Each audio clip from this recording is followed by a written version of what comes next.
Hello, and welcome back, all three of you that are watching me. Welcome back to Elden Ring lore. We have leveled ourselves up quite a bit since the last stream. I've got almost 30 in a lot of the stats. I stopped at 20 arcane for now. This lets us wield pretty much everything that we have at the moment and everything we're going to find in the near future. So luckily, we'll be able to hop around between weapons as we please. Now, let's start cleaning up some parts of Liurnia that we haven't finished yet. Because last time we went and actually did the academy, cleared it all out, did everything there, and I'd like to apologize to everyone for taking a little bit of extra time figuring stuff out, because I don't know this game quite like the back of my hand. It's not quite Dark Souls level to me. I haven't had 6 years of playing it in 7 million different ways. However, I do know that this death bird is here. I said we'd be seeing more of them and getting some more lore on them, so let's begin with that.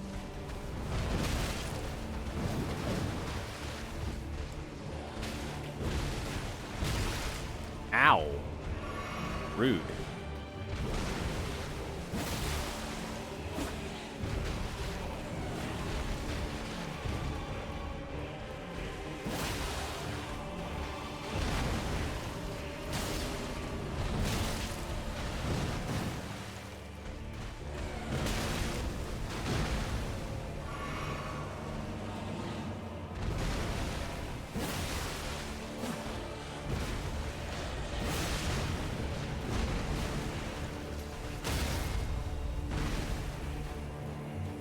I'ma stab your face now. Your face skull.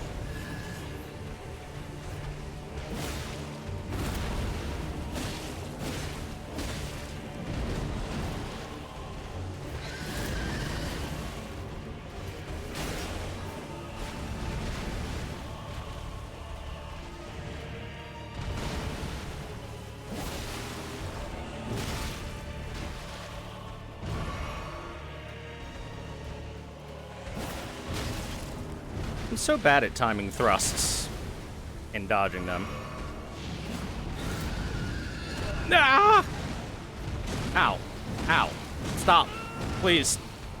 Fuck, that hurt a lot. I'm against a wall.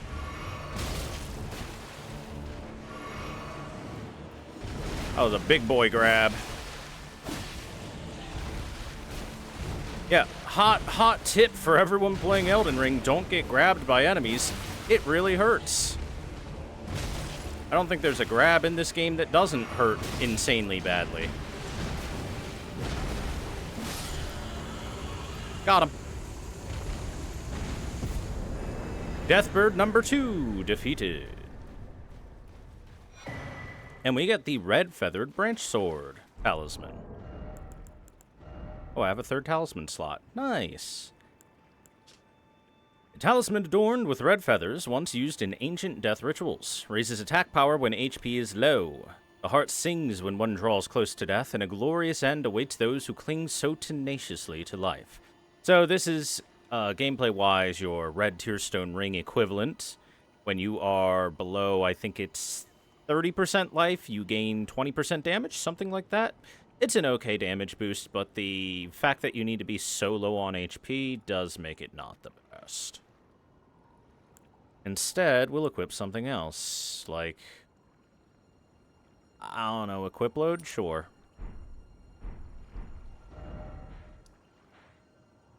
Equip load seems good.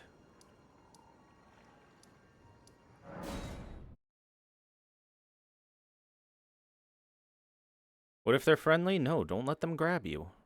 They're not friendly. They're lying to you. They're just trying to steal your money by pretending to be friendly. That's how they roll.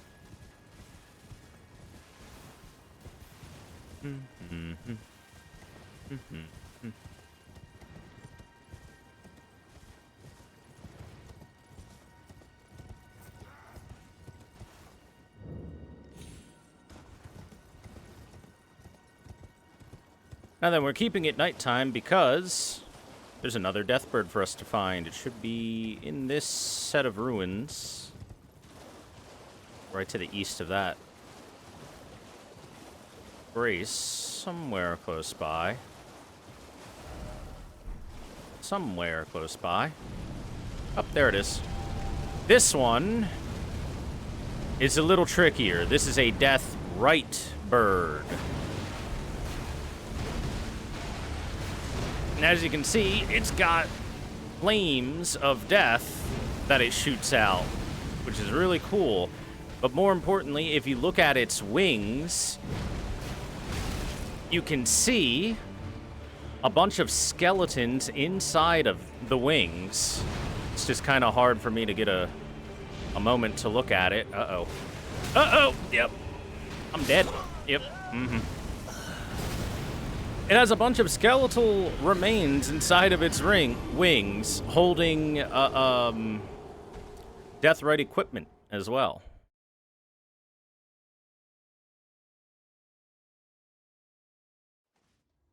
See, there I go, trying to show stuff off and getting killed.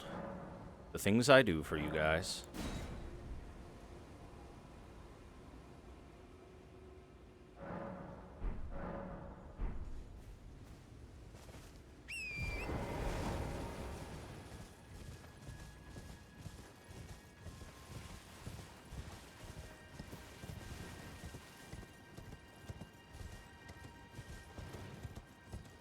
So you might be wondering, why do the death right birds have those while the death birds do not? Well, we'll get some items that should help clear that up for us a little bit in the future.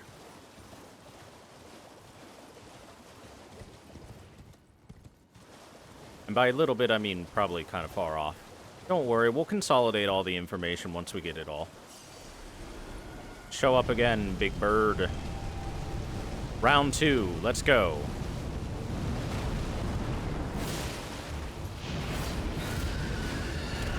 Oh, are you freaking kidding me? You caught me during my roll?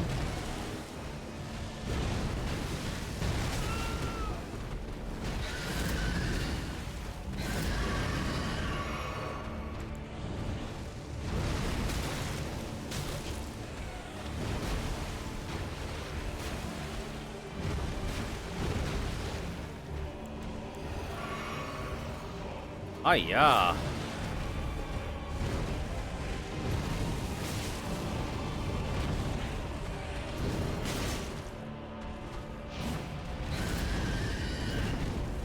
Went for that grab again.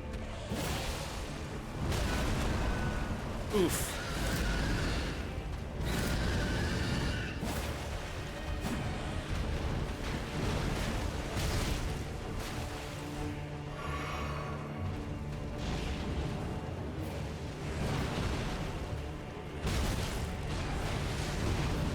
Slam. Why did that track backwards? Kind of impressive that you can do that with your fire. That fire is just locked onto me. Speaking of which, here come the souls of the damned. And they do quite the damage.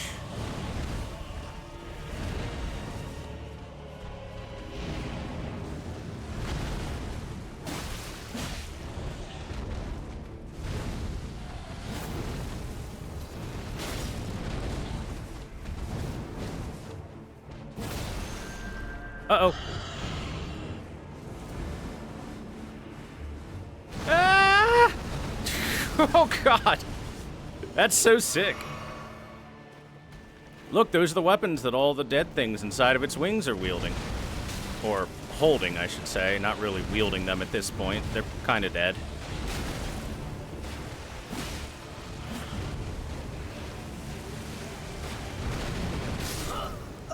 Damn it.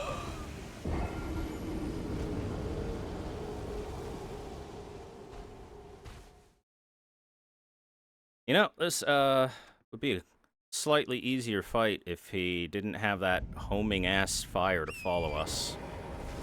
Oh, and here's the one thing that I wish wouldn't happen in this game. This is, like, one really kind of quality of life complaint. I just wish it would stay the same time of day when you respawn. Since these enemies only spawn at night, having to sit down and then change the time of day every time is a little bit of a pain in the ass. No, isn't there a closer by Grace that I could sit at? I think there is. Somewhere in these ruins.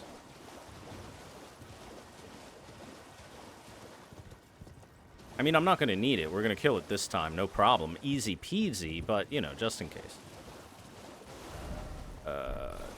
Might be further over this way?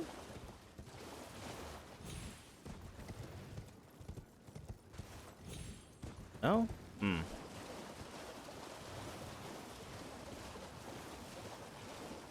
Oh, there it is. There was one here. It was just a little further north. There we go. That'll make it faster. Or when I inevitably die again. I mean, I'm not gonna die again. This is it. This is the run. This is the victory. This bird's gonna come down and die. Right here. Come on down, big bird.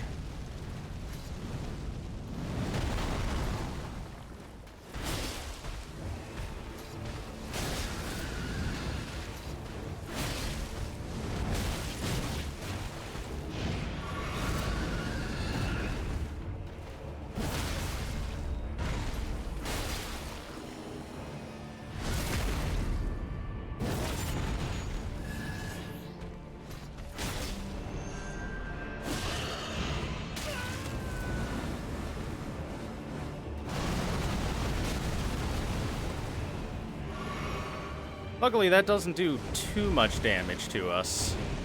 It just looks really cool.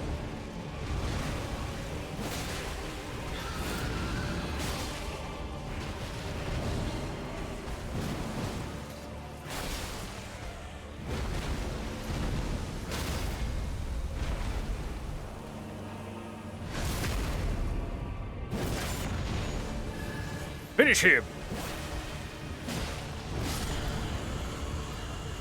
Got him. Told you we wouldn't need that that grace, and we were gonna just crush it. Easy peasy, right, guys? And we get Ancient Death Rancor as a new spell. By spell, I mean spell. Here we go. Sorcery of the Servants of Death. I meant sorcery when I meant spell. Summon a horde of vengeful spirits that chase down foes. They are cinders of the ancient death hex raked from the fires of Ghost Flame by deathbirds. There's our first mention of Ghost Flame. We will get a little bit more info about Ghost Flame, but essentially Ghost Flame is a fire that is created by burning the bones and ashes of the dead. Which, I guess, is why it inflicts frostbite to us when it hits us, despite being a fire. It's the fire of the dead.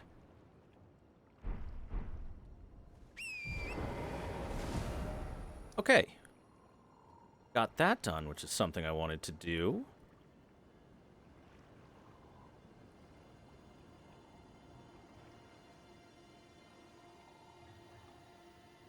Let's head a bit to the north, and you can see on the map here that there is a cave. We're gonna go do that dungeon. We're gonna do that dungeon for an important reason. Because that dungeon is going to have a key item that we very much want to have. It is going to have, actually, our very first bell bearing that we're going to get and hand over to the Finger Maiden husks back at the Round Table Hold. Why are some of these jellyfish angry? Who pissed you all off? Ow, ow. Stop that. Ow.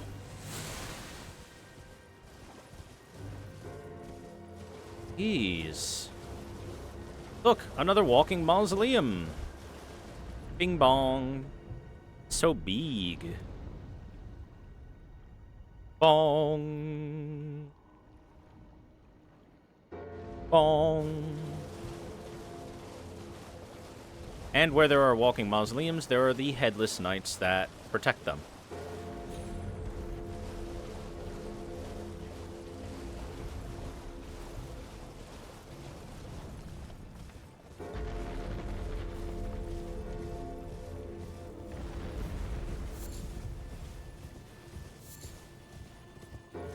Here we go.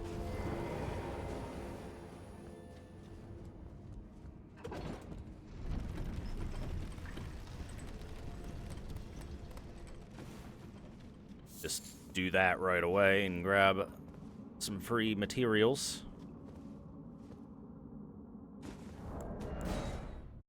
Don't do that to me, game. Slip me off the edge for no good reason. I didn't feel like running back here, so do excuse my cheating quit out.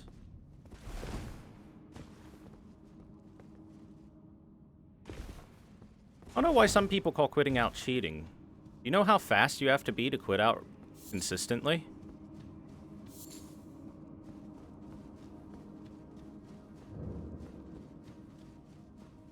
Alright, the Rhea Lucaria Crystal Tunnel. This is actually a place that a lot of people do head to relatively quickly, and I don't blame them. By the way, look, we need 90,000 runes per level now, so it takes a while to level up now. Anyway, the reason I don't blame them for wanting to come here is because of the bell bearing that you can get here.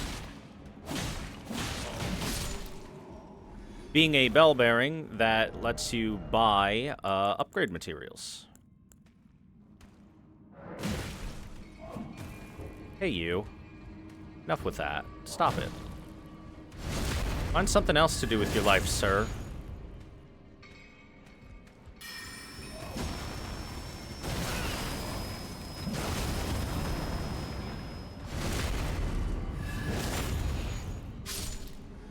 Honestly.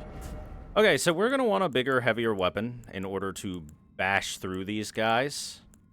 Weapon weight is definitely one of the things that is considered by the game when it determines how well you can smash into these guys. I can actually equip this weapon now.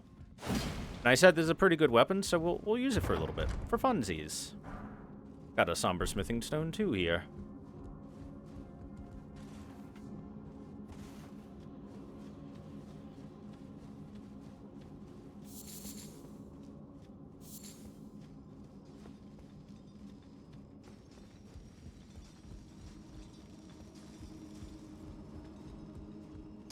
So you can see that these guys are mining these crystals, and we got a digger staff. Nice. Okay, cool.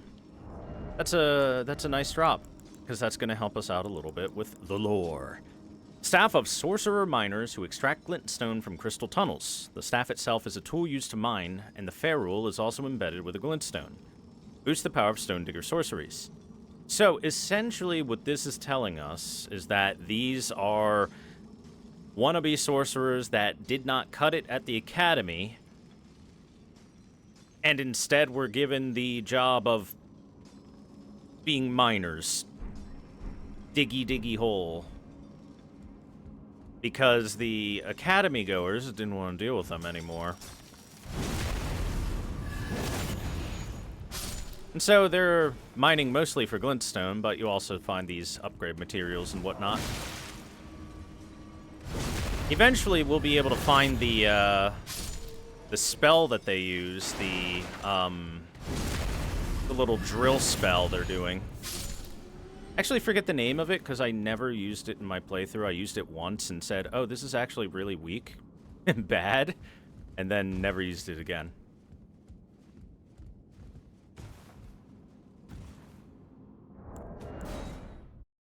Were we recovering from landing that jump? Because it's not like I wasn't pressing jump there. I hit it twice before we walked off the edge. Like a dummy. Okay. This time we're not in a recovery animation. Are we happy now, game? Game is happy. Over here, Somber Smithing Stone 3. Nice upgrade material.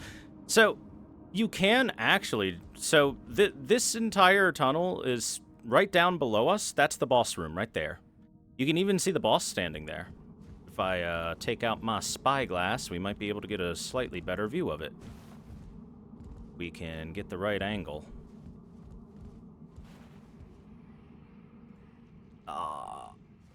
Can't get the right angle, can we?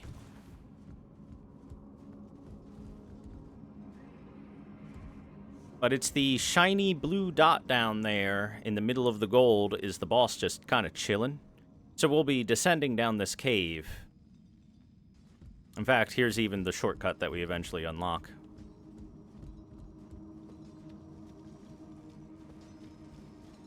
Anyway, like I said, there is a method that was found during speedrunning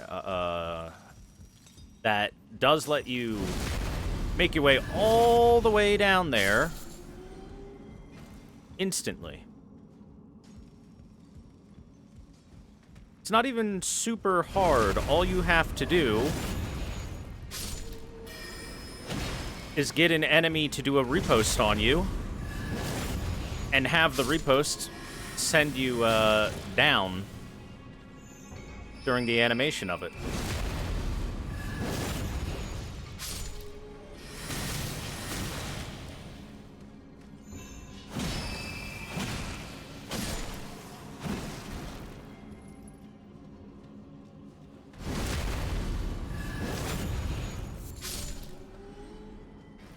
By the way, one other thing I want to point out, you notice that these guys are all kind of coated in crystals growing out of their bodies.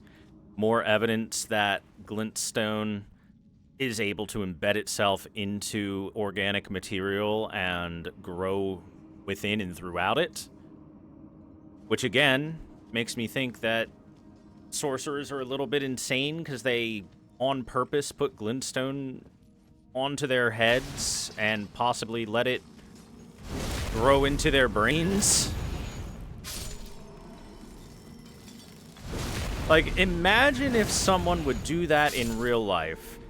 They're just like, I need to open my mind, literally, and then if I put these pages from this physics book into it, I can learn physics. You'd call that person insane, and you'd be right to call that person insane. That's insane. Because that's essentially what they're doing. They think that they're going to learn more about the glintstone by becoming one with the glintstone. I don't know, personally, I just think that's kind of just a bad idea.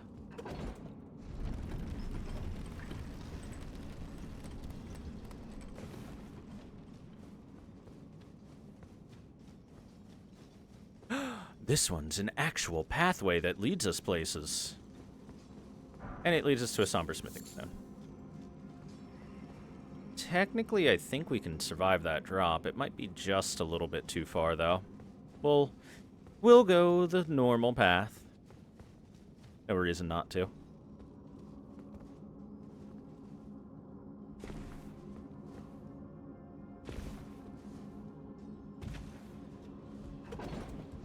Pretty sure there's nothing under this. Nope.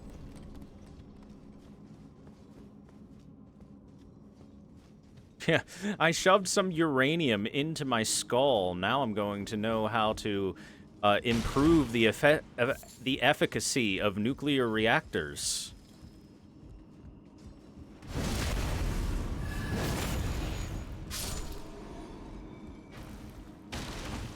Oh, by the way, did I say that you need to have an enemy do the riposte on you? No, you do the riposte on the enemy as you position it so that you fall down during the animation of the riposte. Sorry, I said that wrong.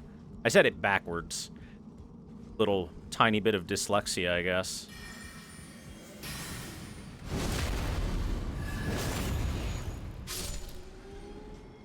I just caught myself.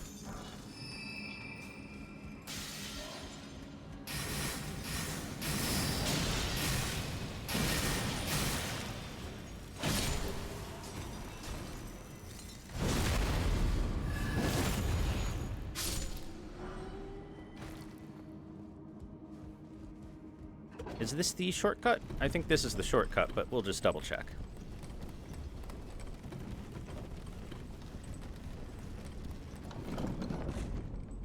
Behold, this is the shortcut.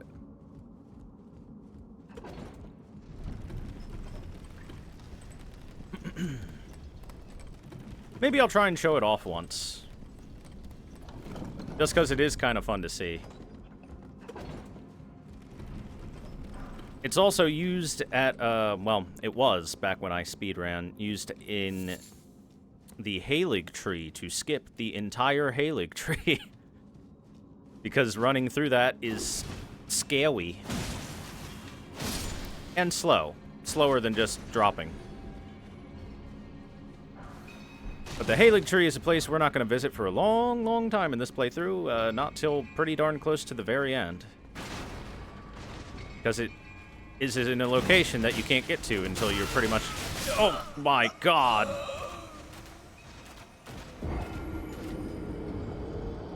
Until you're basically at the end of the game. Holy shit, dude. I couldn't move. King cushioned. I think during my roll, one of the arrows must have smacked me in the head and given me massive recovery. And during that, we just got absolutely destroyed. Fucking annihilated.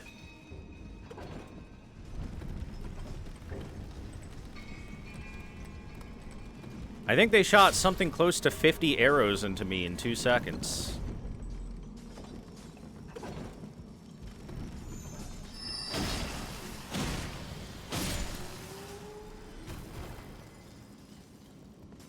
Hi, friend. Look, now we can see a little more clearly it's a shiny blue enemy down there. We've seen 2 shiny blue enemies before, the Crystallians.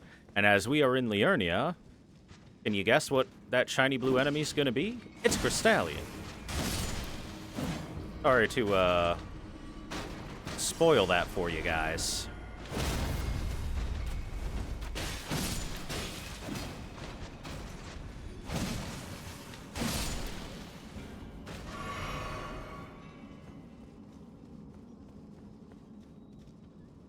Shh. Don't tell them I'm here.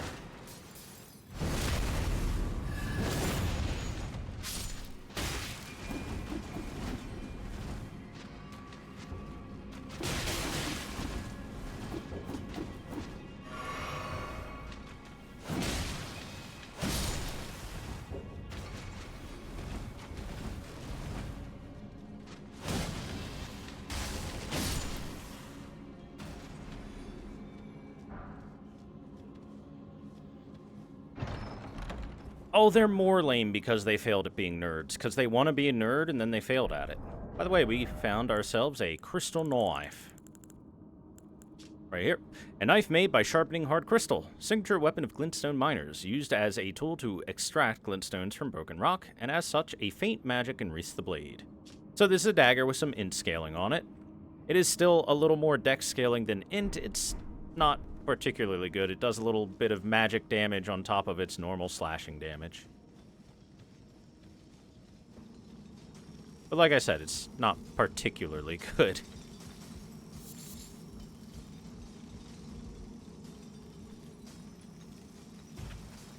What you got there, buddy? You're a big fella.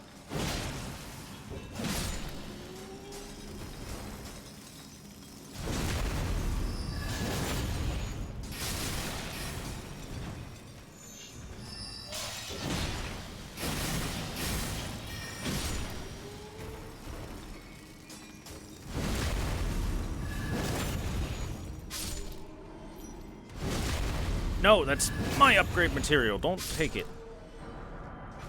Look at that. Smithing Stone 3, 3, 1, 3, Somber Smithing Stone 2.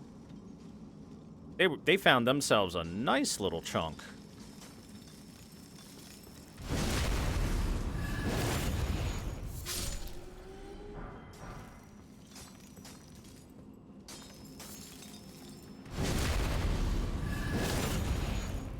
It's weird that for some reason they have to mine the crystal out, but we can just grab the crystal and be on our way.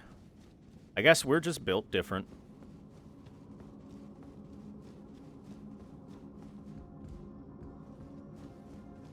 me check the other direction real quick before I step onto that.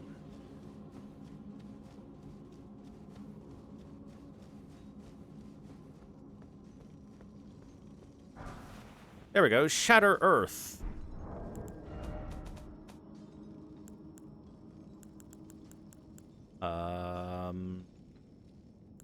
This one. One of the glintstone sorceries of the Academy of Raya Lucaria imbues the ferrule of the caster's staff with magic, then thrusts it into the ground to create a magical shockwave, allowing a follow-up attack. A stone digger sorcery used by the glintstone miners of the Crystal Tunnel. At the Academy, use of this sorcery was a stigma that marked out failed scholars. Yep, there you go. What's that? You couldn't learn to do anything better than glintstone pebble? Here, you loser. Go make yourself useful in the mines.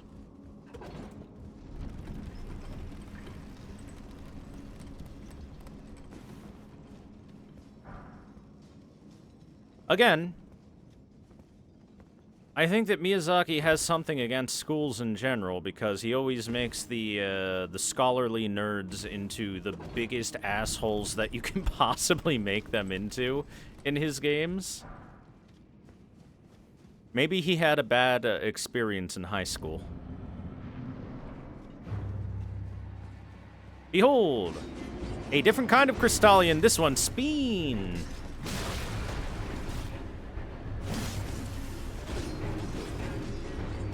He really Speen.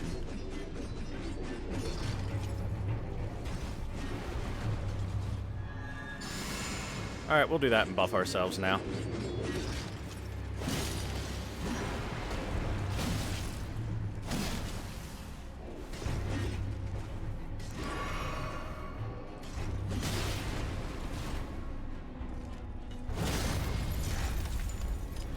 But, as with the other Crystallians, the moment that you start to shatter them, it becomes a very easy fight.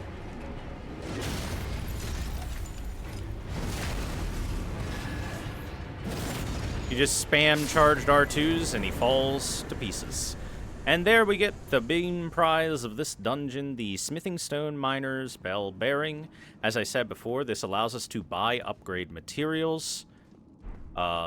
Low-level upgrade materials, but upgrade materials nonetheless.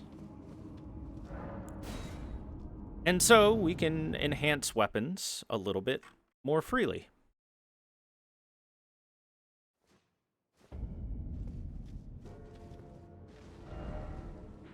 And what we're going to do is take it right to the Table of Lost Grace. Right back to the Round Table Hold.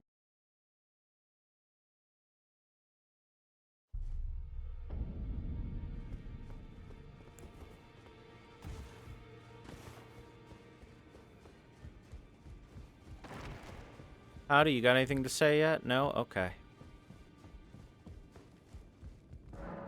Alright, offer a bell bearing. The Smithing Miner's Bell Bearing.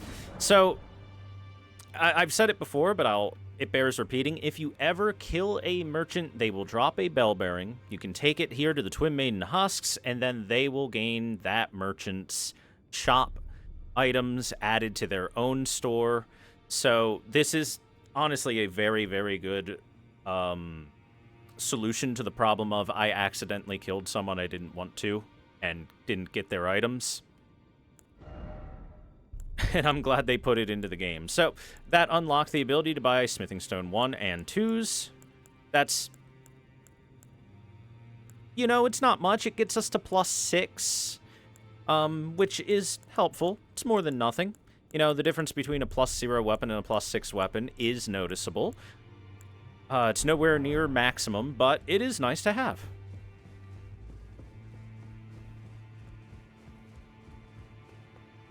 Only took multiple games? Well, I think part of it is because they want you to feel like the world and the people in it matter.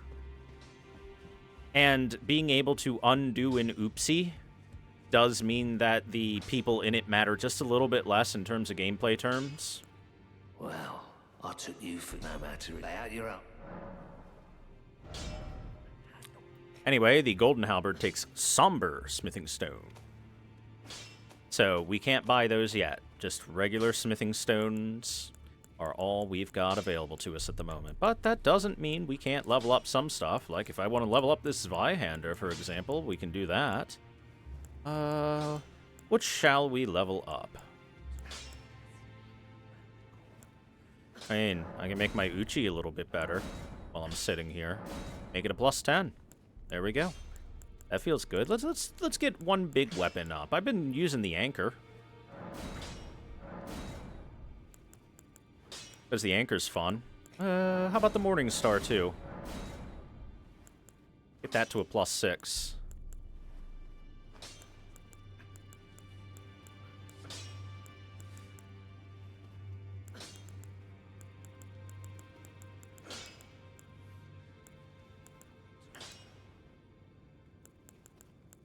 And, yeah, I think that's good for now, unless I want one of these straight swords to play around with. But I'll be honest, I'm not the biggest fan of ever using straight swords.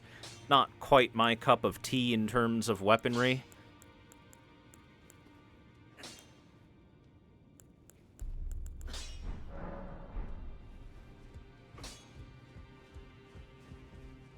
Greeting, are you here for...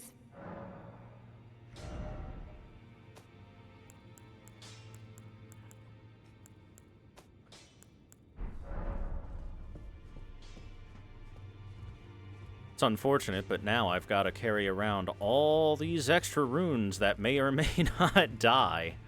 Actually... Back all no matter.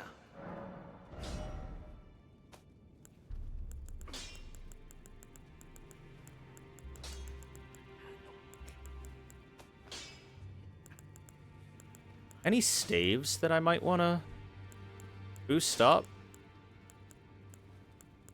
Casting focuses in general? Staves or seals?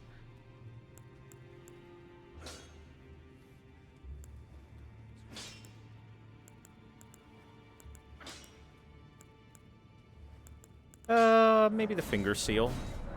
It's basic, but it's actually got pretty solid scaling to it.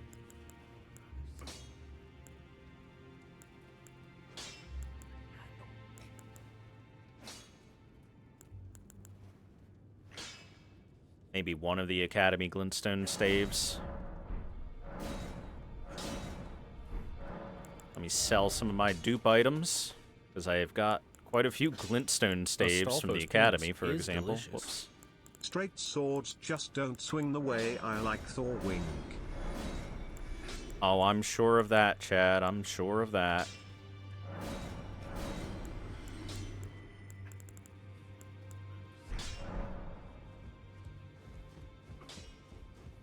And we'll go buy more upgrade materials while I'm here. And then we'll continue going through Liurnia.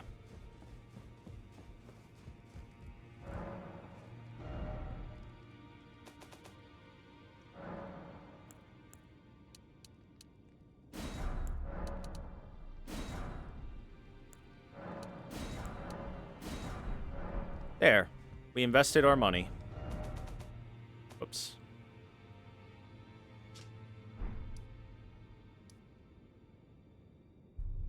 As for the next place I'm gonna go, let's head to the Church of Owls first.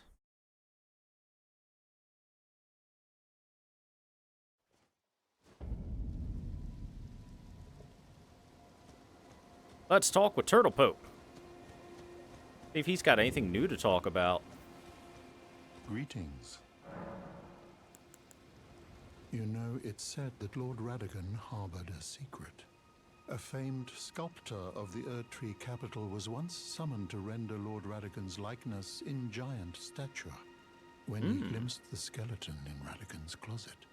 And as such, it's said the great statue harbors his secret too. Really? So there's a big secret Radagon statue. I see, I see. We'll make sure we find that. In the end, Lady Renala was left alone, cradling the amber egg Lord Radagon bequeathed her. Now she devotes herself to it through forbidden rite, the grim art of reincarnation. You would do well to remember, Severing a vow, strongest of bonds, has consequences ever more dire. Mm-hmm. You know, it's said a fame when he glimpsed, and as such, to experience absolute. And that's all. That's just absolute. Sure, give me magic and glint blade while I'm there. I'll have to get these sorceries as well. Or incantations. You know what?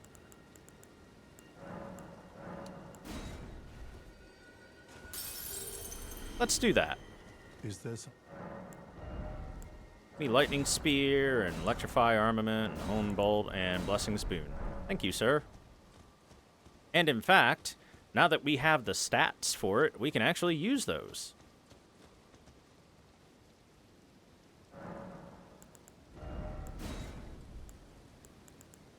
Take electrify armament, that's good. Lightning spear, because lightning spear is lightning spear.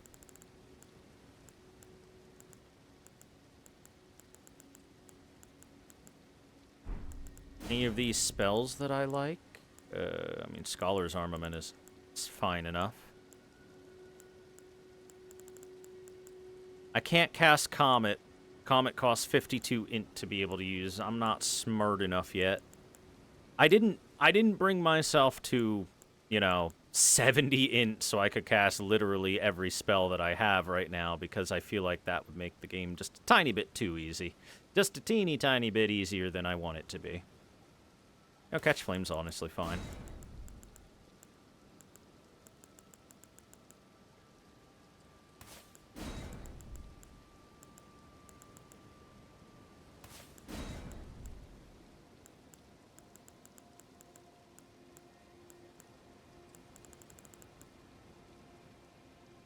The Flame of Frenzy! Yeah, sure.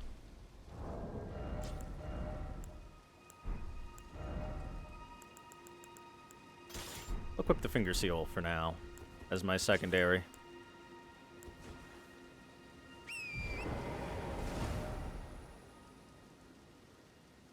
Okay, so, let's clear out a little bit more of this eastern area, and we'll head to that minor Erd tree on the map.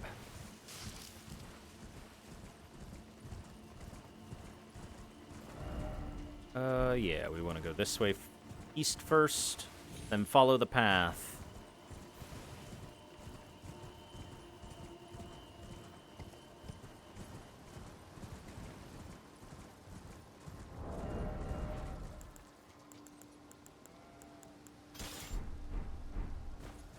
I'll smack things with an anchor again. Behold, I found Finland. Or maybe Denmark. Sweden? I found Scandinavia. How's that? By which I mean, we got Vikings here. Wearing furs and horns, and I really wish that I could turn that guy over.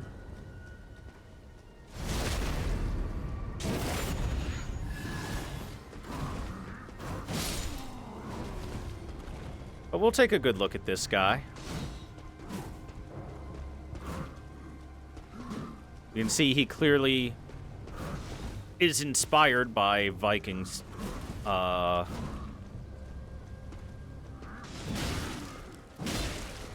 Viking apparel, in a way.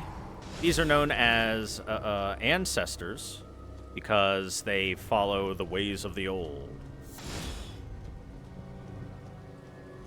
Now, what the heck is that noise? Hey, look. An arrow in a tree.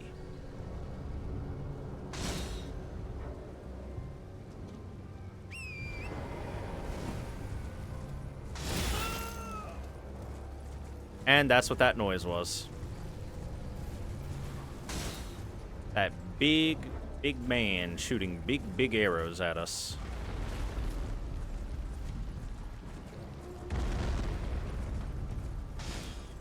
I'm a-comin'.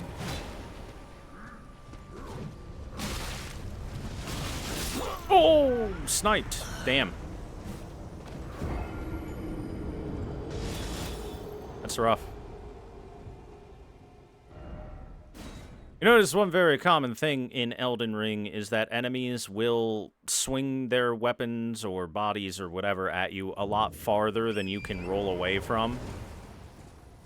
So if you try to get away from them, you're just not going to get away from them, no matter how hard you try. They will keep up with you, no matter what. And I honestly hate that design a lot. Like, completely invalidate your movement by giving them more movement during their attacks.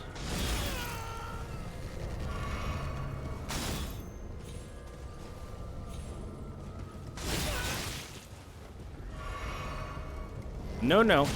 Enough with you.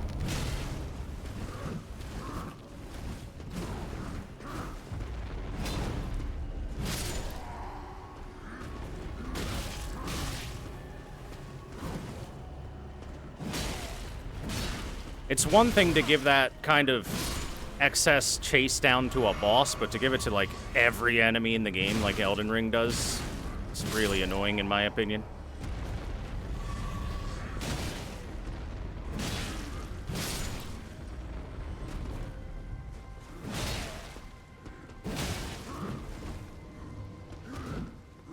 That man just blocked my big-ass anchor with his arm? Impressive. Dwelling arrows. Alright, we'll be able to talk about these guys just a little bit more with that. Hi, friend. Sorry. Wake up time.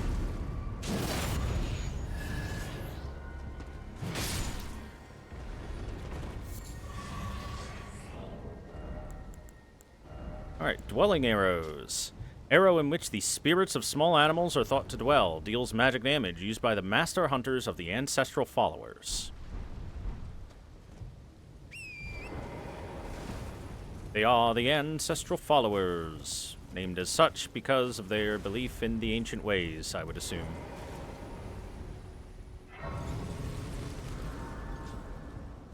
Who do I got? Lobster versus ancestral spirit? Oh, lobster. Guys, the lobster has the range to hit you from, like, 10 screens away.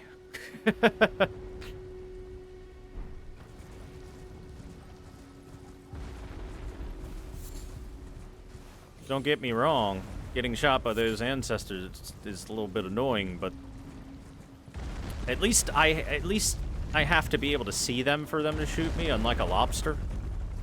Lobster will just shoot your ass from outside of draw distance. What do we got here? Spiral Horn Shield. Oh, hey.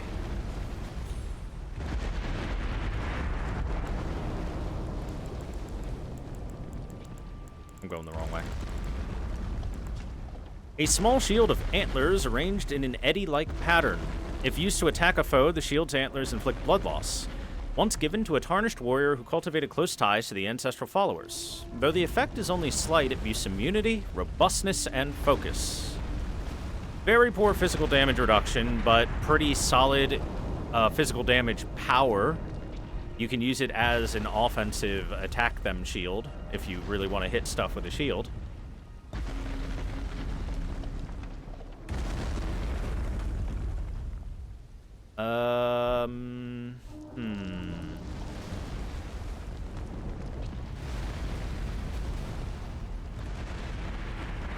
We're just gonna ignore this guy, I think. He can stomp around as much as he wants. He's not hurting nobody.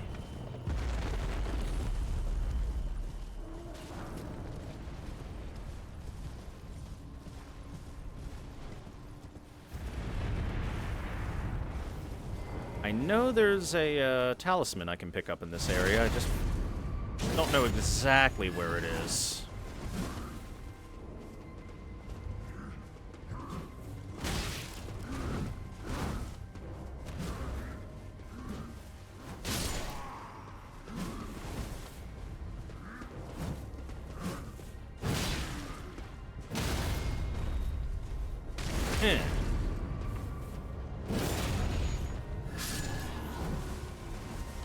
Honorable one-on-one combat.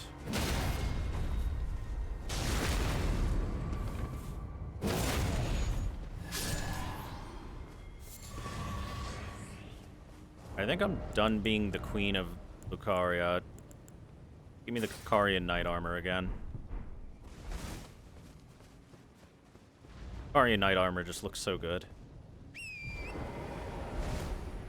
Okay, now where the heck is it? Might be a little more north of me. There is a talisman that is related to the ancestors in this area.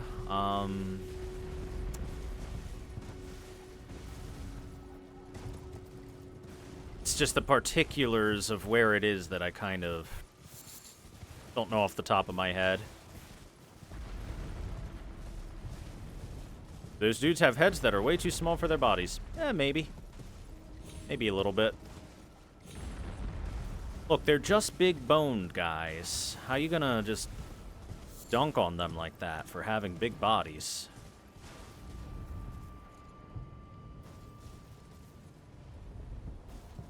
And tiny, tiny heads. I don't think it's down there. Travel to the mountain.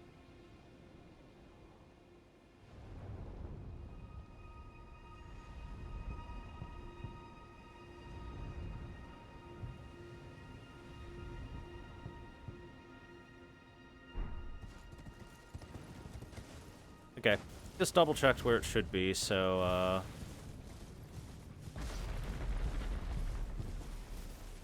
do give me a moment.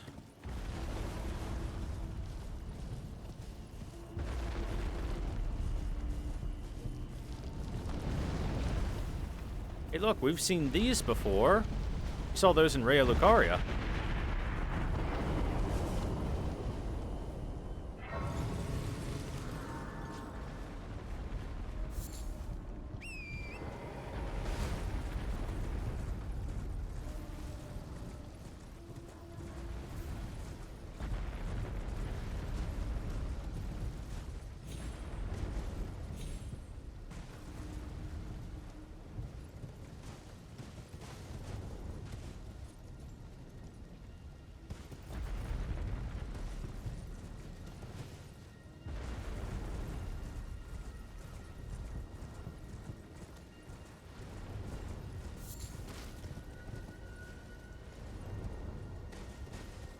Up there it is.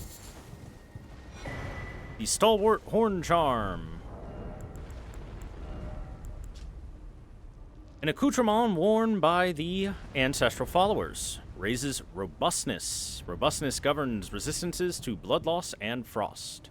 Said to be a budding horn, the ancestral followers believe that the horns of a long-lived beast continue to bud like antlers, over and over again until the beast one day becomes an ancestral spirit. So this is pretty interesting in its own way.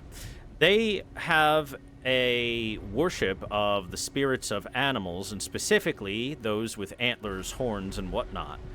And part of that is because they see it as a continuation of life, at least according to this. And that kind of makes sense. When a creature dies, one of the things that can continue to grow on it are the antlers. The horns can continue growing on a dead creature, kind of like fingernails and hair and stuff on a person. Which is probably why they wear antlers on their heads. They more than likely see it as a sign of vitality.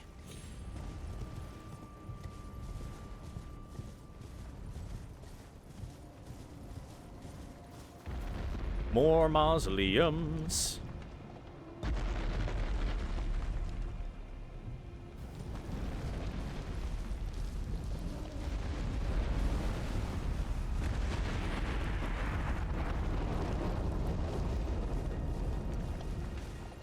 The only reason to knock these guys down is just to make them stop going thump, thump, thump all the time.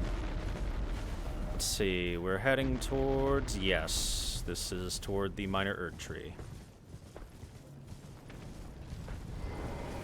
Hey, what you guys doing? Can I join? No? Okay, fine.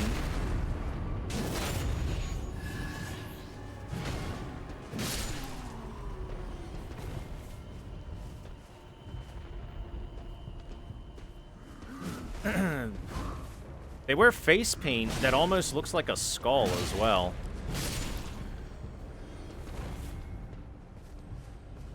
That might be like an intimidation tactic. Kind of like how the Scottish would wear nothing under their kilts so that they could flash their genitals at you as an intimidation tactic.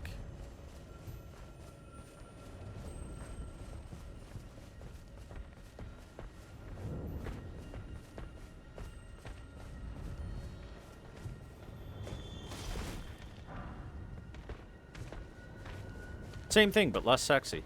You can see they seem to be doing some sort of ritualistic stamping to the minor Erd Tree here. Possibly even the Erd Tree avatar itself. So it seems that they have some reverence for the big trees. I've said it before and I'll say it again. It makes sense for literally any of the enemies and cultures to have something about a level of respect and admiration for the big trees. Because the trees are really big.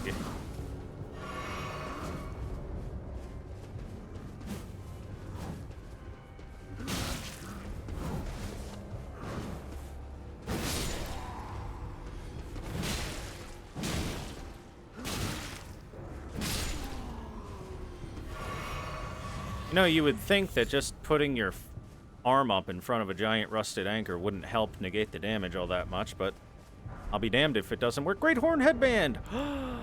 I can have horns too! Headband decorated by a pair of great horns worn by the ancestral follower warriors. The ancestral followers keep their distance from the Erd Tree, awaiting new buds. They are certain to sprout from their very flesh, and indeed, their souls. I'm horny.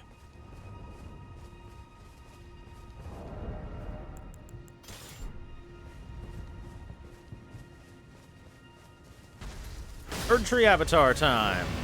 But this one's a little different from the last one we found. In that I believe this one has some more holy power to it.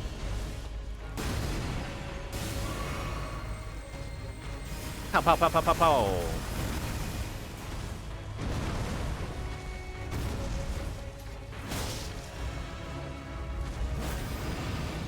Let's not.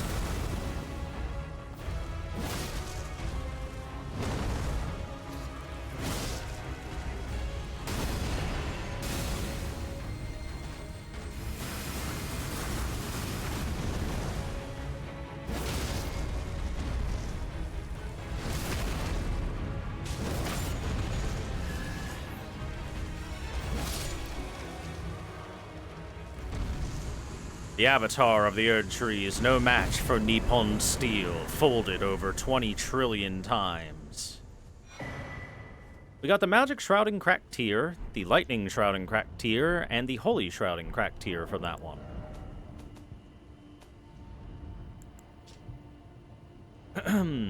Can be mixed to temporarily boost the power of one's magic attack, lightning attack, or holy attacks. Those are like 20% boosts for a short period of time. Something along those lines, if I remember right. Which are pretty helpful. Especially if you're looking to use one of those damage types and cast a lot of those spells, which I should probably cast some spells once or twice, you know what I mean? Then that boost adds up. Especially when you stack it with other boosts.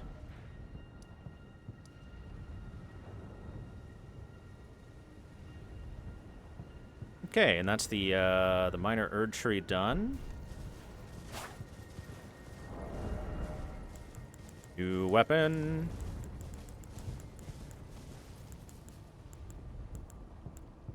You know what? Let's punch things with the cipher. Any reason why there are pots always around the minor Erd Trees? I'll be quite honest. I'm not sure. The best guess I have is that perhaps the jars, the warrior jars, were at some point being used as employ for protection of more holy sites, which certainly a minor Erd tree sprouting up would be considered a holy site. There's never any actual reason given behind why there are jars around those areas. It's just give it your best guess, basically. Uh-oh. What a time I picked to grab these.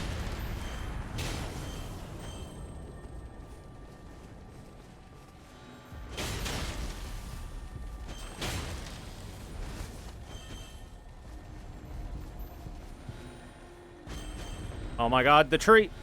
No, you don't. My life for ire! Got him.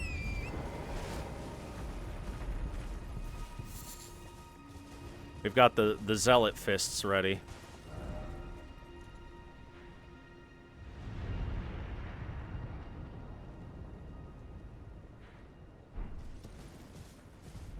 We might not be able to go up there from this area.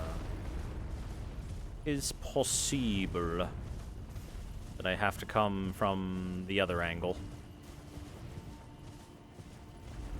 And this might have just been a pathway to the minor Erd tree, but we'll double check just to be sure. Again, I do apologize that I don't know this game quite like the back of my hand.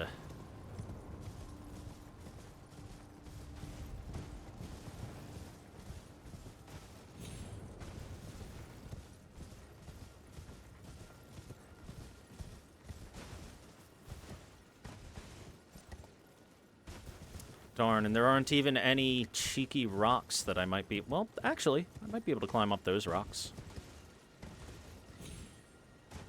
Gonna have to start with these rocks. Oh, come on, Torrent. Don't be difficult.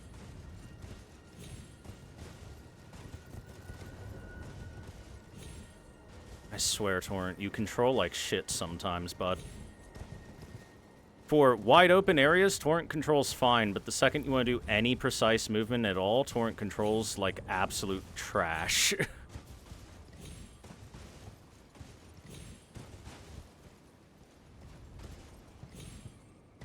Damn.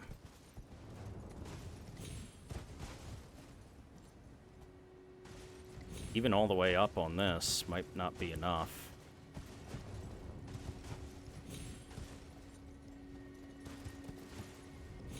Oh, there we go. Aha! Tell me I can't go places. I have a magic double jump horse. I can go anywhere I want.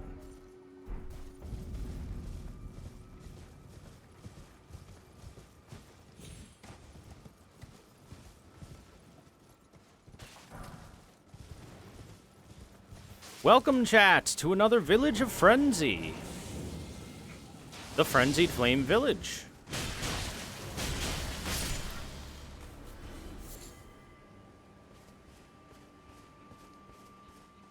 We're supposed to come here from a different angle in a different direction, but don't worry about it. We'll see all that stuff.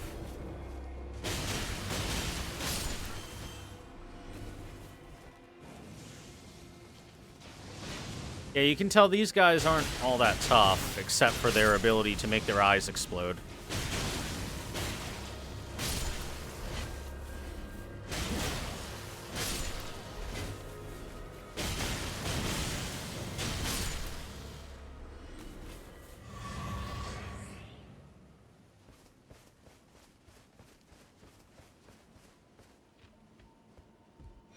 We've got the Frenzied Cookbook. We're actually going to look at that one to show what it gives us. A record of crafting technique left by those afflicted by the madness of the flame of frenzy. Contains techniques discovered in desperation. You can now make clarifying boluses. What are clarifying boluses? Well, let's take a peek. Alleviates madness buildup. Yellow boluses made of cave moss. Madness accumulates slowly, inflicting heavy damage and reducing FP once the threshold is reached. Take one of these in timely fashion to avoid such an event.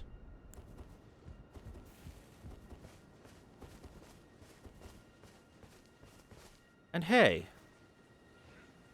why are there soldiers? Knights of the Cuckoo over here.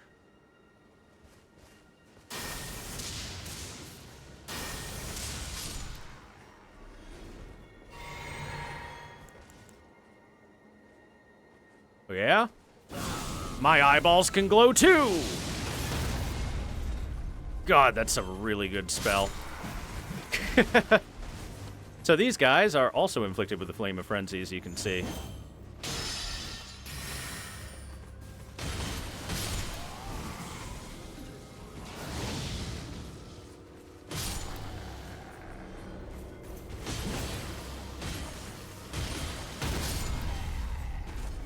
My life for ire. So yeah, the Flame of Frenzy does not discriminate. Those who glimpse upon it and go mad can be anyone. And here we have Shabruri's Woe. This is one of the items that you could have taken to start the game with. Let's equip it. Or, well, not equip it, but let's look at it. Disturbing likeness of a man whose eyes have been gouged out. The corners of his mouth are upturned in an almost flirtatious manner. Constantly attracts aggression of enemies. It is said that the man named Shabriri had his eyes gouged out as punishment for the crime of slander, and with time, the blight of the Flame of Frenzy came to dwell in the empty sockets. So, yeah, Shabriri is apparently a pretty known figure, I guess you could say, in the, well,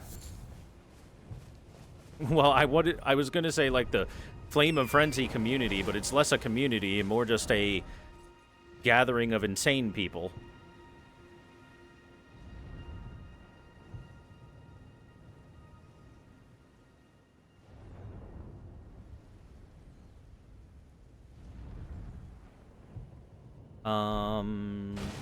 I guess we'll backtrack to where we would normally enter from.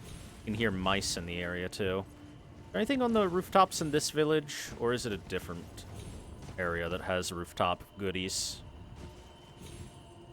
Looks like no rooftop goodies on this one. There might be something on the walls, though. Mouse!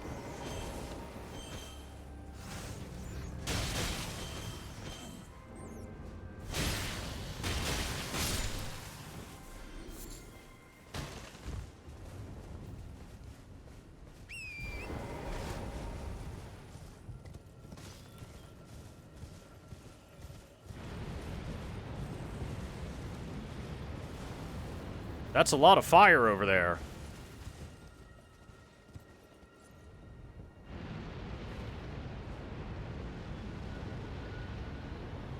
That's a whole lot of fire over there.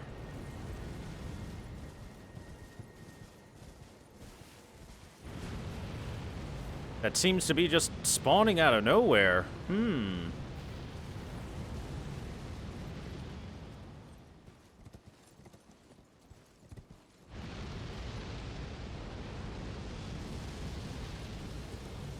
Even just looking at the flame, or more like it being looked at by the flame, builds up your madness here. Uh-oh. Do not glimpse the flame unless you are prepared to go mad. Hey, get back here.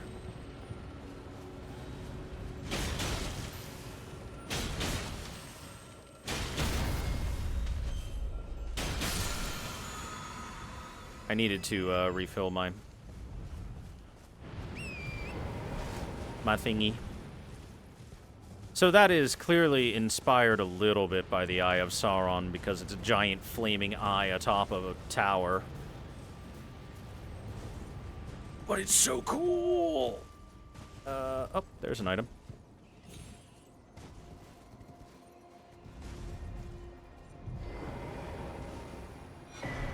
Oh, a stone sword key. Nice.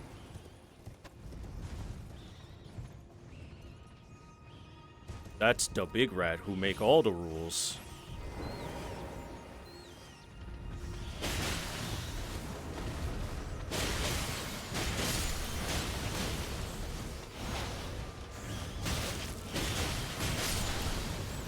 Come Come on, haven't you played StarCraft before? Do you know how many Zerglings a single Zealot can kill? You've got no chance, rats.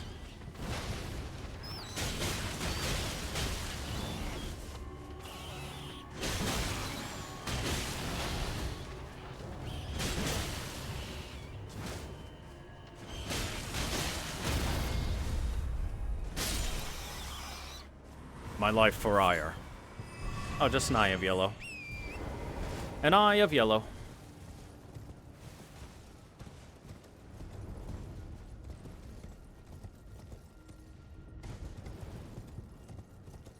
Till a Baneling rat rolls in? Well, look, when a Baneling rat rolls in, then we'll reassess what I said with my statement.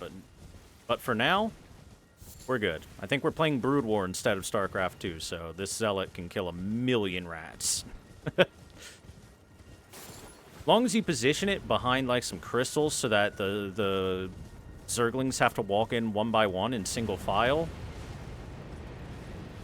Oh, yeah. That Zealot's gonna kill a lot of Zerglings. So, hey, let's go say hi to the tower over here. More specifically, the flame.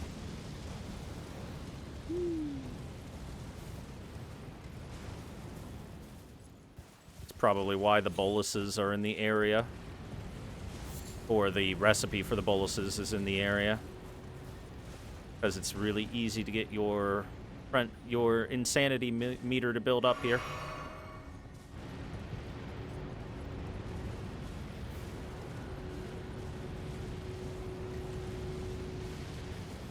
This is gonna hurt like a bitch. Where's a safe fall down point? Ah! My eyes!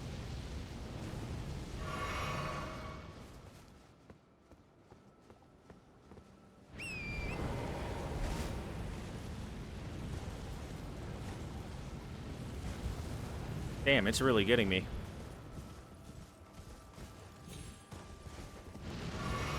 Ah!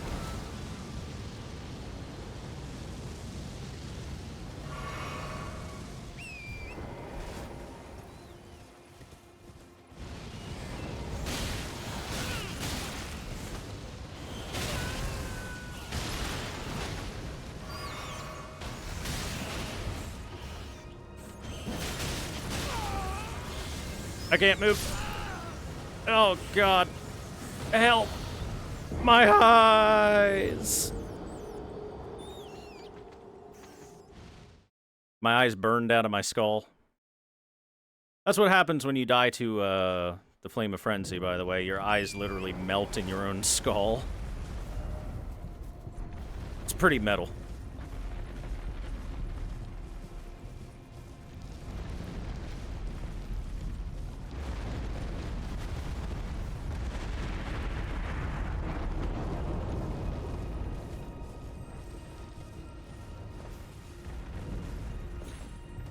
Alright, well, it's time to climb these rocks again.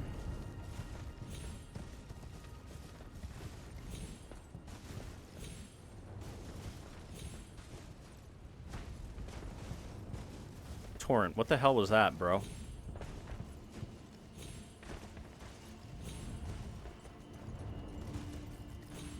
No! Why do you have to turn like a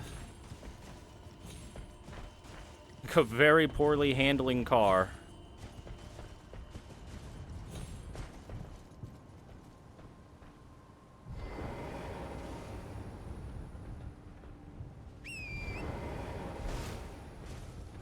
There.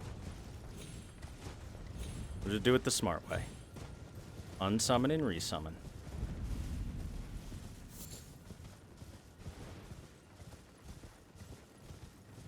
Oh, you know what? It would probably be a smart idea to have this grace available, huh? Stop it! Activating this grace first, then you can try and kill me afterwards. Alright, come on, Torrent. We gotta be quick.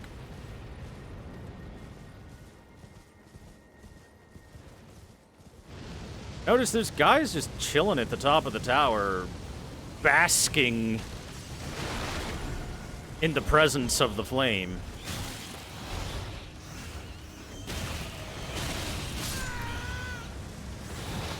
Holy shit. That built up my madness really fast.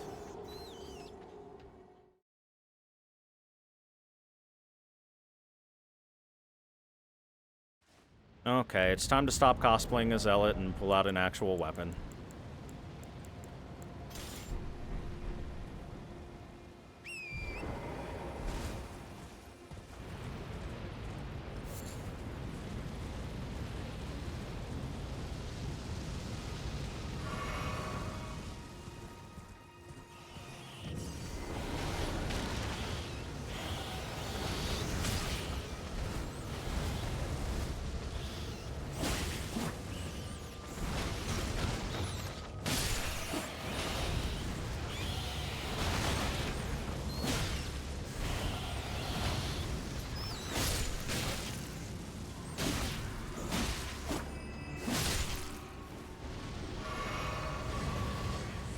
Okay. And now we can go back to cosplaying a zealot. With my very stupid fist weapon. It is a +0 fist weapon, so there is that.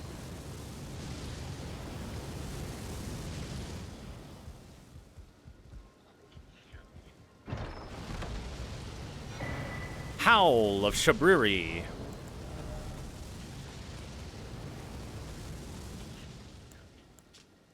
Incantation originating from the maddening three fingers releases a maddening shriek that causes madness buildup in foes nearby.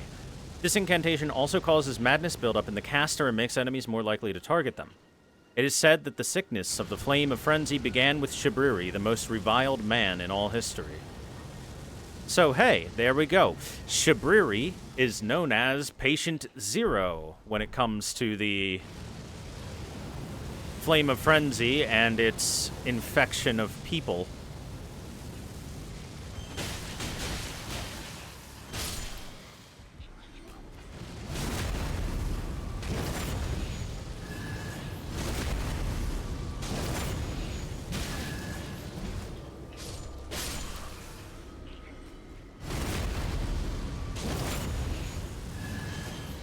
Iframes. These guys aren't even fighting back. Ah! My eyes! My eyes!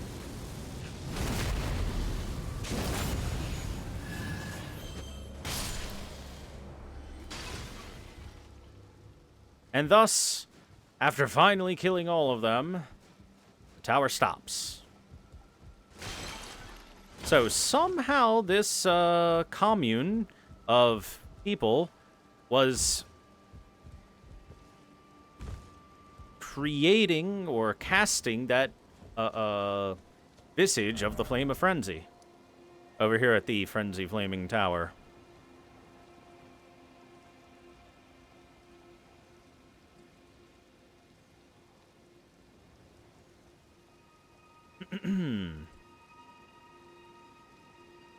Gotta get over there, definitely.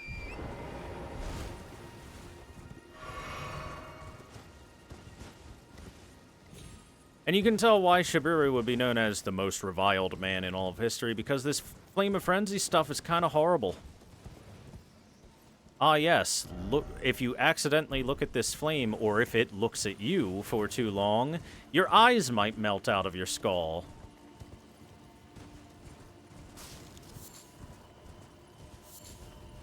Which also seems like a pretty awful way to go.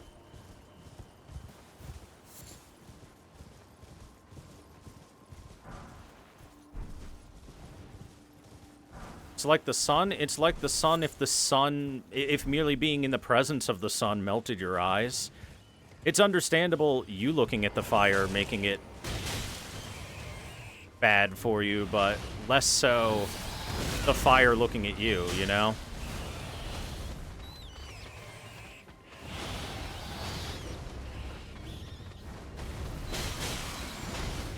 It really takes the abyss stared back into me to a very literal level.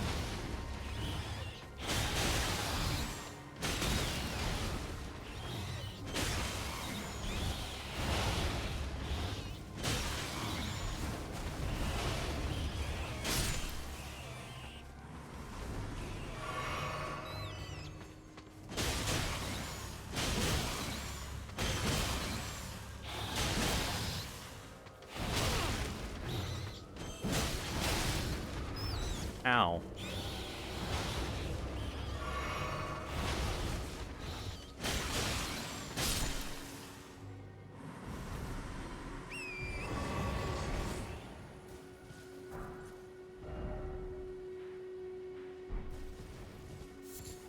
This leads down to that. That is the Lift of Dictus, where you put the dicked up medallion.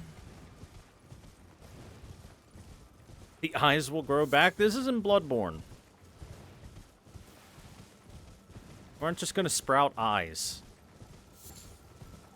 I think. I want to go over here. Let's work on going over there.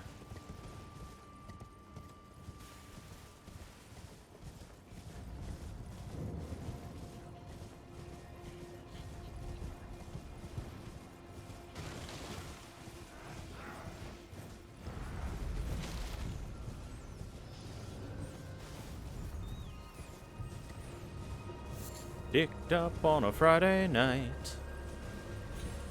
Dicked up and I'm feeling alright.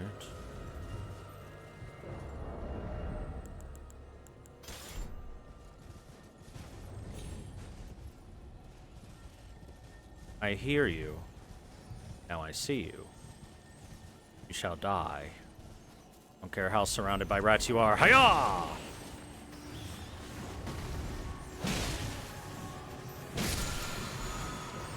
Frenzied Burst. We'll take a look at that after I'm done dealing with the pest problem.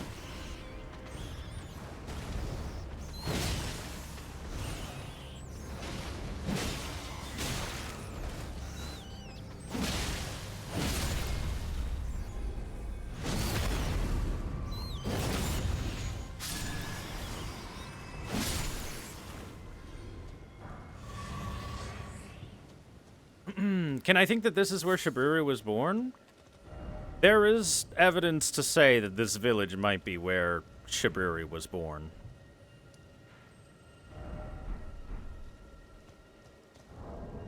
Evidence such as the entire village having their eyes explode whenever you try to talk to somebody. Frenzied Burst. Releases concentrated blasts of the yellow flame of frenzy from the caster's eyes. Charging enhances potency, enabling the blast to penetrate the enemy's guard. In times past, every single person who attempted to control the flame of frenzy succumbed to madness after a desperate internal struggle. This incantation is testament to a meager victory.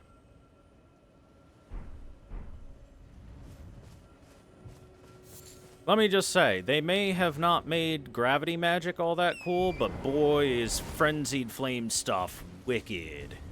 Not only is it cool, it's also good.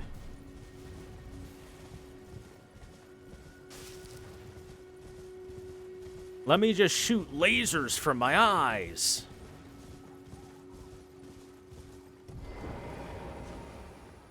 Hey, my horse. Why'd my horse go away?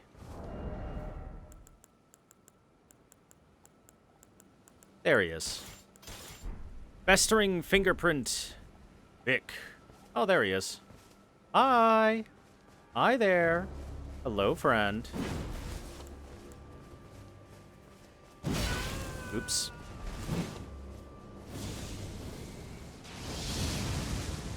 He's got better insanity flame than I do.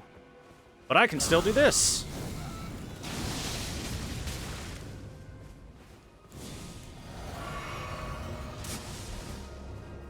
Another one. So the really good thing about those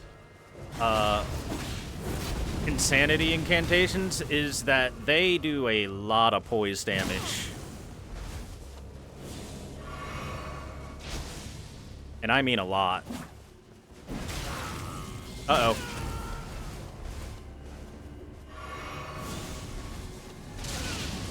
Ow, son of a bitch.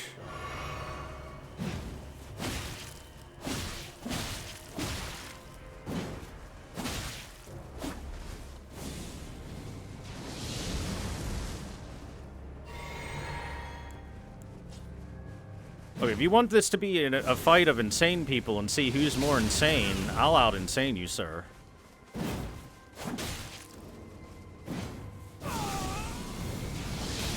Oh, his was faster. Ow.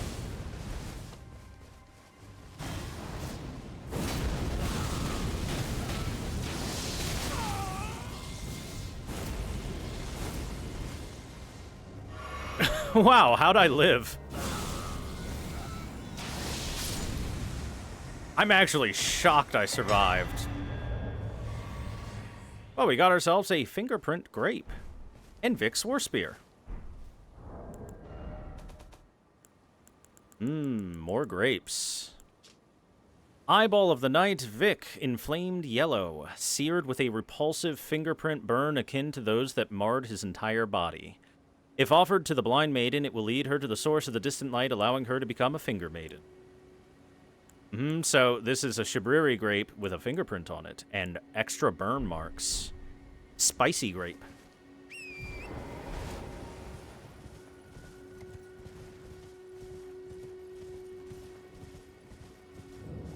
Again, I am shocked I lived.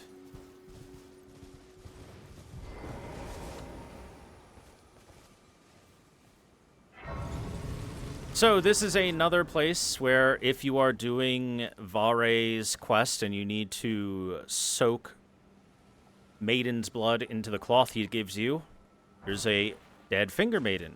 We get this Finger Maiden fillet, the robe, and the shoes, the outfit. And we've got a Sacred Tear here as well. So, one thing you might be able to infer is that this Finger Maiden might have been killed at some point in time by the people of the Frenzied Village and just left here to rot over time. Let's check the equipment out, shall we? A fillet worn by maidens who serve the two fingers. The maidens live to serve a chosen tarnished, sharing their guidance and the wisdom of the two fingers. The guidance of grace would ensure that the pair be brought together, or at least such was the promise long ago. The robe, worn by maidens who serve the two fingers. The guidance of grace would ensure the pair be brought together, or at least such was the promise long ago. Same thing. I believe it's all the same thing on each one. And then the other one is pants. Same thing each one. I've done every ending this game has to offer before, at one point or another. And I plan on showing it all off as best I can. On this playthrough as well. I believe that's everything I can grab here right now.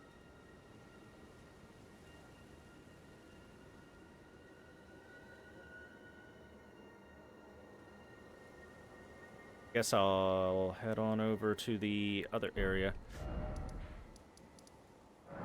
Over this way. Oh wait, whoops, that's the Black Knife Catacombs. Oopsie. Not where I meant to go. And to go here. The village outskirts. Again, to show it on the map, you're supposed to, like, go through this pathway over here, make yourself go over to this, the Lift of Dectus, and be like, oh, we don't have both halves, but then explore this way, get stared at by the Eye of Sauron right over here, make your way past that, and then make your way to the Frenzied Village from that direction. But we did it backwards by jumping up some rocks, because parkour horse can parkour. Anyway, this right here, if we take a quick peek at it, is supposed to give us a hint at the location of the Black Knife Catacombs, but we've already been there, so it's a little useless now. Alright, my weapon OCD demands Morningstar.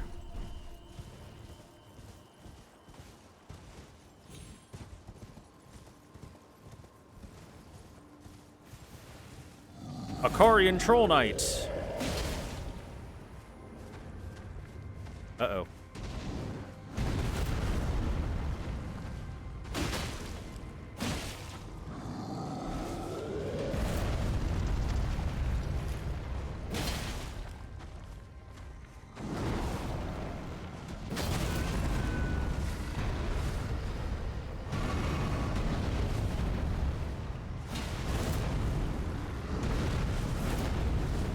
Okay, are you done stomping around there, friend? Let me get some hits in. Thank you.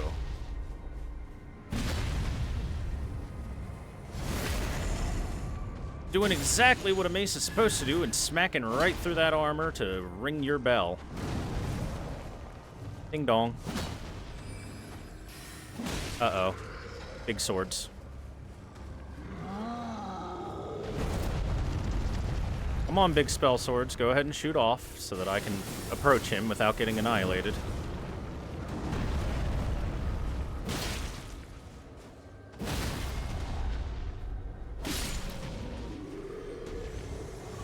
Bonk.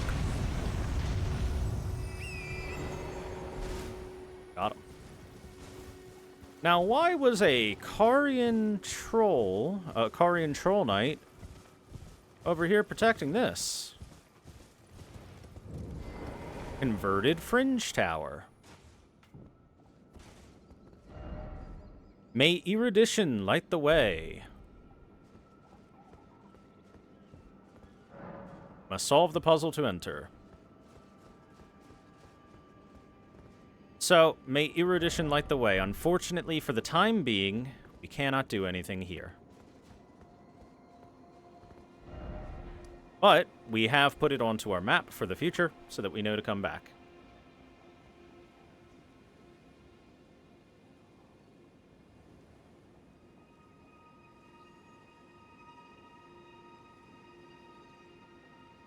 Too dumb to proceed, didn't go to school.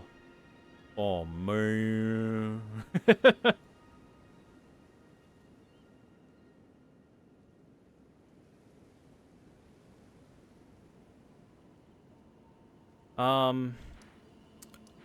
The reason is because I forgot to give my boy Tops his, I forgot to give my boy Tops his present. I'm gonna have to do that first, and then I'll be able to go in there. Hi, Ye, how are you?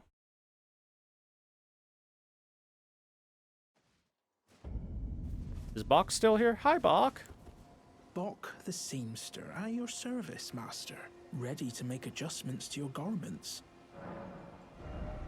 Hey, friend, would you like to adjust? Oh,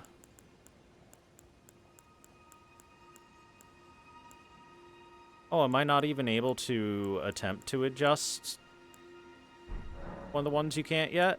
Oh, go, please. Bok the ready to make...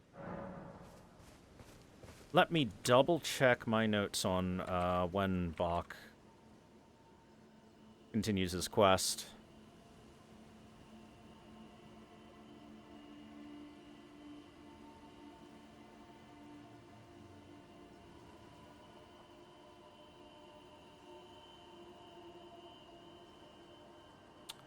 Possibly not until Altus Highway.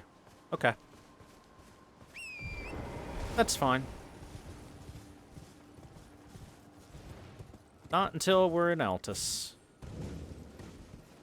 Could have sworn he had a little bit more before then, but I guess not. Back to learn another? Wonderful. You're most welcome to any of my anemic little spells. I like that he calls them anemic little spells. Glintstone Pebble, Glintstone Arc, and Starlight. They're not particularly amazing spells, but I'll learn them from you anyway, Tops. Thank you, kind soul. You're my friend. For learning my paltry sorceries. I never imagined that a bluntstone like myself would have the chance to play teacher. And look, you can even give him a scroll. Did I not mention? I'm a bluntstone. I don't even have a pebble's worth of power. So I'm afraid I can't help you decipher the scroll. I'm sorry I'm so useless. I truly am. Aw, Tops. Poor guy. Here, have a key. Go back to school. Are you certain? You can do it. You're willing to give your glintstone key to me? My, oh my. Thank you. Thank you dearly. Now I can go back to the academy to resume my study of glintstone sorceries. And the very stars.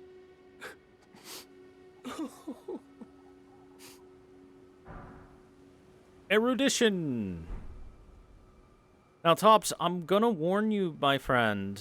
There's a tiny bit of danger there, so be careful. Back to learn another? Why, of course. Thank you dearly. With your blessing, I will depart for the Academy of Rea Lucaria. Or perhaps one day you'll pay me a visit? Who knows? I may be a decorated sorcerer by then. Hell yeah. Thank you. With your blessing, perhaps. Who knows? The future's looking up for Tops. You know where we might find him when he goes there? You know, he might be over at the schoolhouse classroom. I mean, where else would a avid student of sorcery be, right?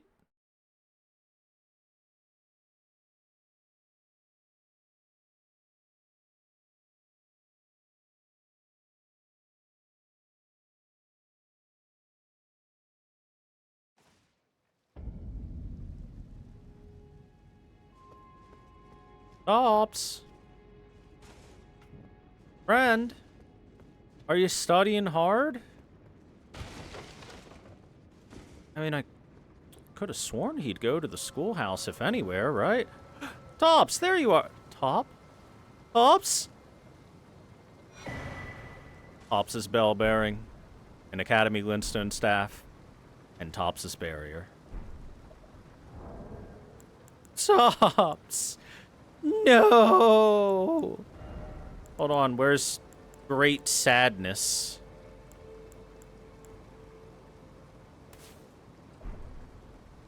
No!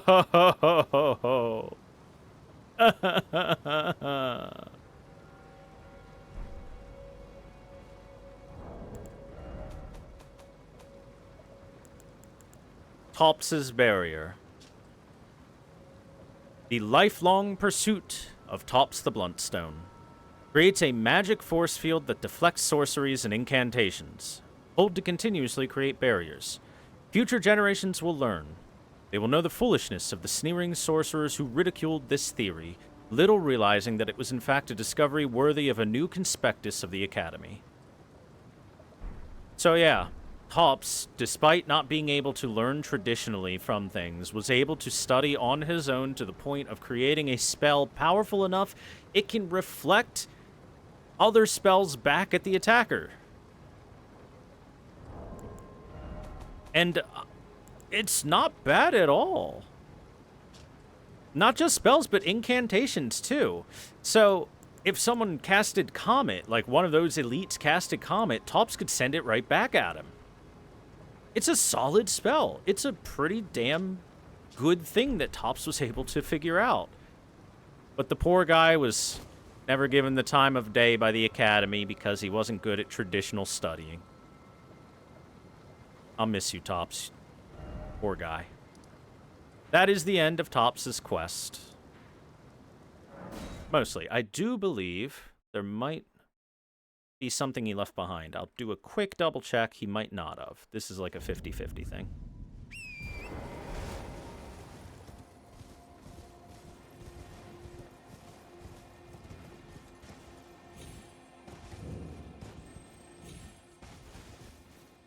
I hear something shining about that wasn't there before. Where is it? There it is. Ash of War, Tops' barrier. There it is. The Ash of War version of it.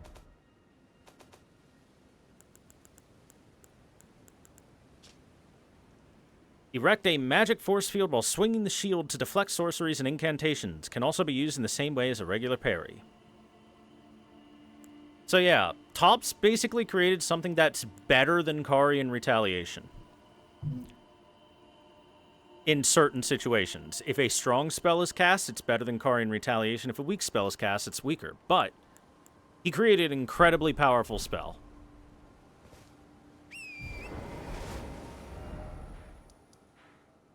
But poor Tops, he was cast aside by the Academy and left to die. Alright, well, let's go open up that rise over here, the converted Fringe Tower.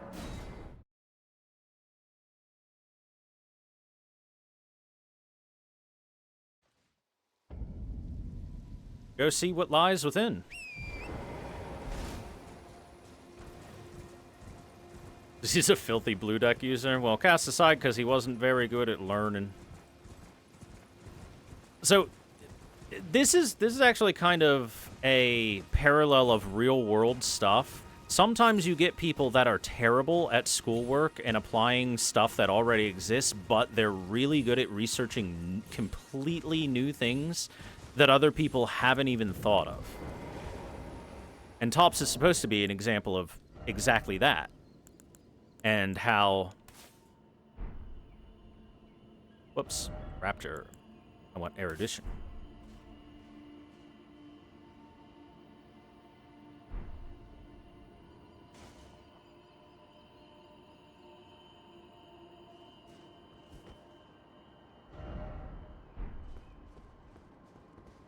Do I need to perform it in front of the barrier?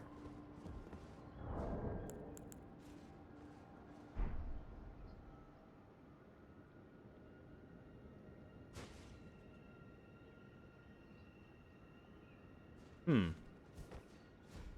would have sworn you perform it right here, right where the message is, right?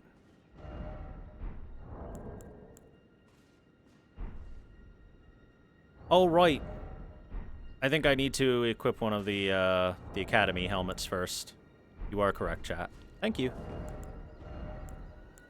I would have got it eventually, but still. Detriment of stamina, that'll do. Whoops.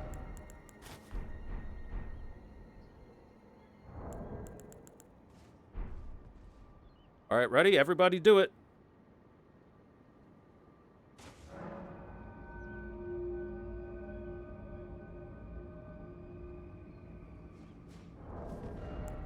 May my head glow with stupidity.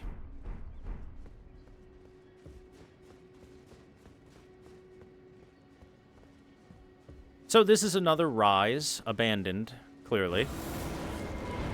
And within it, one of these fuckers. Reminder, this used to be people before it turned into a horror conglomeration.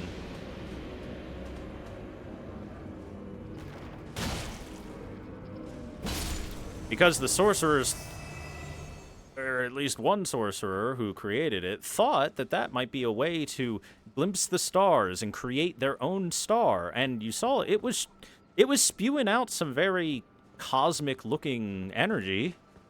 So maybe they were somewhat correct. It's just the cost is the lives of like 100 people smushed together.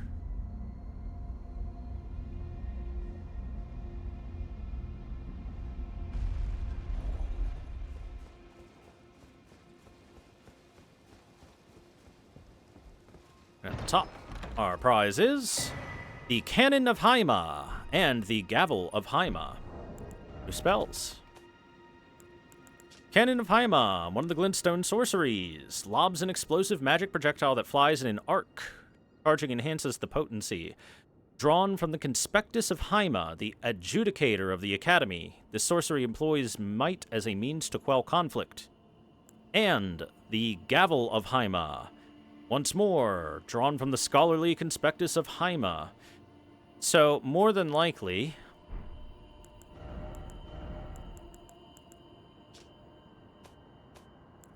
the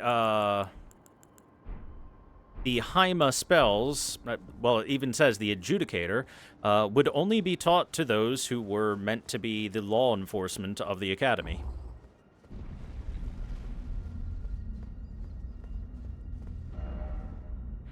Hence why they show up as like a gavel to smash enemies with your hammer.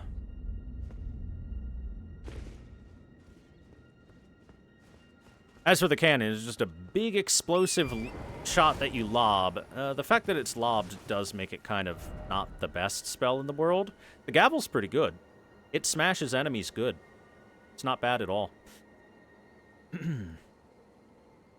But as I was saying, lore-wise, it's just almost guaranteed to have been created specifically for the purpose of law enforcement.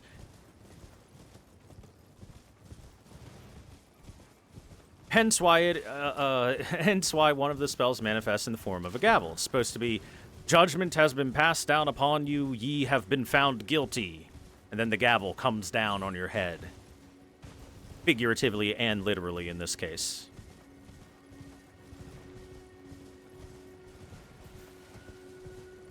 If I recall correctly, the Conspectus of Haima would be the person who was blindfolded in the portraits because Justice is supposed to be blind and all that.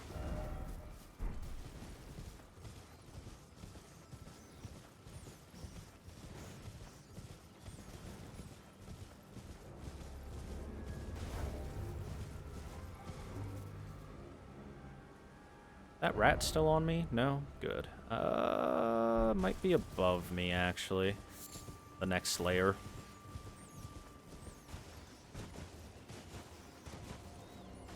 Could be a bandit camp with an item not too far away from here.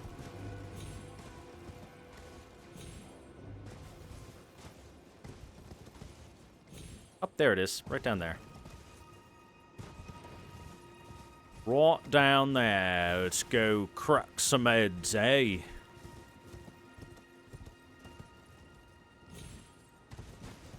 You know what? They have enough people. Bringing out the boys. Get 'em, boys.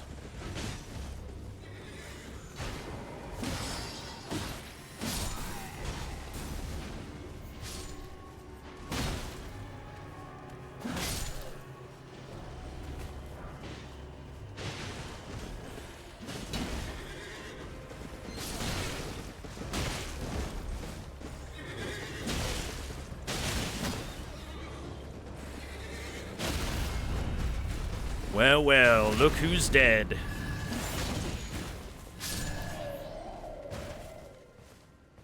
Now, do you see how effective it was the second that that guy got ripped off his horse and then the blunt weapon just annihilated him?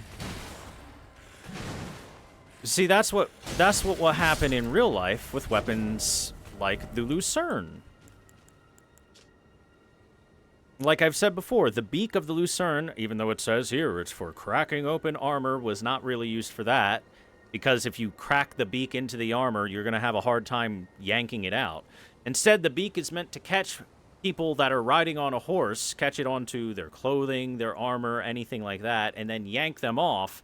And then you take the hammer part and bash their head in with it. Because you don't actually need to pierce through the plate of their armor or anything like that with the hammer, because the hammer is meant specifically to pulverize the insides of it. Or if they don't have armor on, you know, a specific part of the body, you just poke them with the sharp end of your spear.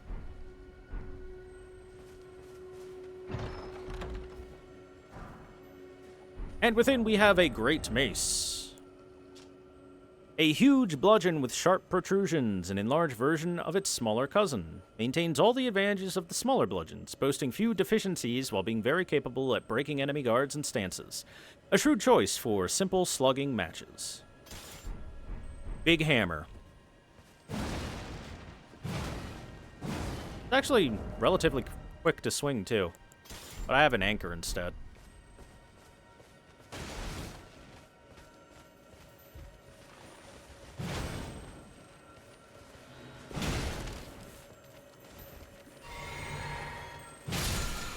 Thanks for that.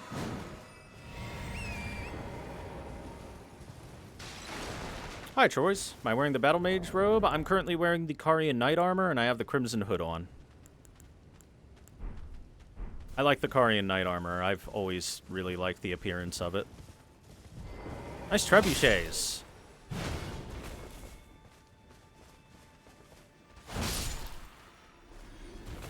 These are trebuchets, not catapults.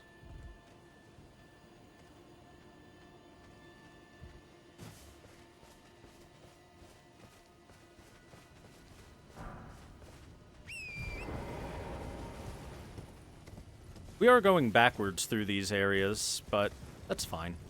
Sometimes going backwards is the better way to do it.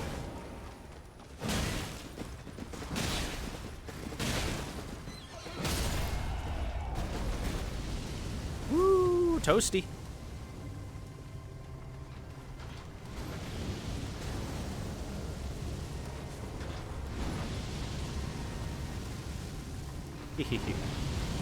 Uh-oh, I found the driver of this car, and he doesn't have a license. I'm gonna have to revoke it, sir. No car for you.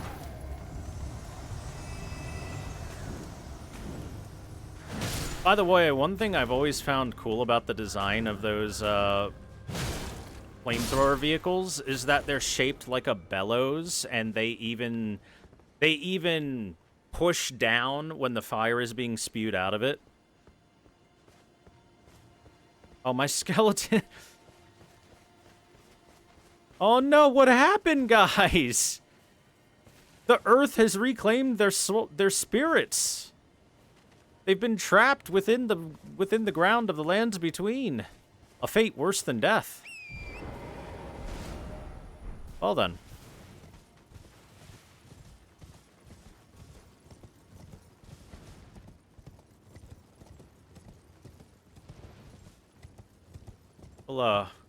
We'll save them from that horror situation.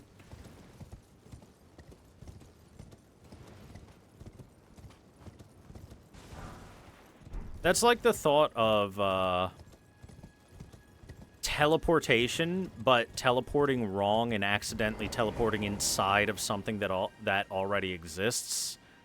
Horrifying when you think about it, right?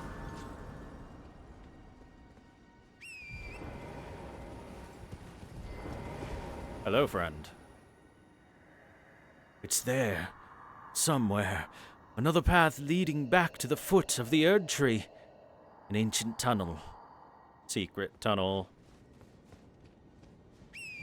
So this is the Dectus lift. But you need both halves of the Dectus medallion to activate this, and we've only got one half of it, so this lift ain't going anywhere right now, and it hasn't gone anywhere for quite some time, as evidenced by all the roots growing around and into the staircases and stuff.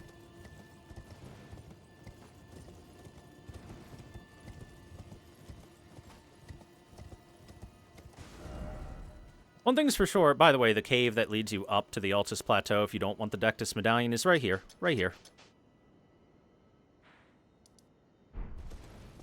Anyway, one thing that the environmental storytelling of Elden Ring does is because of all the dilapidation and all the destruction and ruins and stuff that you can find, it's really easy to make assumptions about the fact that it must have been quite a long time since the Shattering.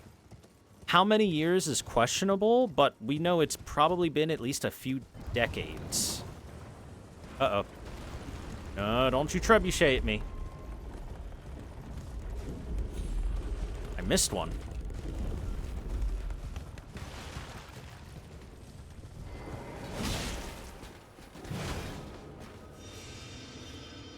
Okay, you buff your blade, and I'll hit you with a anchor. Sounds like a fair trade to me.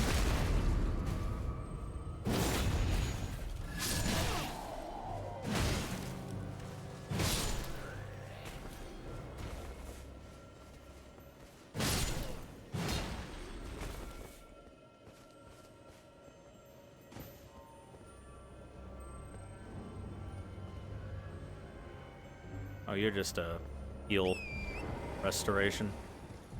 The lone person left is supposed to be the warning sign for people. Too bad for him, all his buddies are dead.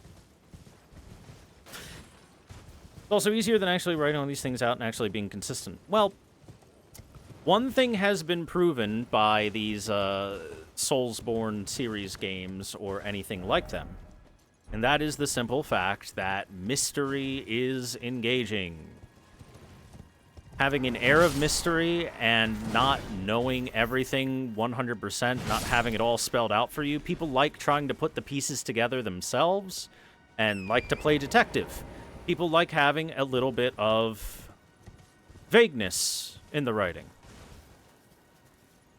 And so, that's kind of the thing that has been the standout thing from FromSoft with these games is a good application of the vagueness. Mostly.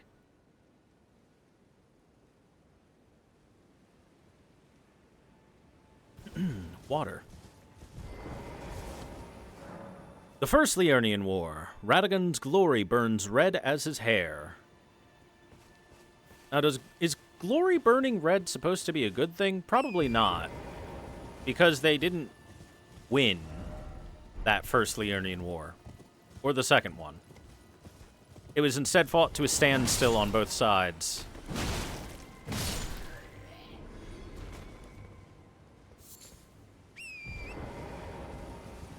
Which for the Golden Order must have been kind of embarrassing, because prior to that, they had already beaten down giants and dragons, and then here's these nerds, these classroom nerds, that are like, oh yeah? Oh yeah? You in what army? That actually stops them. Hey look, another Radagon. With a sacred tear. I do like how the majority of Radagon statues that you find are found in Liurnia, considering it was his home for a period of time while he was married to Renala. It makes sense. Merchant man. What do you need? I don't want any trouble. What do you got? Rune arts. Immunizing white cured meat. Invigorating white cured meat and clarifying white cured meat. These temporarily boost focus, robustness, or immunity. Bewitching branches. These are interesting. Tree branch blessed with an incantation of unalloyed gold. Now we know unalloyed gold is related to Mikola. Pierce a foe using FP to turn them into a temporary ally. The Empyrean Mikola is loved by many people. Indeed, he has learned very well how to compel such affection. So this is interesting. The way this works is that you hit an enemy with this, and then that enemy becomes charmed and will attack other enemies with you. They become an ally for a short period of time. It's actually pretty solid. It's not bad at all. Especially if you use it on one of the stronger enemies that it works on. But it's interesting in that it says that Mikola learned very well how to compel affection. How to compel love. It gives it this kind of slightly sinister side to it, at least in my interpretation of it, especially because this bewitching branch will force people against their will to become your ally. It kind of implies that Mikola might be a little dastardly in his machinations, or at least be willing to do things that could be seen as underhanded, despite being loved by many and being known as Mikola the Kind. A composite bow. This is just a split scaling strength dex bow. Arrows, bolts, a rift shield, small metal round shield depicting a sinister rift. An antiquated charm that glares back at an enemy. It boosts focus. Pretty cool. Could be used to charm a leader or horse riding guys and fight the rest? Yes, you can charm a lot of enemies. Not everything, but a lot of enemies can actually be charmed. Medium-sized heater shield with a blue crest. The crest represents a forest and a river. Simple. Done? Nothing special. Yeah.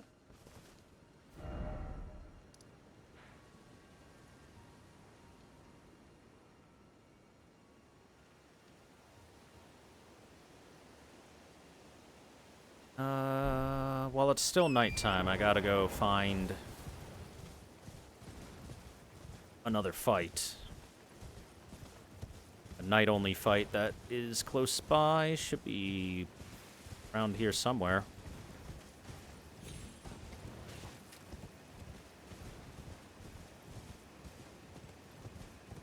Sounds really nice. It is really nice. Not you.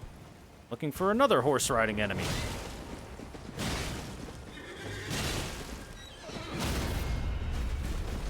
Oh no, you've fallen and you can't get up.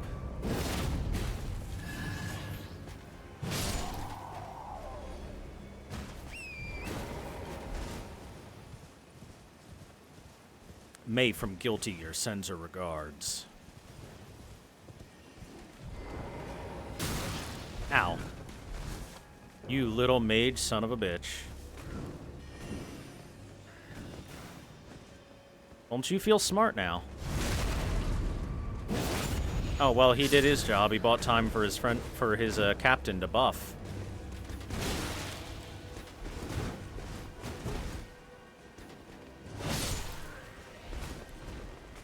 All right, you there. Let's go.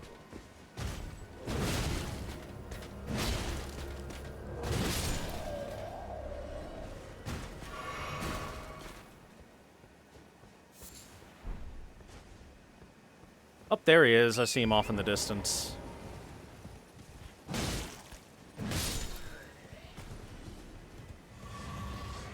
Well, well, well, look who it is.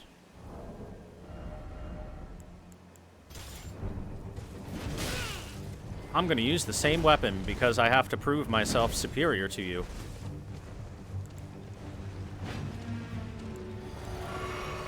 Alright, let's go, nerd.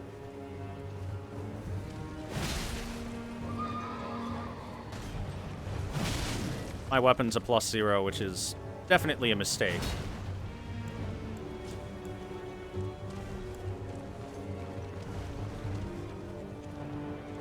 Lightning! Lightning! Lightning!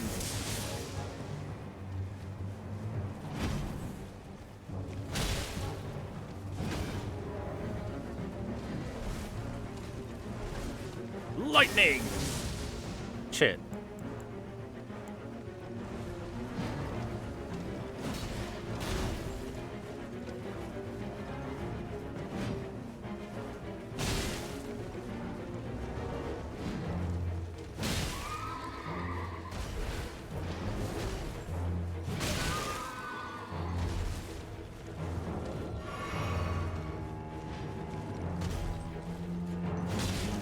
Ah! Horseback for 1v1? Nah, I hate fighting on horseback, to be honest. Can't really do a whole lot. Lightning! Ow. Worth. I'm gonna zap your ass now. Come here. Or I'll miss entirely. That's fine, too.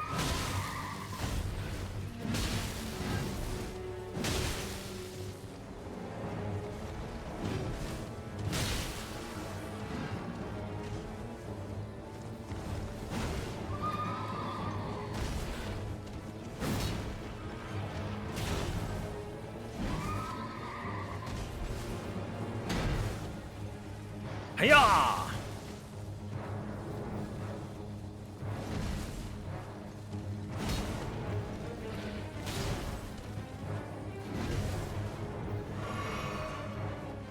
Remember, if you stay on their left side, since they're right-handed, they actually have a tough time hitting you. No, come back here before the night ends. Stop running the fuck away, you coward.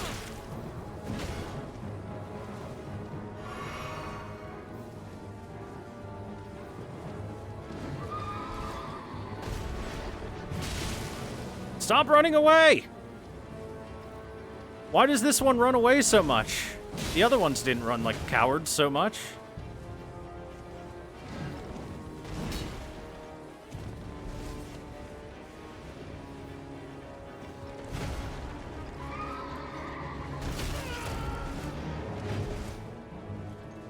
Ah!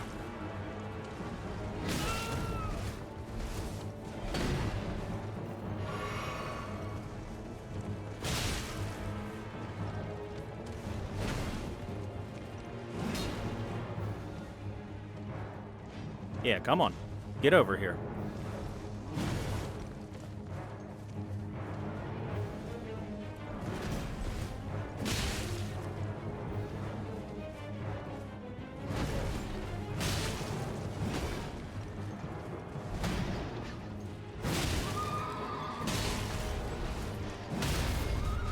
Well, well, look who fell. Die.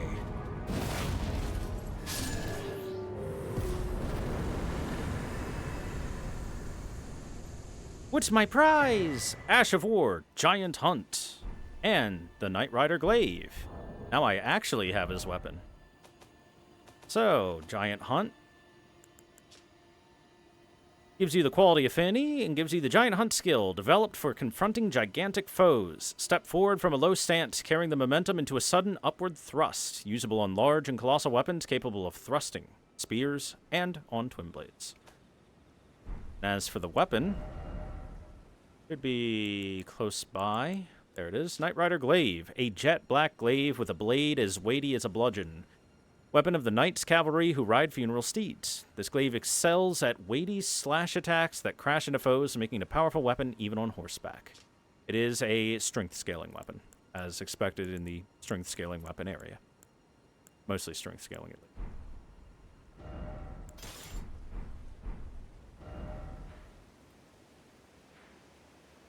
You cannot stop me from fighting all the Knights Cavalrymen with weapons that are similar to what they're wielding. I will continue to do it, even if my weapon is a +0. It's just more fun that way for me.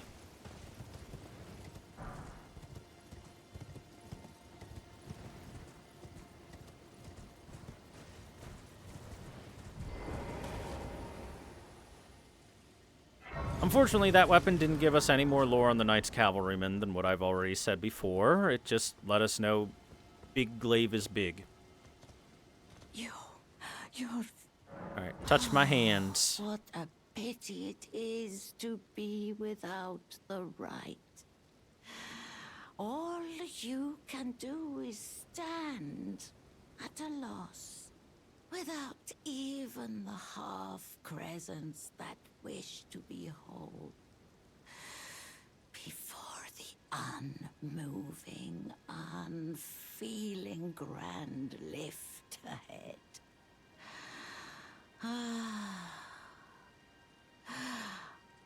Or are you planning to throw yourself to the waters?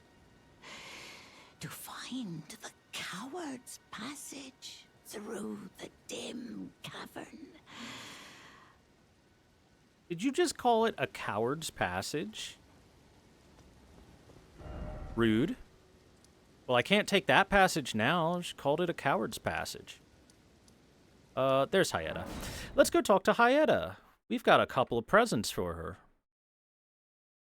She asked us for another Shiburi grape, and luckily for us, we've got another one for her.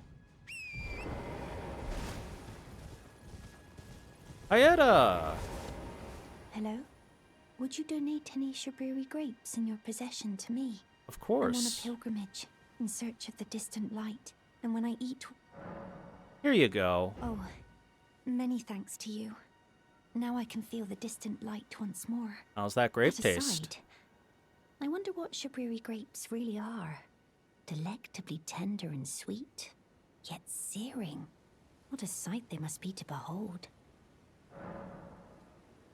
Yeah, about that. I don't know how to break this to you, but they're eyeballs. Human eyeballs.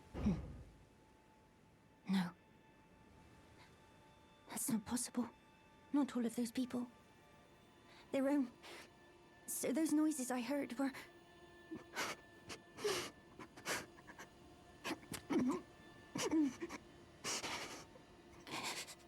Sorry. I'm all right now. Don't mind me.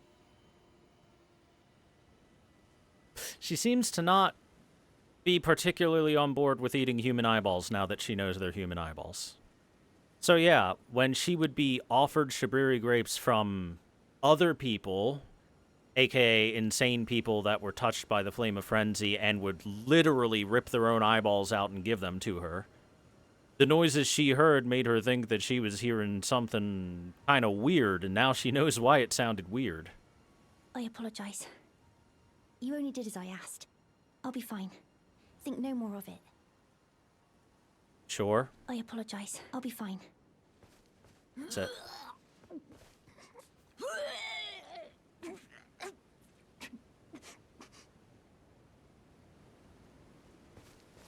I apologize. I'll be fine. She did a little pukey.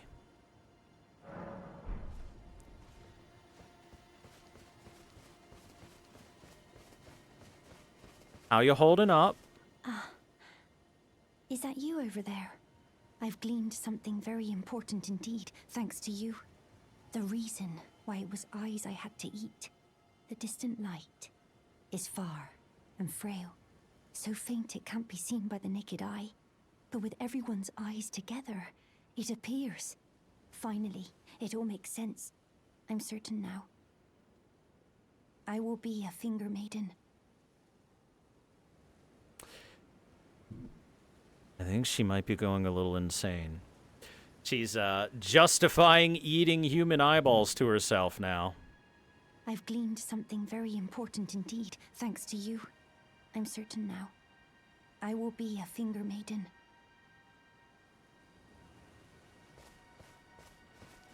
So yes, in order to justify this to herself, she's like, of course, only by the power of everybody's eyes put together can we see things properly. She should be up here now.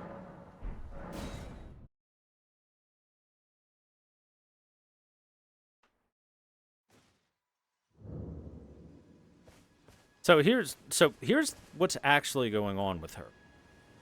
The reason why the Shabriri grapes reveal the distant flame to her is because the people that have had their eyeballs infected by the flame of frenzy, well, they're infected by the flame of frenzy. With that tiny amount of the flame of frenzy going into her, it creates just enough of a spark in her brain to give her a vision of the direction in which to go.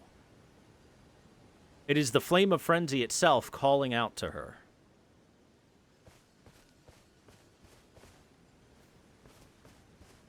Ooh, yummy centipedes. Take a look at those golden centipedes.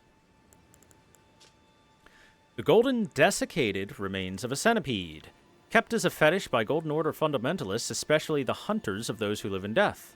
As such, they are found near churches and similar. Oh, hello. Is that you over there? Have you ever heard of fingerprint grapes? I sure have. They're special grapes which only grow on those who've been clasped by the burnt fingers. I would truly love to try one. The distant light seems far closer than before, but I can't sense a thing from the usual grapes anymore. Please, could you donate a fingerprint grape to me? Without one, I don't know. I feel like I might go mad. So you can hear the desperation in her voice now.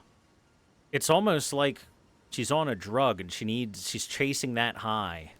I don't feel anything from the usual stuff. You got anything stronger, man? But the important thing that she mentioned is that a fingerprint grape only occurs by those who have been clasped by the hands.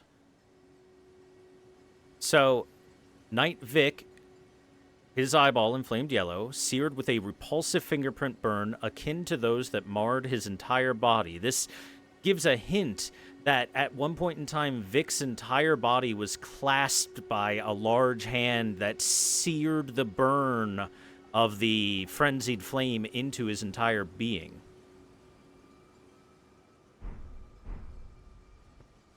They're special grapes which only grow on those who've been clasped by the burnt fingers.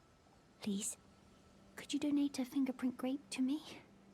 Without one, I don't know. I feel like I might go mad. Girl, you're eating human eyeballs and asking for more. I feel like you've gone a little bit mad already. But here, I'm an enabler. Oh, a fingerprint grape. Tried and true. What a wondrous thing. A fingerprint grape. Oh, how sweet. Yet, how it burns. Thank you. I've composed myself again. May the blessing of the fingers be upon you. We gave her drugs. Thank you. From the bottom of my heart, I'm sure I'll be a finger maiden. Thank you. I'm sure I'll be a... And so that, I believe, is the end of our journey with Hyetta for the duration of Liurnia.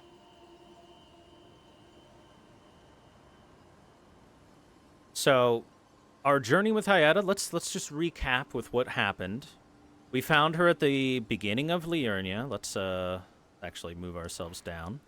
Found her all the way here, right next to the lake-facing cliffs, Grace. And she asked for a Shabriri grape.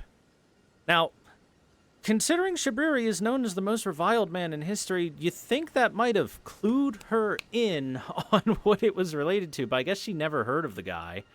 I guess some people just never heard of the guy. But she was asking for Shabriri's grapes because she's on a pilgrimage to find a distant light that she only sees when eating said grapes. So we give her one, and she goes on her merry way, and she makes her way all the way up here. She's heading north. And then she asks for another. We give her another. She's having a good time. She's enjoying herself. And then she comes up to, what? Here? Or was it here? I think it was here. Then she asks for one more, and then that's finally after we give her a third one, and after she's had however many, that she finally goes, I wonder what these are. They have such a peculiar taste. And I've never known that grapes could be spicy before. Spicy grapes.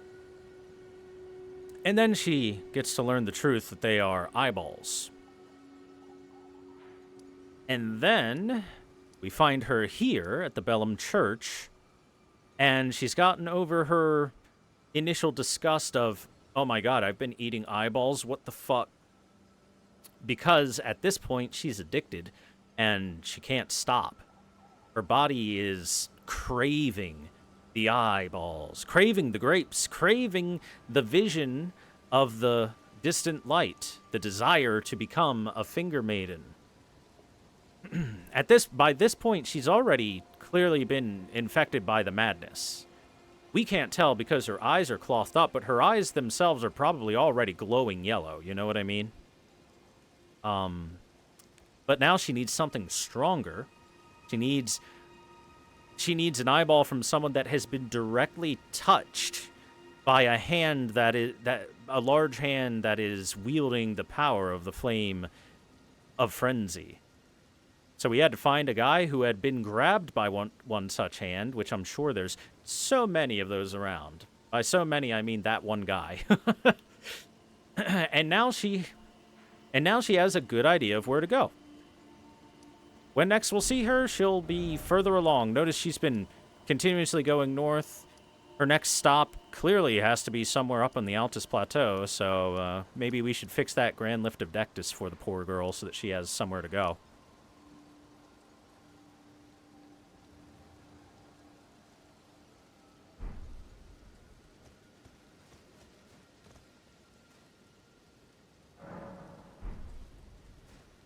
And she's gone.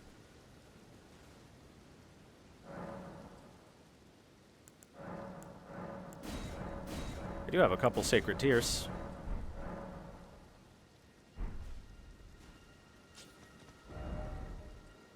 So that's the recap of what we've done with Hyetta so far.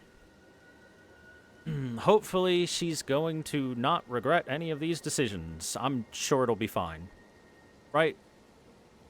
There couldn't be some horrible fate in store for her or anyone that has been helping her, am I right?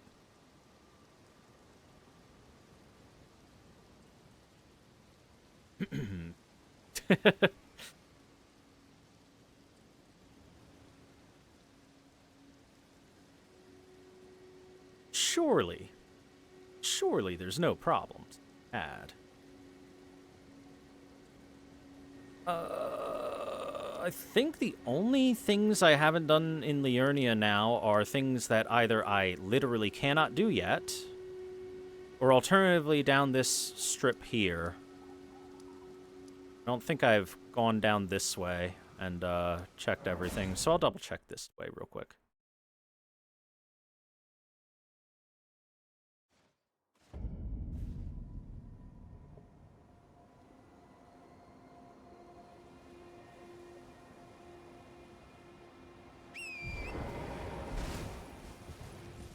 Let's, did I do what you point to?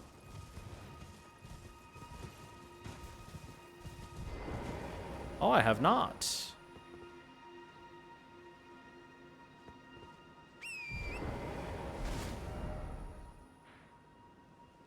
Down this way? Okay. Caligulan celery. They're human fingers. Yummy. Yeah, eating a Shabriri grape would be like eating something called Eggs Benedict Arnold. Like, you know, traitorous eggs. Why would you ever do something like that? Crazy.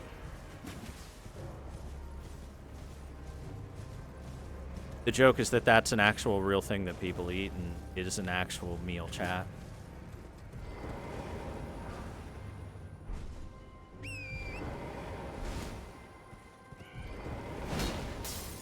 Ah! Smoke screen! That smoke screen didn't work too well.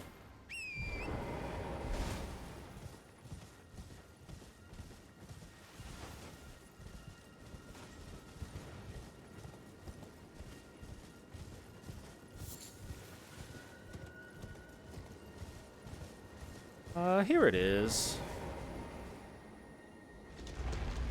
Another set of catacombs we haven't done yet.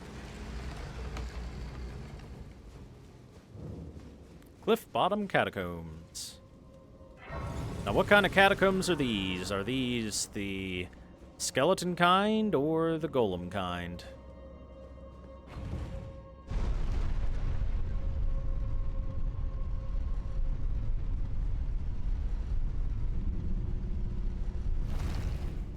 It's a golem kind. Okay.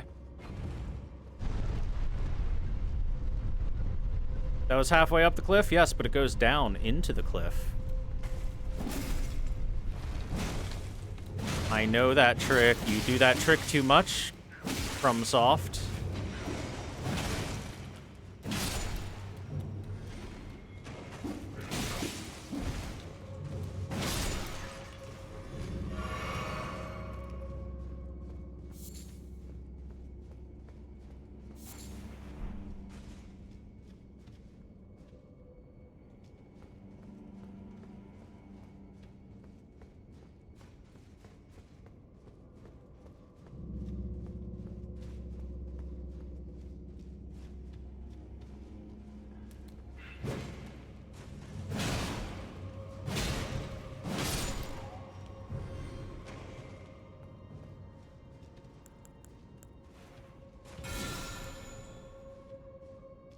There was a hidden wall in this one. I heard it get activated.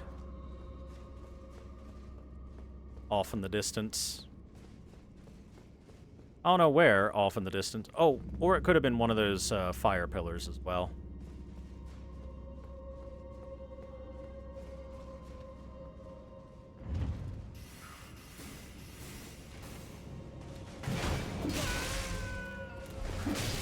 How did I miss?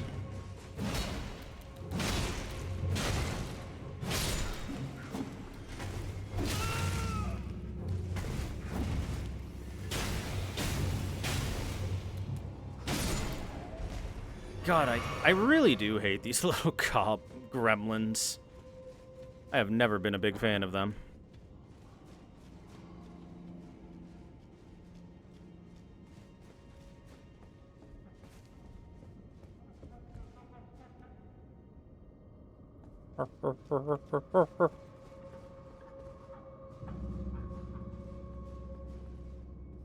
It's a sleepy man.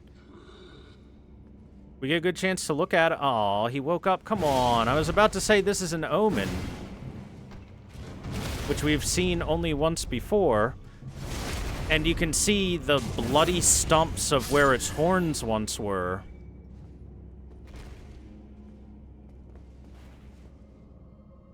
Why does my light turn off when you do this? But look at all those stumps. Normally those would be like curled horns coming out of their body. This is an omen just the way that Margit the Fell is an omen. Exact same type of birth defect.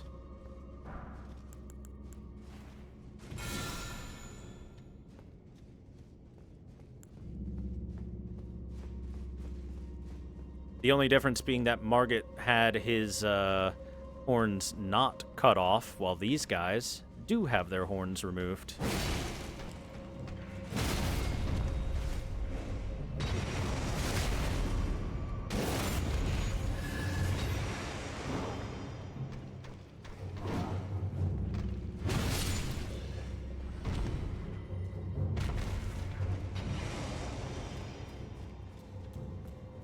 Also, Margit seemed just a tiny hair more eloquent.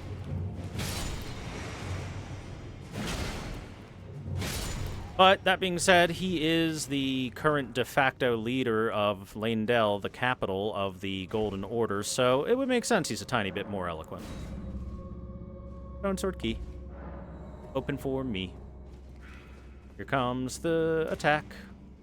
Oh my god, I hate when the messages do that.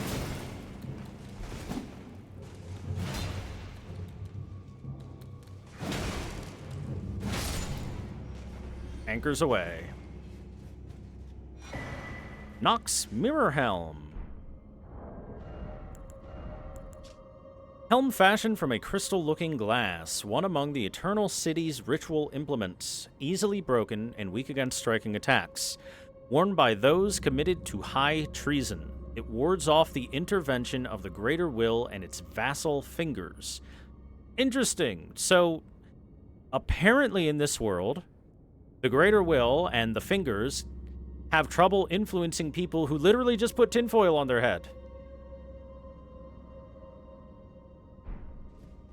And once more, we get a little bit of slight backstory for the Eternal City, is that those of the Eternal City would be committed to high treason and be forced to wear these helmets.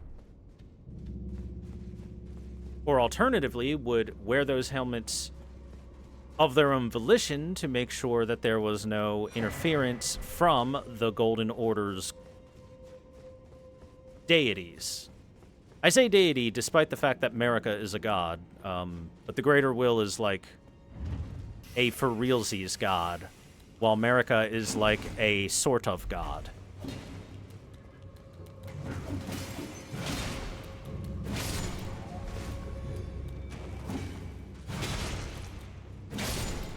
We'll get into that a little bit more when we go into the history of the world. And the universe, and all things. The history of all things, I guess you could call it, when we start talking about it.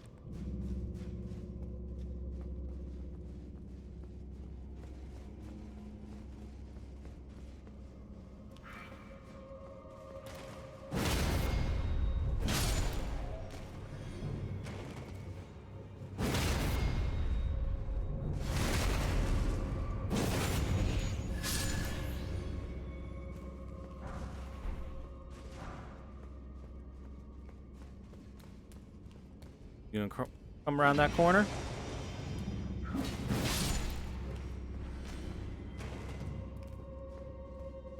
Little bitch. Look at that. Found myself a hidden wall. Oh no, oh no, oh no. You guys have fun with that.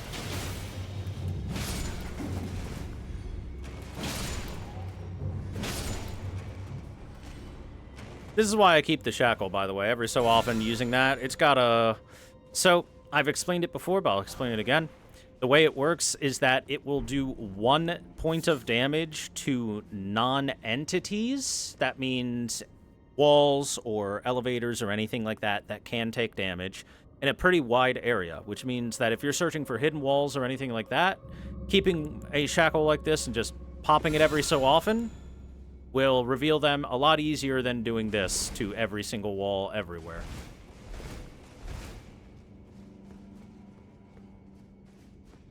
I know a lot of people don't actually know that that works like that, but that's why I like to show it off.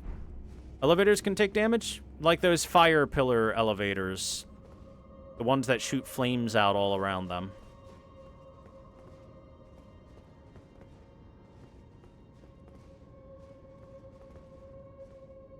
As an example.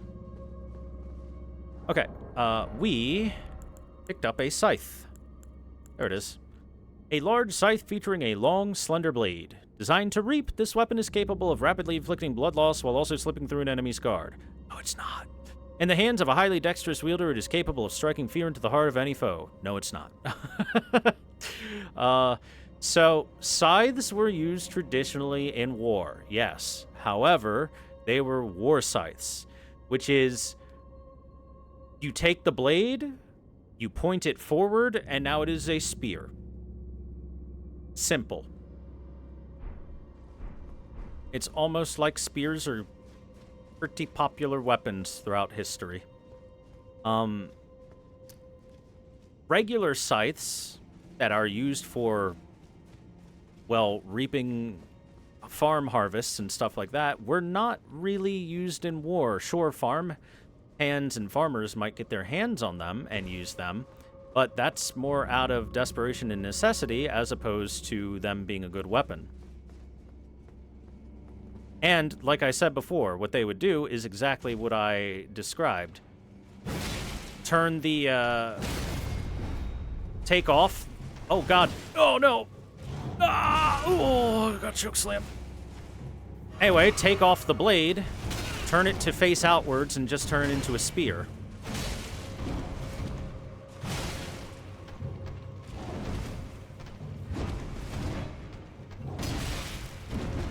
Do you like how it made the stun sound effect, and then he didn't get stunned because I hit him during one of his hyper armor animations, so it canceled it?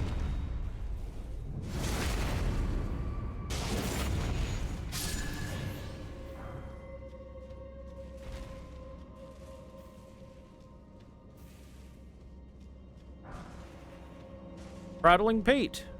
Wonderful. Twisted clay sculpt in the shape of a human head emits a voice that says, wonderful.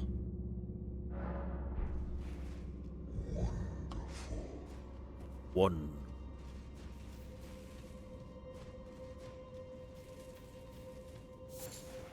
Hefty beast bones.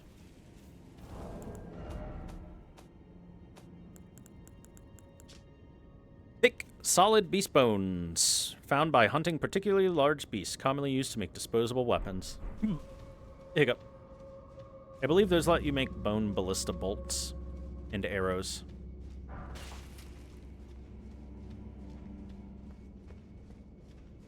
Hey, you want some arrows? Right in the dick, and he doesn't even seem to mind. Here, have some more.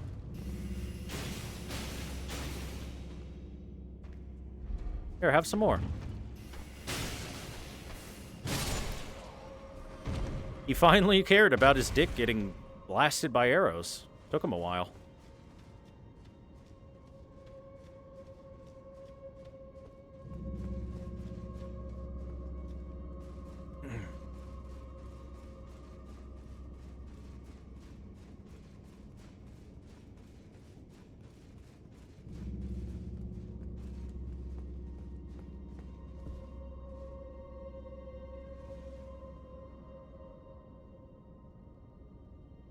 Look at this guy. Kneeling in worship of one of the many random statues that's just kind of supposed to look like a holy person, I guess, in this particular case.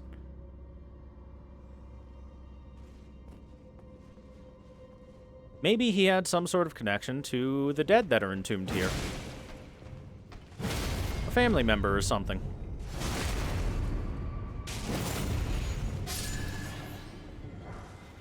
The Page Ashes. Oops.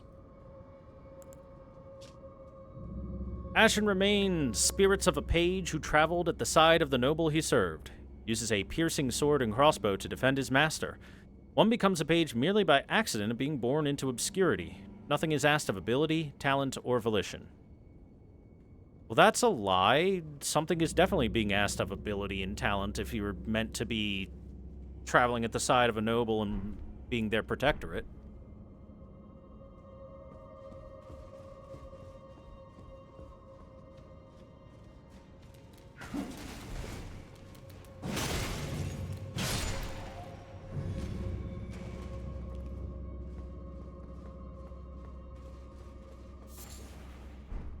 Bang, and pull the lever.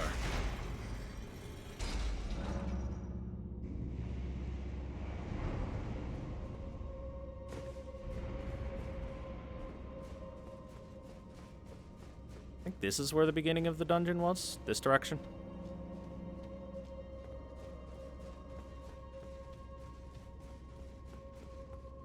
Yep, sure is.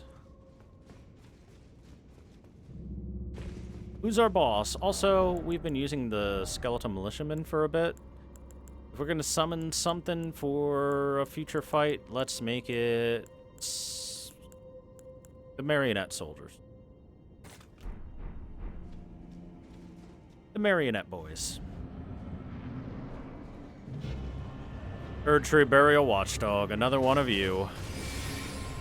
This is a magic one because we're in Liurnia.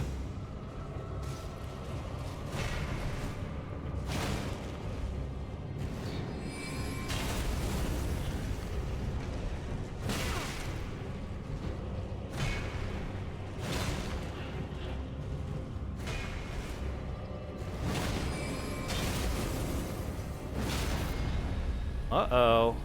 My anchor is big and blunt and strong. Fireball. Dead.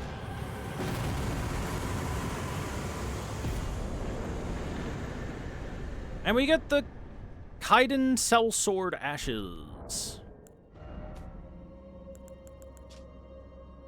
Spirit of a mercenary belonging to a Norse riding folk. Skillfully uses a massive blade made for dismounting other riders, and it enhances his already considerable strength with war cries.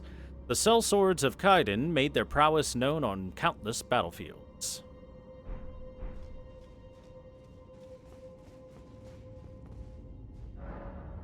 And we're good.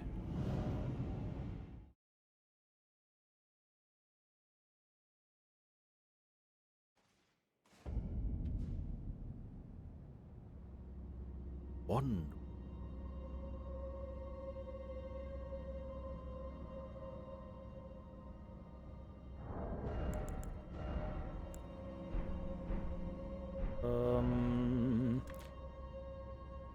Double checking for anything I might have missed.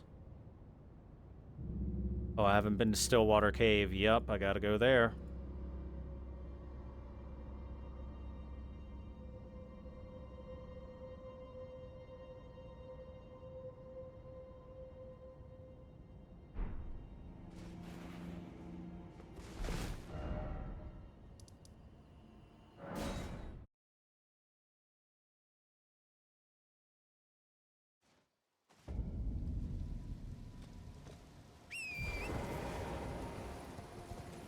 South we go.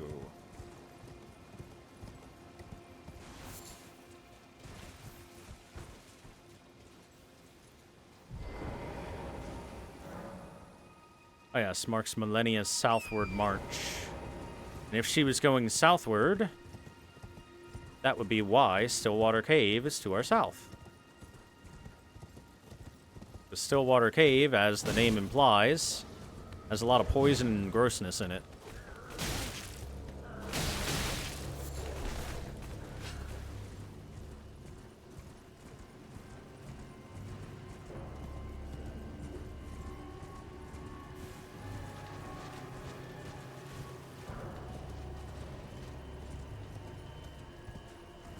Oh, hey, Grace.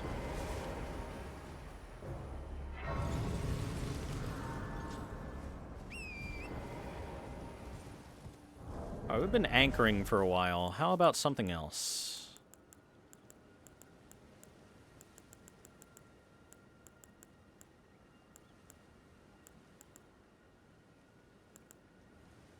You know what? We could use Roger's rapier for a bit for funsies.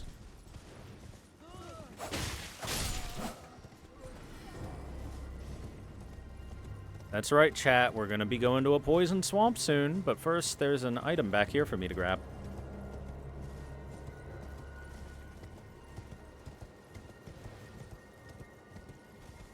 Miyazaki's favorite, the poison swamp.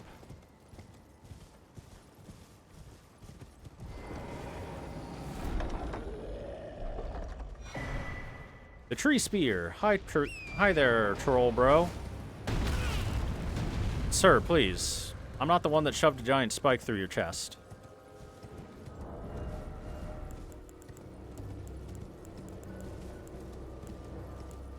Tree spear. Golden spear with a tree-like design wielded by knights employed as palace guards in the capital city of Lanedell. Deals holy damage. Requiring superior dexterity to wield, this great spear can perform consecutive thrust attacks despite its larger size. You know what? Let's use that for a bit.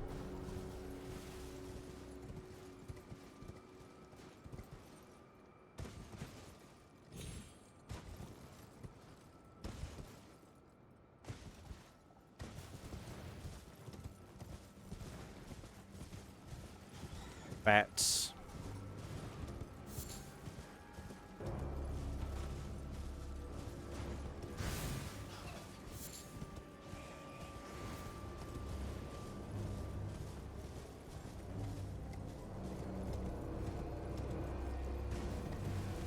Still water might be down here then. Ah! Lobster! Run, run, run, run, run, run, run, run, run, run, run. We don't like lobsters.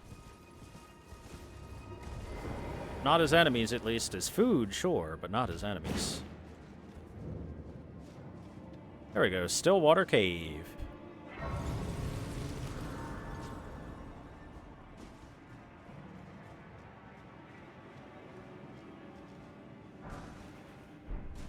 Are you guys ready for lots of poison and grossness? I'm sure you are. Actually, you know what? I'm gonna sit down. I'm gonna give myself Flame Cleanse Me.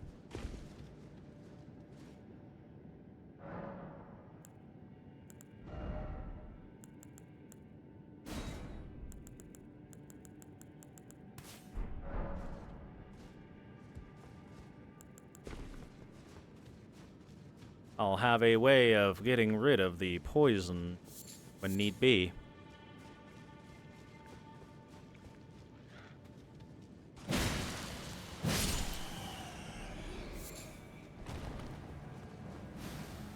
Hey, look, it's somebody that worships poo-poo. You can tell he worships poo-poo because he's covered in mushrooms. Oh, you bitch. Is. Plural. Bitch is.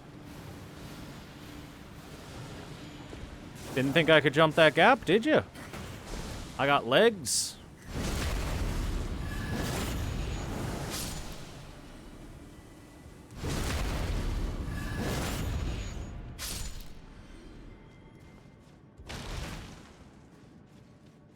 Yepazaki.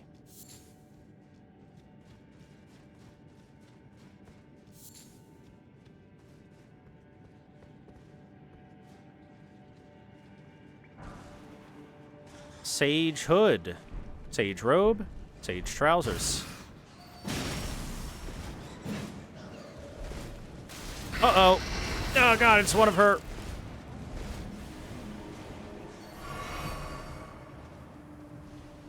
Poisoned.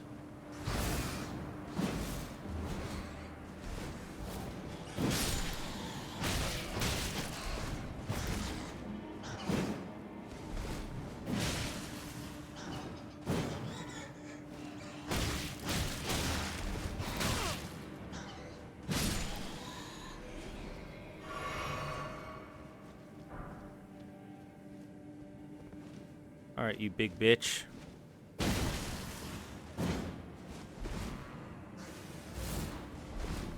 Try to grab me? No.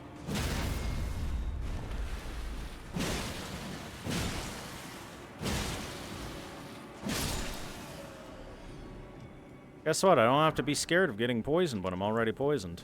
Flame, cleanse me. Serpent arrows and Golden Rune 5. Let's take a look at that sage set, shall we? A burgundy pointed hood, attire of the wise sages who were deemed heretical. Evidence that the wearer was driven from town. Sage robe, thick burgundy robe. Evidence that the wearer was driven from town. That's just, I guess, what all the sage stuff says.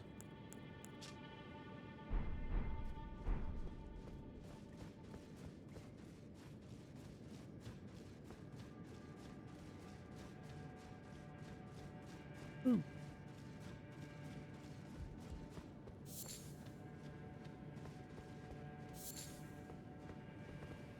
at all these flowers. I forget, is there anything in the poison swamp down below? Doesn't look like it. Oh, there's an item over there. I'm sure it's nothing. But you won't know till you look.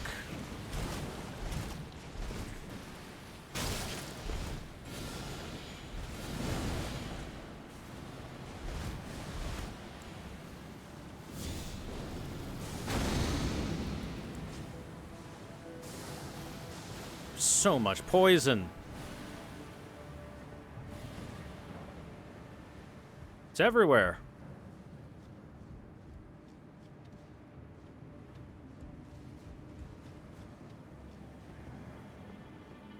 Alright, let's just grab this item. Golden Rune 4. Oh, be still my beating heart. That's what I've always wanted.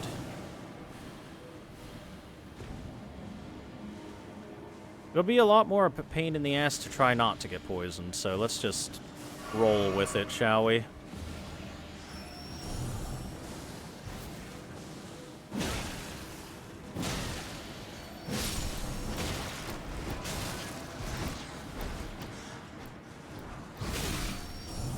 Ow.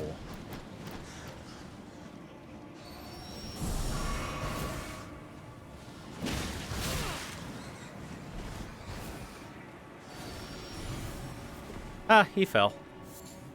He fell. What a dummy.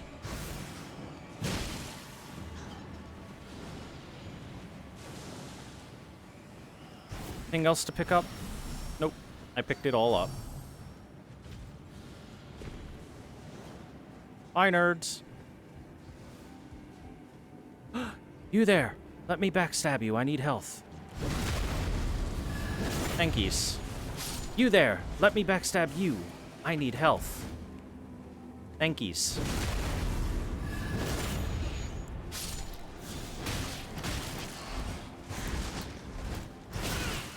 Alright.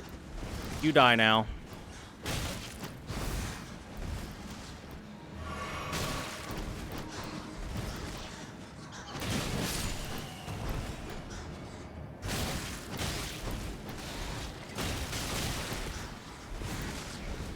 Boy, it sure is fun that enemies can just move forward as much as they want while attacking. Boy, is that design for the enemies really enjoyable and not annoying at all. Ugh.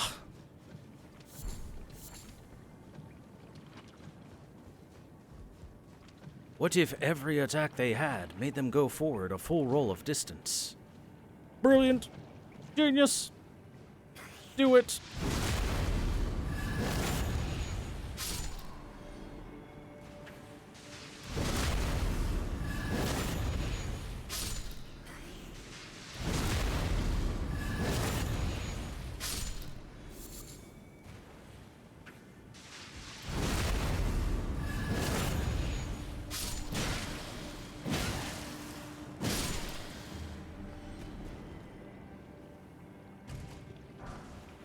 Poison grease. Yeah, makes sense we'd find that here. Alright, let's equip an actual weapon for our actual fight. When in doubt, katana.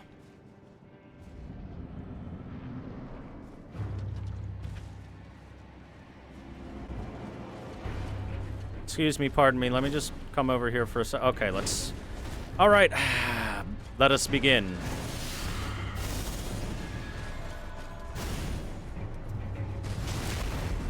This is a Clean Rot Knight. They're really cool. They are warriors of Liurnia.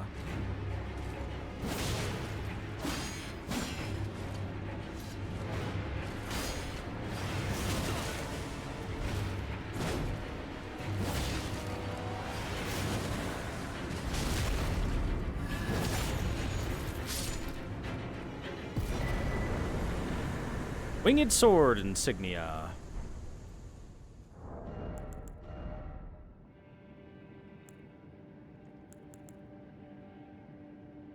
There it is. A talisman depicting a raised prosthetic blade, an honor bestowed upon the knights who fought alongside Liurnia the Severed. Raises attack power with successive attacks. The wings symbolize Liurnia and her undefeated prowess. Though she never knew relief from the accursed rot she was born into, her blade was forever beautiful and relentless. So, this already gives us a little bit of information about Liurnia. Liurnia has a prosthetic arm. Liurnia was born afflicted by rot, and Liurnia has undefeated prowess, so she's an incredible warrior. It doesn't tell us the most important lore, that she is the Blade of Mikola, but don't worry. I'm sure someone will tell us that eventually.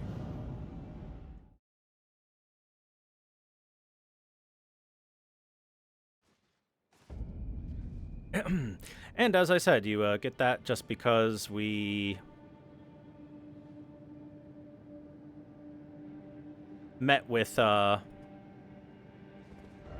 of Liurnia's followers, essentially, a Clean Rot Knight. They're called Clean Rot Knights because they aren't particularly fond of rot, as you may be able to surmise. How about a battle axe? Alright, we want to head the other direction, west.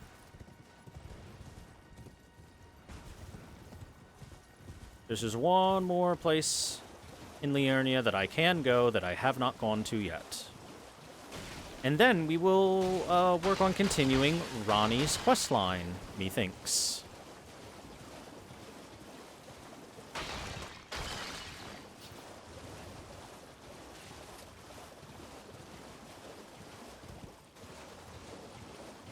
Hey, look, fire monks. Now, why would there be fire monks in this area? Interesting. Hey, chat. Look at what this is. A poisoned swamp. Remember when there were interviews with Miyazaki about how he had to hold back as hard as he could to not include poison swamps in the game because he knows how much people don't like poison swamps?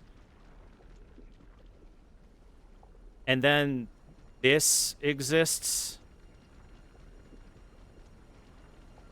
Yeah, he sure held back, huh? Sure did hold back on those poison swamps, didn't he? He's a fucking liar. Big fucking liar. Alright. Let us proceed. What if I put crabs in the poison swamp? Poison swamp crabs.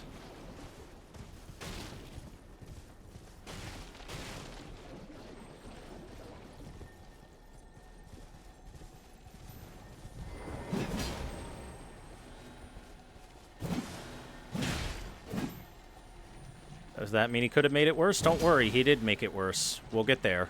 Don't worry. Ash of War, Vow of the Indomitable.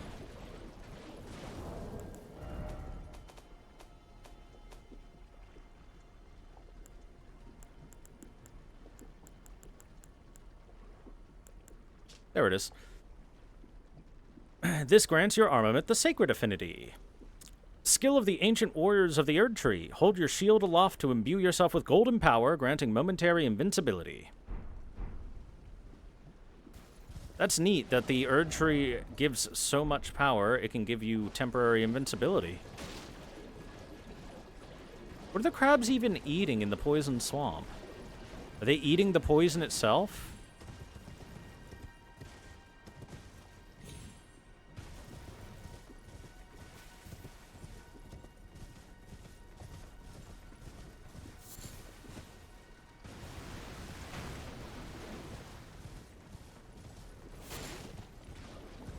Hey, look! People being hanged. We haven't seen that for a little while. There's much less of that going on in Liurnia than there is in Limgrave, but we finally found the secret hanging place, the village of the Albinorax. Hi, friend. You okay, buddy? You alright? No, no. Calm down. Just saying hi. Okay, fine.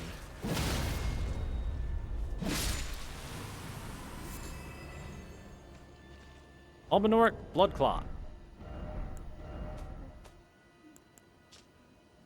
The thick coagulated blood of the Albinorics. Albinorics are life forms made by human hands. They're homunculi. Thus, many believe them to live impure lives, untouched by the Erd Tree's grace.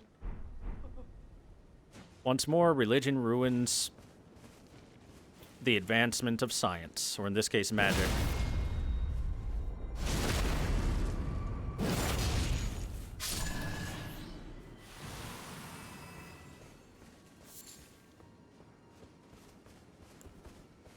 Hey, look! We know her. Nephili, what are you doing out here? Oh, it's you. Well, what do you make of it?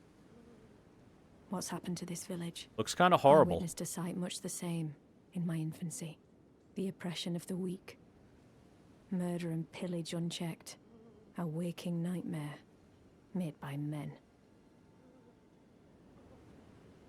But this time, I'm a woman grown, and though the suffering cannot be undone, I can still mete out justice. Justice to the oppressors. Let the scars I carve remind them. I am Nephili Lu, warrior. But this time, and though the suffering justice to let the... So I think that there's a couple things that you can glean from this. First off, the Albinorics are forced to live under a cliffside in a poison swamp in the first place. Like, they had to hide themselves away inside of a swamp of poison hidden under the cliffs. And then when they were eventually found, well, this happened to them.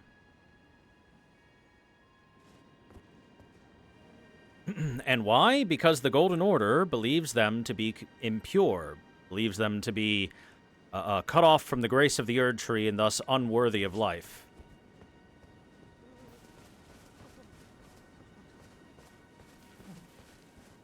Well, I actually kind of don't want to kill the Albinorics. They had a very bad shake of it. That being said, if they attack me, like this guy, then they're just asking for it.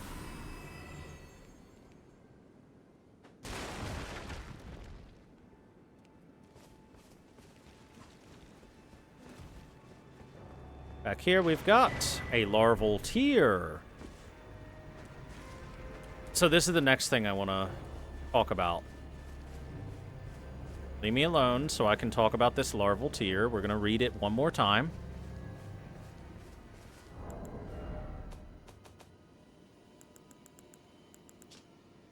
Core of a creature of mimicry. As much a substance as a living organism.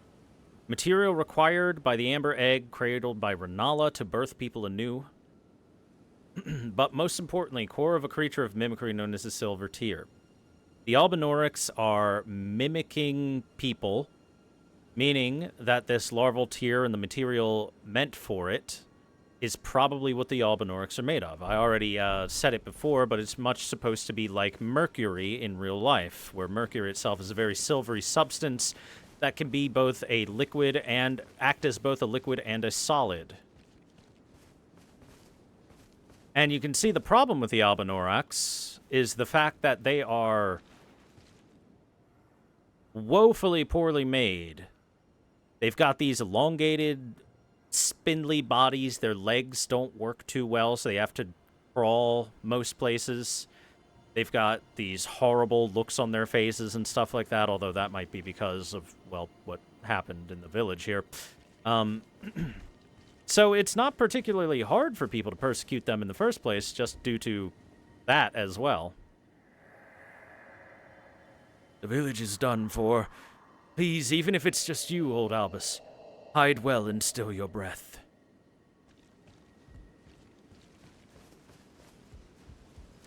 So yeah, this village basically got genocided.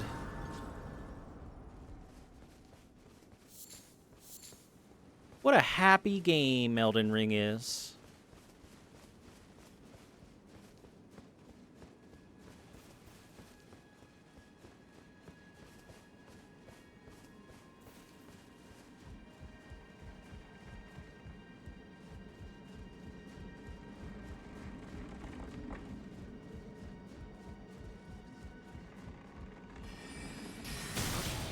But look, Albanorex that have been taught magic. I've said it once, and I'll say it again. It seems that the Academy doesn't have too much of a problem with the Albanorex existence, and are willing to use them as servants and teach them magic.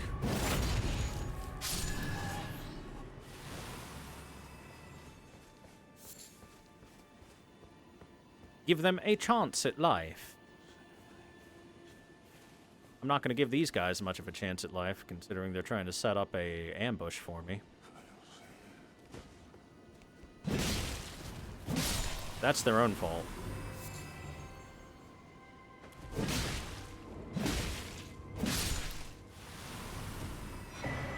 A crystal sword.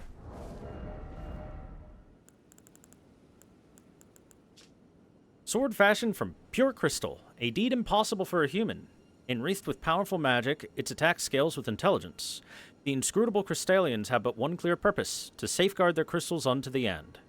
One theory posits that they yearn for the return to their creator, who will carve for them new brethren. So, we've got a crystal sword here in the village of the Albanorex. Possibly a Crystallian took pity on the pitiful souls here and gave them this as a way to defend themselves. Although the person that was wielding it clearly died.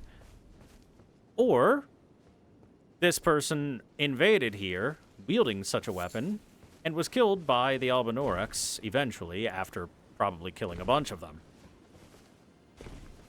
But it does give a little bit of a look into the Crystallians, a tiny peek into the Crystallians, in that the one thing they seem to do is safeguard their crystals.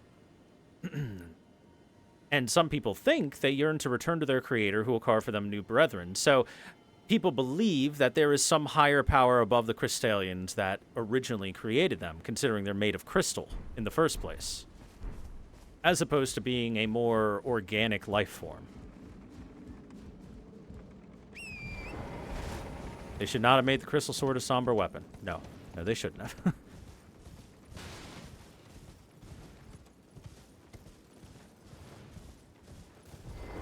Hi there, friend.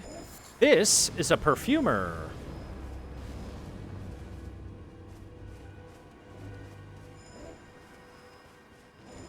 Named as such because of the perfumes that they use to, well, do what you see there.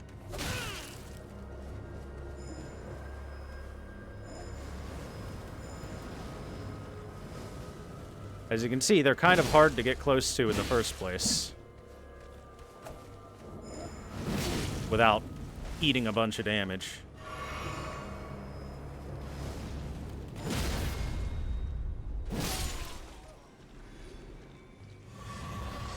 Depraved Perfumer Robe and an Altus Bloom. Let's take a look.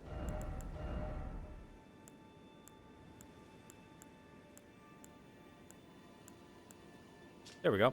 Robe worn by depraved perfumers. The embroidery on the apron is itself a curse upon the Erd Tree.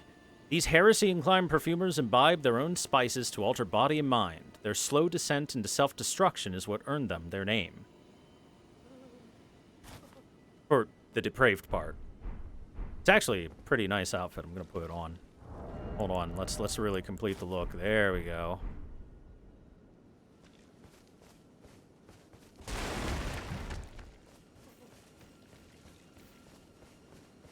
So it does give us a little peek into the perfumers, and that they like to get high on their own supply.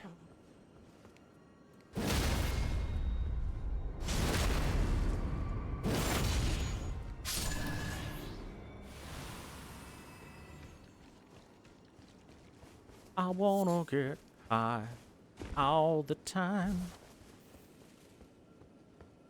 Look at that. They are just being hanged everywhere. The number of corpses around this village is kind of astounding. This used to be a village of probably a population around 100 or so before, well, the genocide. Ivory Sickle. Another new weapon.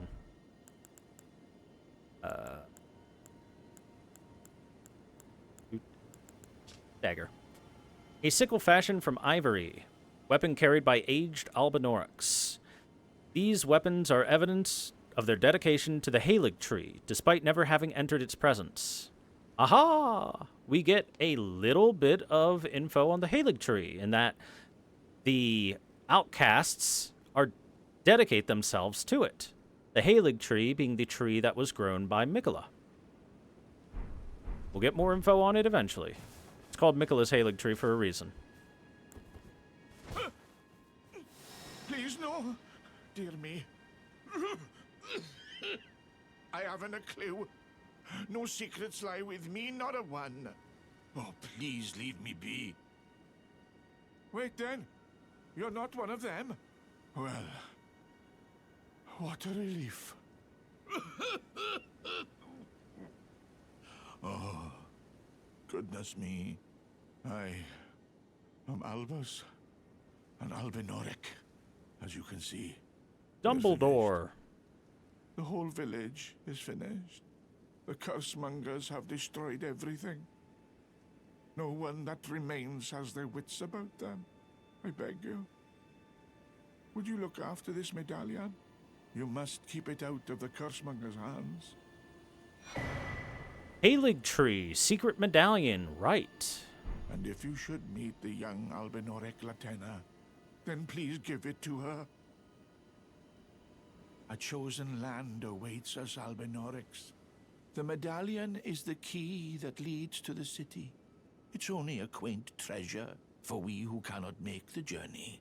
But for dear Latenna, it is needed to fulfill her purpose. My legs will soon fade, and with them my life. Alas, this is the immovable fate of all Albinorics.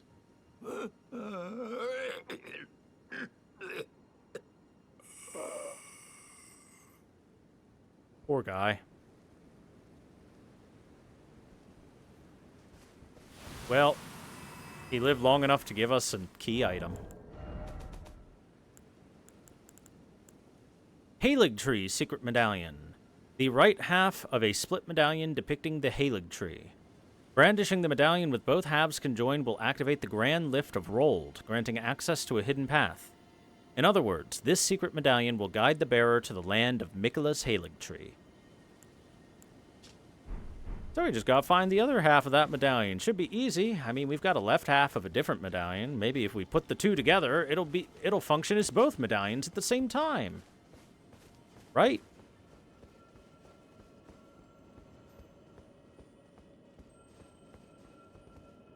Damn, look at him go. He crawled real fast.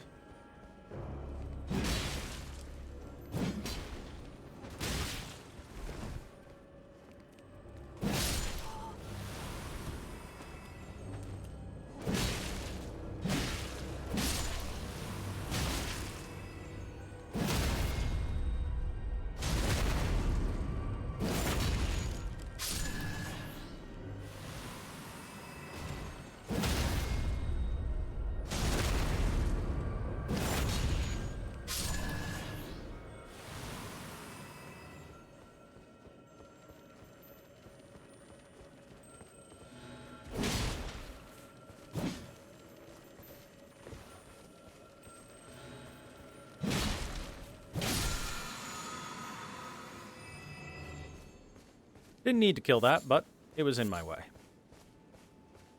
Speaking of in my way, this guy's in my way. You know what? He's dual-wielding weapons. I'm gonna dual-wield weapons.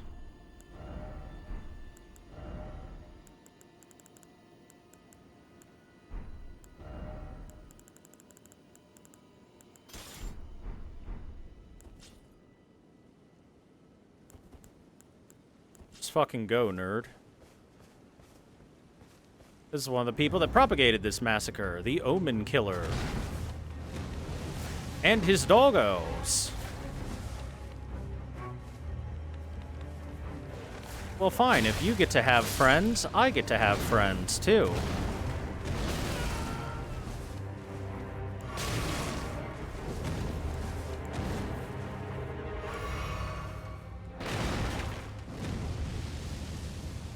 Here, enjoy my friends.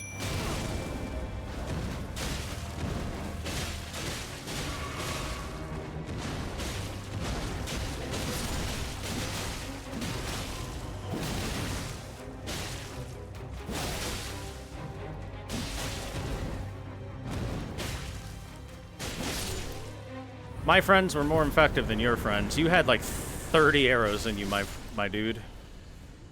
Well done, marionettes. We get the Crucible Knot Talisman.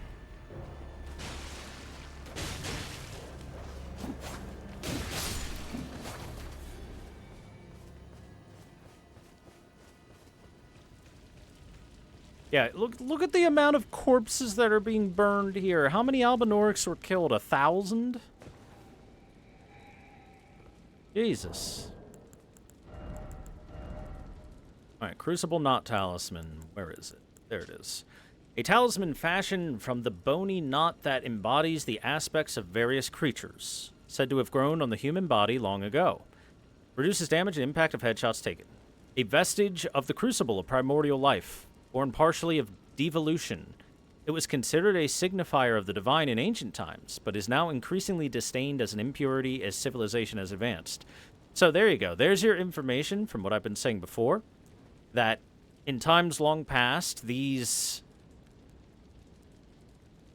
divergences in births, where people would be omens, for example, and have things like horns, scales, tails, wings, when they were born, would be seen as a sign of the divine, because apparently life from the crucible, the primordial life, would all have some signifier of that kind of physical makeup. So it was seen as something divine. But now, as civilization has advanced, as the Golden Order has taken place especially, it's instead seen as something profane, something impure. And that guy, as a omen hunter, does his job by going around and killing things that he sees as impure, such as omens. You know how those big omens we found had all their horns cut off their body and had nothing but bloodied stumps there? Yeah, omen killers are the reason for why a lot of those omens are like that, with their stumps.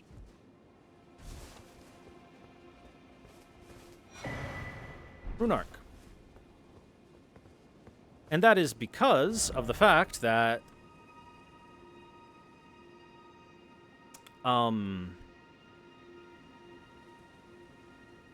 how do I say this? Because of the fact that the omens, when they are children, would have their horns cut off in order to remove the impurities, remove the profane. But the vast majority of those children would die. And if you did not offer up your child for such a thing, an omen killer hunts them down and either kills them or forcibly cuts the horns off, but more than likely just kills them.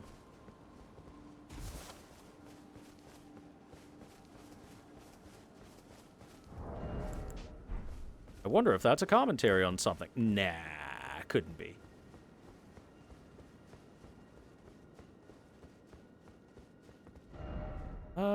Is there anything else that I might have missed here? I don't think so.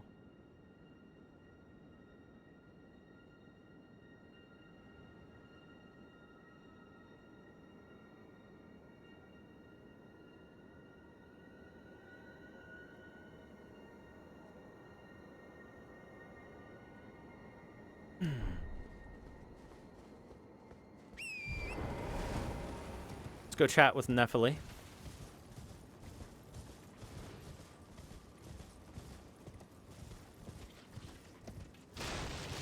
She was clearly not on board with the whole genocide the people that don't fight back thing. But this time, and though the justice to let the scars I cut. Let me double check my notes on Nephili's questline.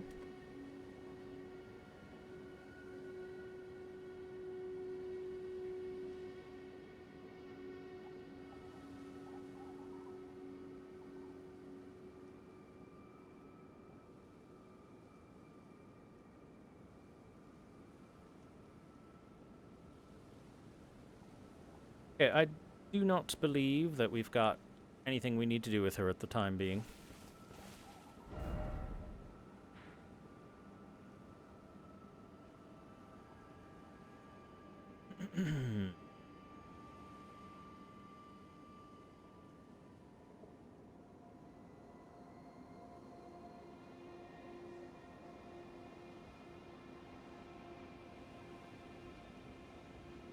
Okay, then.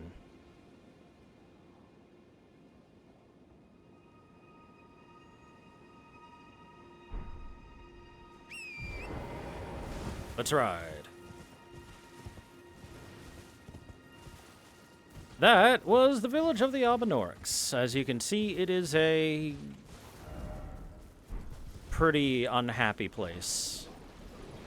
It's no Disneyland, that's for sure.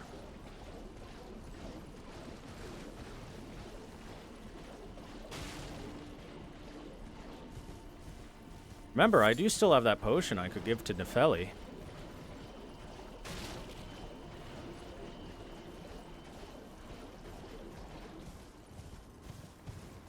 That Selvis wanted us to give to Nefeli. Poison crab.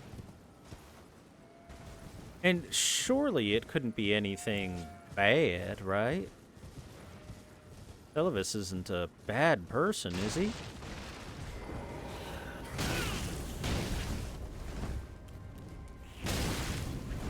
Okay, ow.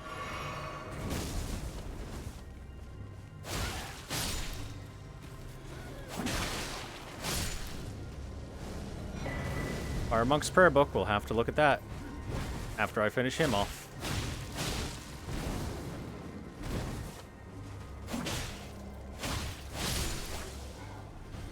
No, no, no, no, no! Turn yourself around, asshole! I gotta see your chest. Arrgh. Well, Fire Monk's Prayer Book. Let's take a peek. Prayer Book of the Fire Monks, who came from the mountaintops of the giants far to the north. Can be given to a learned cleric to learn access to O Flame and Surge O Flame.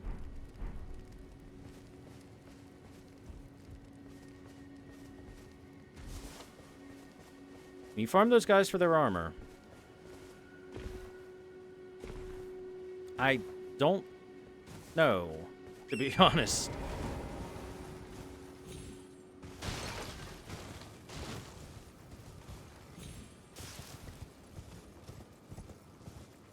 Oh, here we go.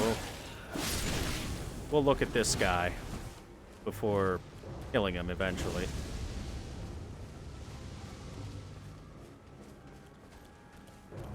Gotta get rid of the little followers first. They're being annoying.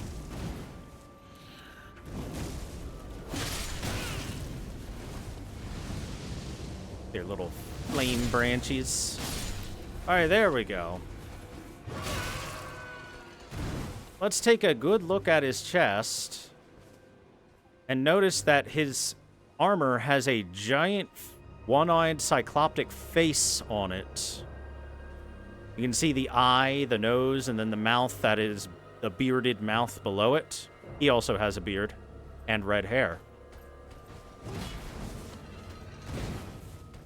Red hair, huh? The only other person we know about red hair is Radagon. What a coincidence.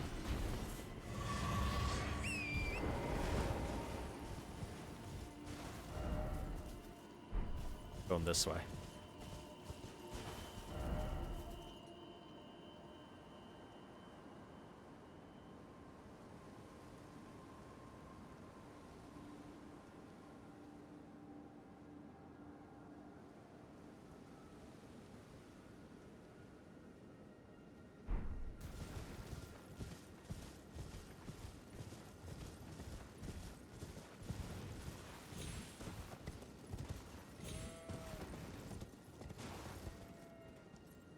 Don't fall off that edge.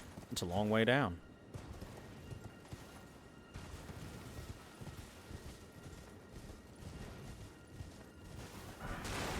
Ballista bolt.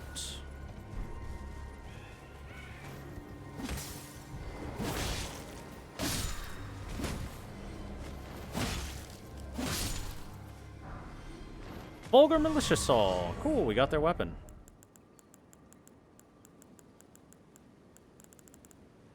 There it is. A weapon comprised of a saw blade attached to a long grip, brandished by the Vulgar Militia. Its serrated edge is very effective at inflicting blood loss. The saw is said to be used to cut up bodies to feed the militia, but there are no first-hand witnesses to confirm the dire rumor. Just fear-mongering. It's just fear-mongering, chat. They aren't eating people. Or are they?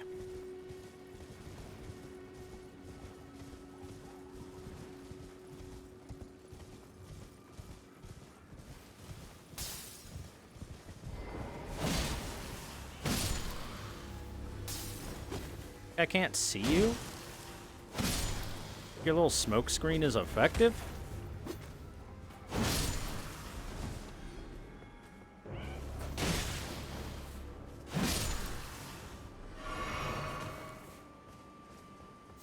Honestly.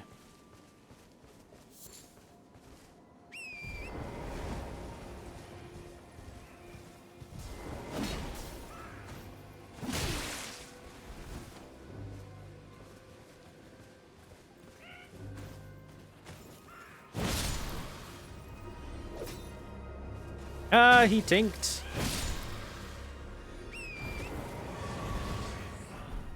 Vulgar Militia armor and gauntlets. Cool. Armor worn by lean, mean, and filthy militiamen.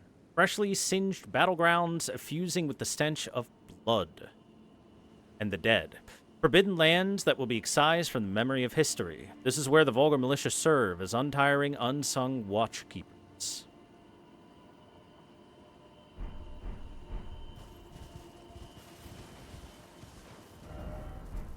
Unsung because nobody likes them. And honestly, why would anyone like them? Hey, look, an Everjail.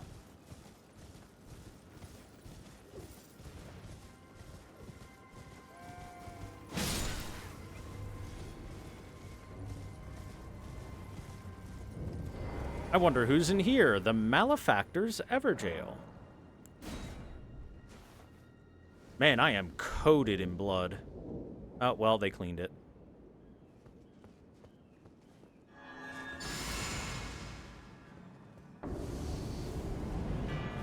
Adon, Thief of Fire.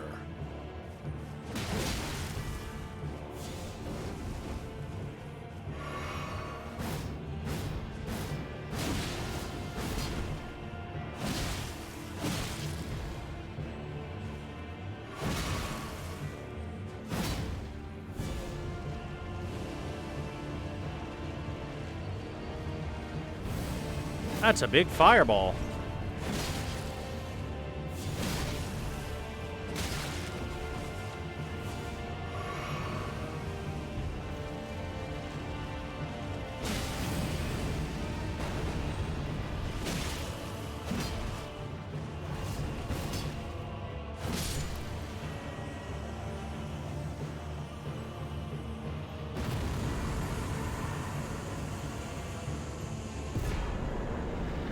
And we get Flame of the Fell God.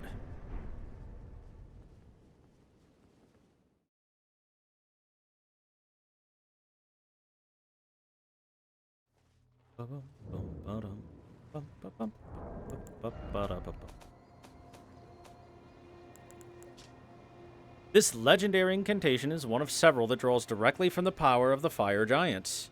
Releases a ball of raging fire, said to be inhabited by a fell god. The fireball floats toward enemies and explodes, setting the area ablaze. Arganthi, the chief guardian of the flame, had kept this incantation a well-kept hidden secret until it was stolen by Adon. The fell god still lurks within the fire giants. So hey, information about another god, a god of fire. That is where the fire comes from, originally being worshipped by the giants. That was their god, and is a different god from what the Golden Order would worship.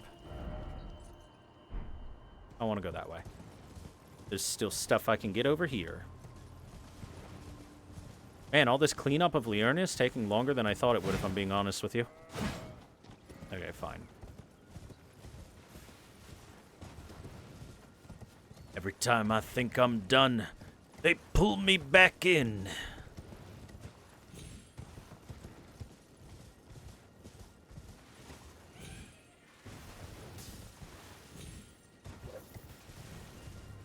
It's nice that we're getting, like, a little peek into the giants, their culture and history, and their religion, how they worshipped a god of flame.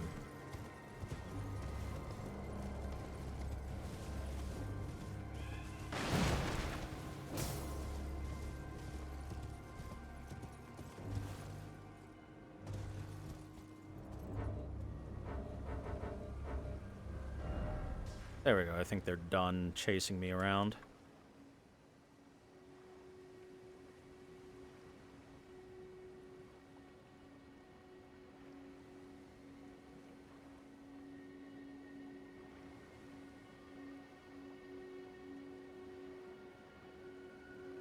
There should be a cave nearby somewhere. I gotta find a cave here. Oh, literally right there behind the tree. Lakeside Crystal Cave.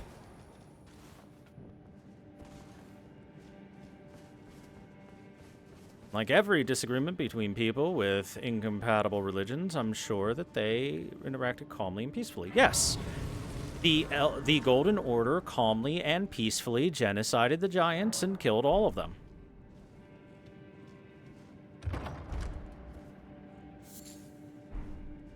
Artery leaf. Ow, ow, ow, ow, get off my face! Little bastard.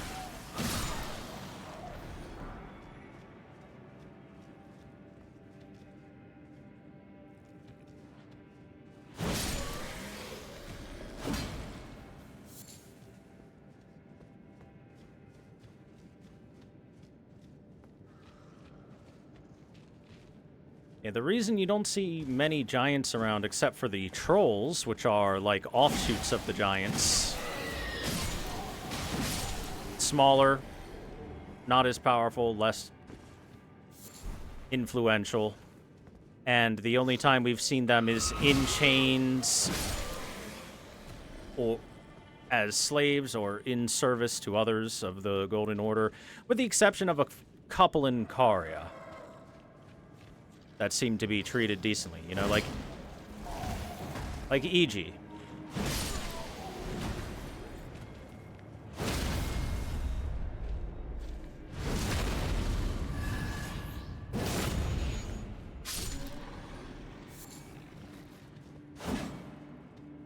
Some string here.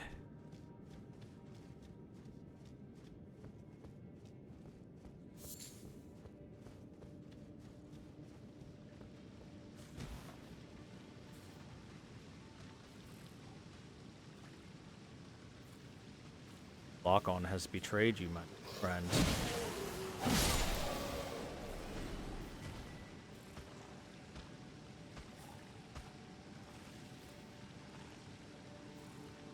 There's nothing there, don't worry. You're safe.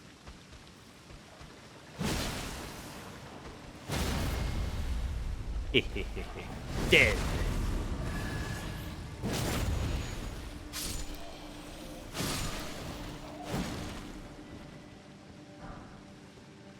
Boy, do I love me some sneak attacks.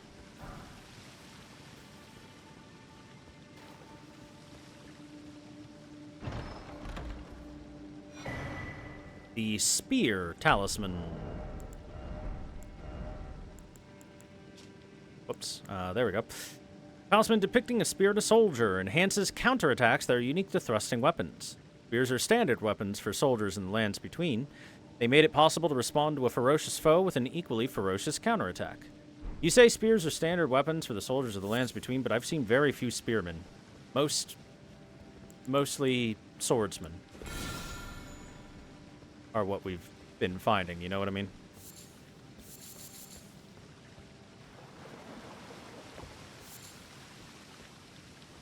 firefly, come to shine your light.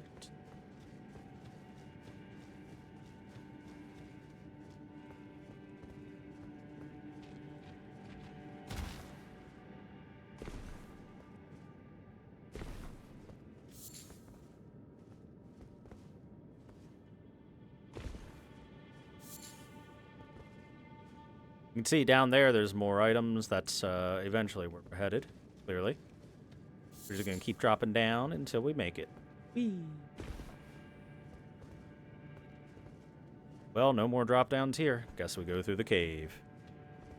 Oh, it's our first time seeing one of these guys.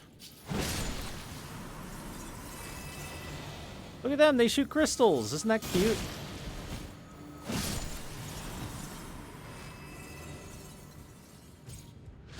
You can see that they are yet another creature. They're snails that, I guess, feast on the glintstone, and then the glintstone in turn feasts upon them from the inside out.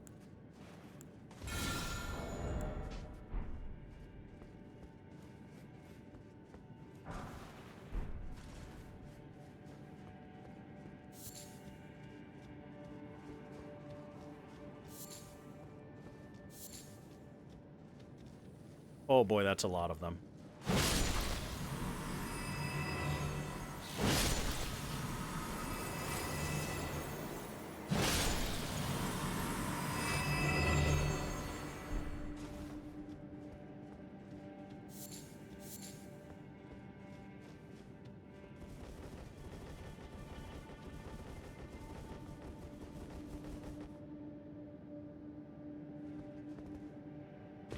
There we go. Made sure I didn't miss the soft cotton, which is a new material for us.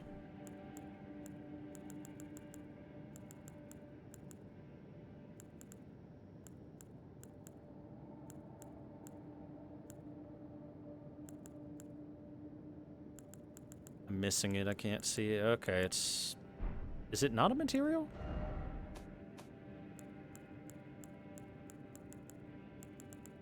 Oh, there we go. Consumable. Soft but sturdy cotton formed from splitting open roa fruit in a particular manner. Attach this cocoon to the bottom of one's feet allows for a temporary reduction in fall damage and sound. It also reduces the sound of one's footsteps. It gives it to you here to let you reduce fall damage, but, you know, we're fine. Smithing stone 4, 2, a lump of flesh. Yummy. Yummy flesh.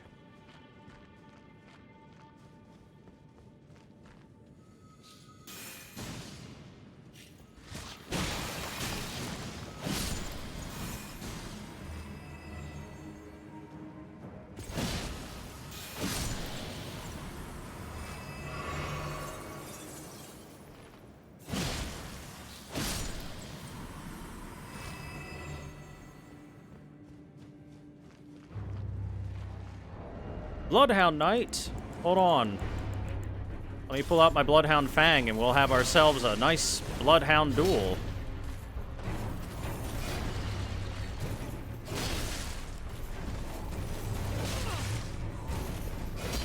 Not much of a duel when you keep spamming there, friend.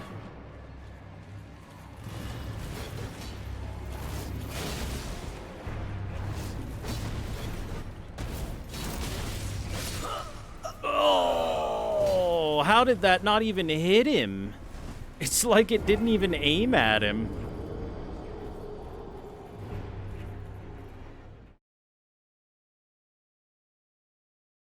That was weird.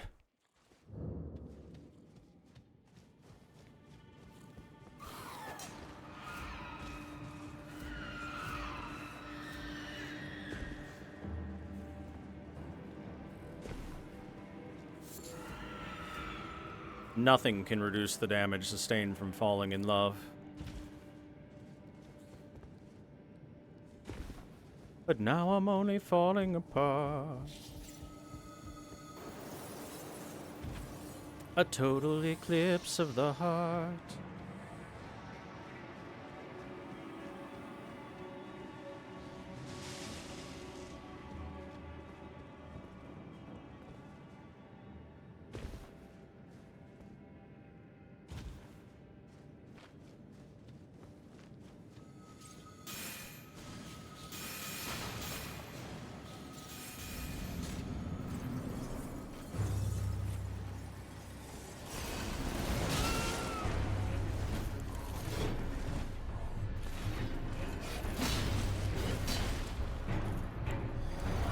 Alright, you.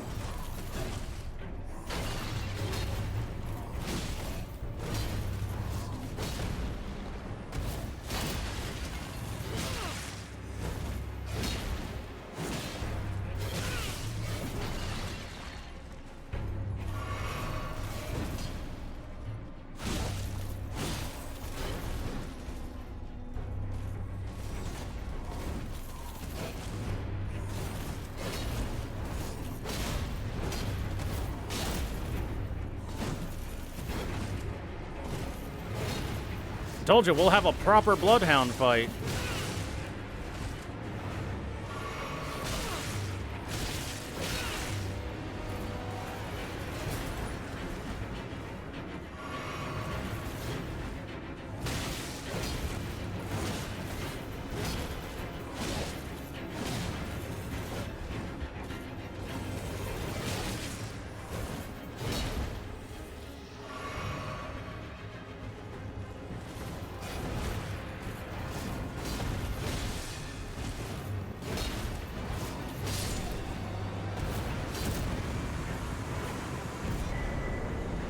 Cerulean Amber Medallion.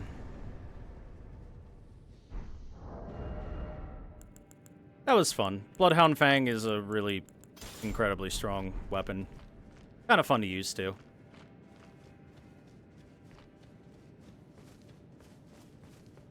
Just darting all over the place. And hey, look what we found. The Slumbering Wolf Shack.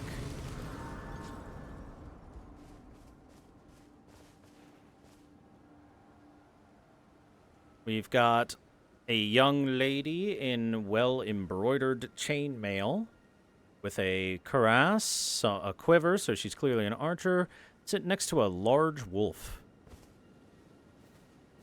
Hello, madam. Foul tarnished. What do you want? I told the all-hearing brute that I possess no such medallion. Or have you come to take more from me? Was my other half not enough?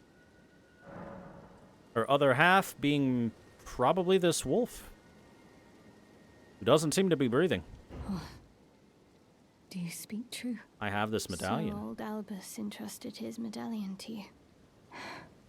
Then I've no choice but to trust that this was his dying will. Let's try again.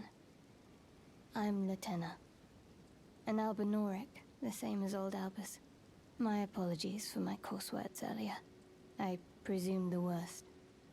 Seeing that you're another tarnished like that all-hearing brute, I hope that you will forgive me.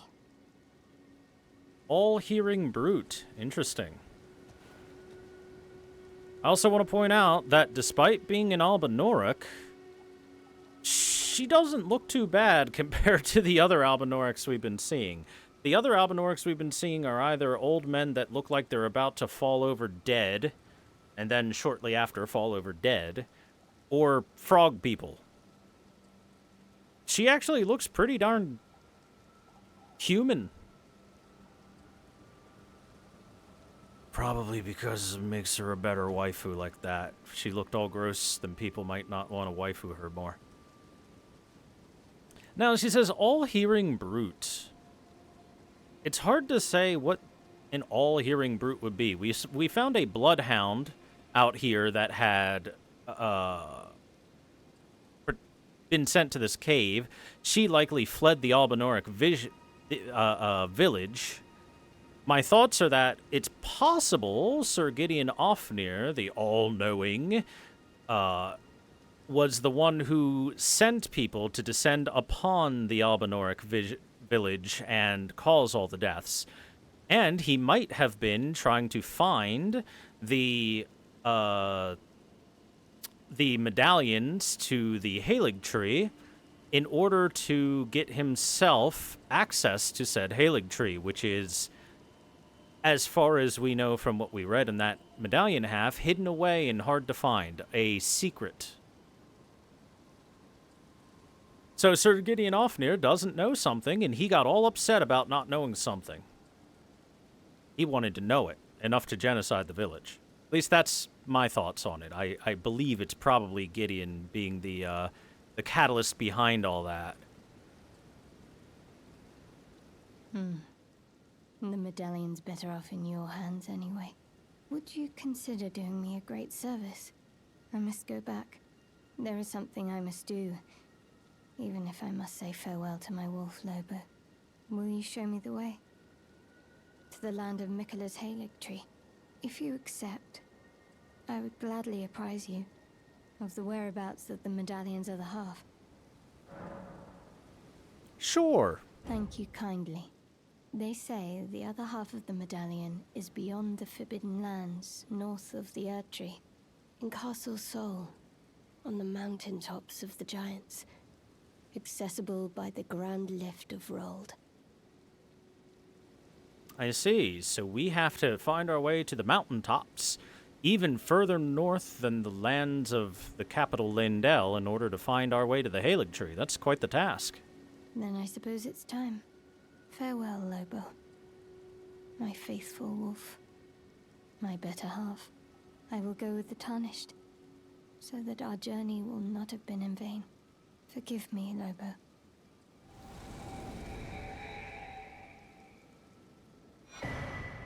And we get a new Call ash. upon me when needed, and I will fight at your side. Latenna has willfully given herself over to us in the form of an ash and asks us to take her to the Caelid tree. Latenna the Albinoric. The ashen remains, a rare case of one who chose to become a spirit voluntarily. That's a very important sentence, because it says that most of these, if not all of these, became spirit ashes against their will. They were forced to. Latenna was renowned as a deft magic archer, but having lost her beloved wolf companion Lobo, she cannot move from the place where she was summoned.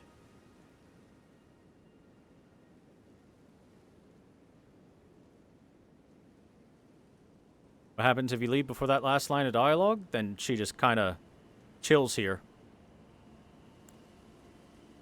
Lutel might have been... Yes, Lutel was on purpose. Some of them were on purpose, not all of them. But most of the ashes are against their will. They were forced to become ash.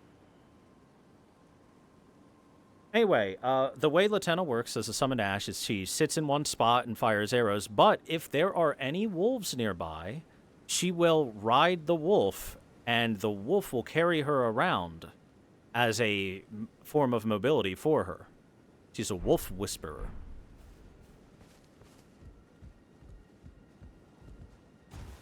Up here we have another rune arc.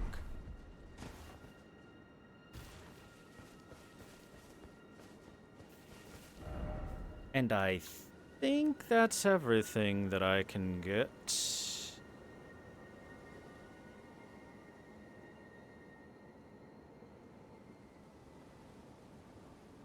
I think that might be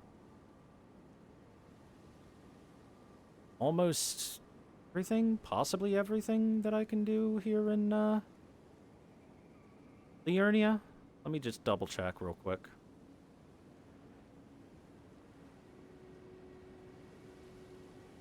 Oh, right, I don't think I visited this minor Erd tree over here. Yeah, that makes sense. I was busy doing other stuff.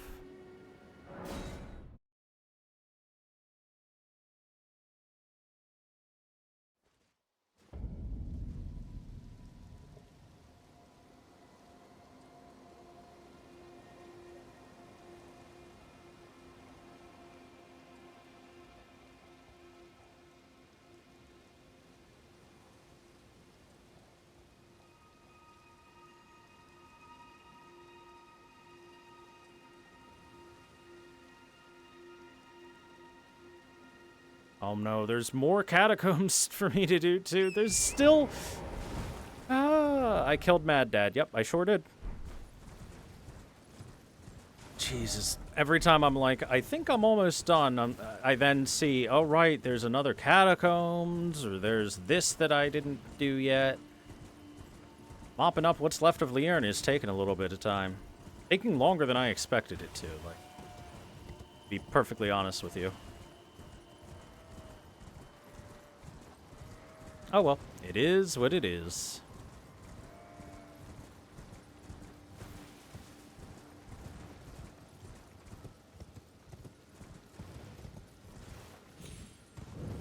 Erd Tree Avatar, what shall I cut you down with?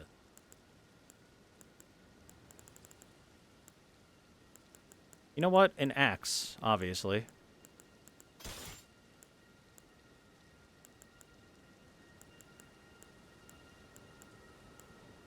How about a Highland axe? Yeah. Chop down a tree with an axe. Makes sense to me. Not my bare fists, an axe.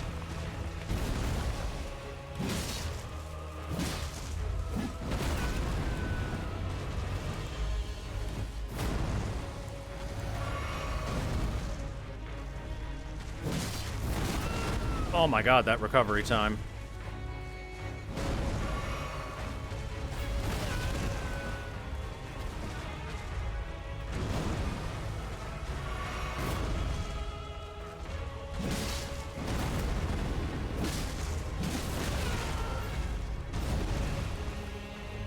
Silly, you don't got time to swing twice. This is a modern Souls game. You got time to swing once. Butt bomb.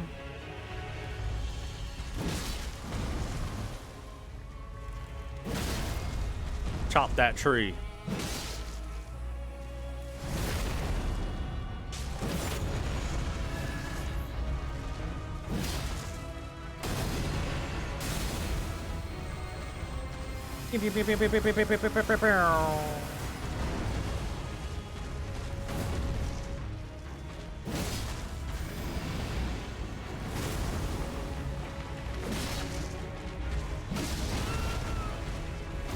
Nope. Stored my roll. Stored my roll.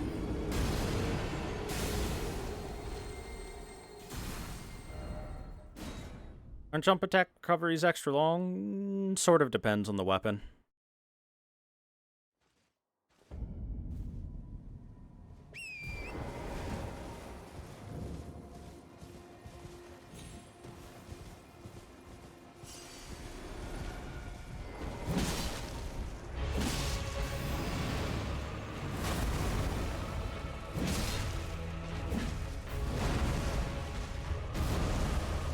The reason behind wanting to do jump attacks is that they do a lot of stagger damage.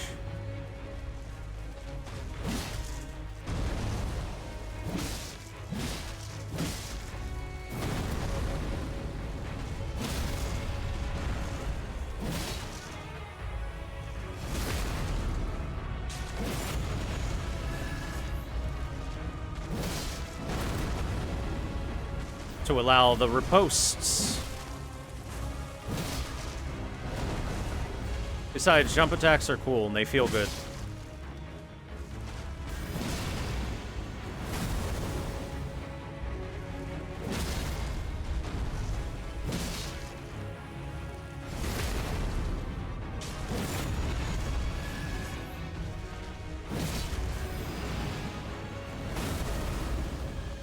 Like so.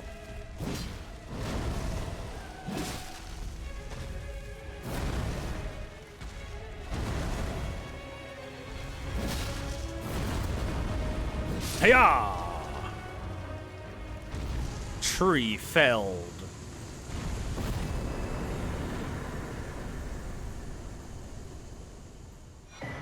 The Cerulean Crystal Tier and the Ruptured Crystal Tier. The Ruptured one's pretty interesting. So the Cerulean Crystal Tier. The resulting concoction restores half of one's maximum FP. Simple. The Ruptured Crystal Tier causes the resulting concoction to explode. A defective crystal tier which possesses absolutely no medicinal qualities. A lesson said to be learned the hard way for some. Faith can be a volatile matter, after all. So yes, you can drink this to explode. Do you want to become a bomb? Congratulations, you can become a bomb.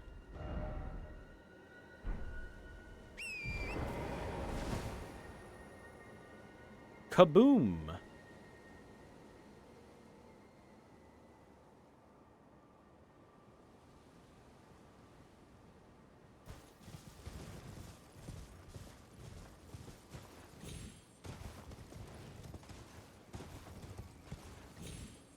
Yeah, it's down there. That's where that dungeon is. Down below, down below.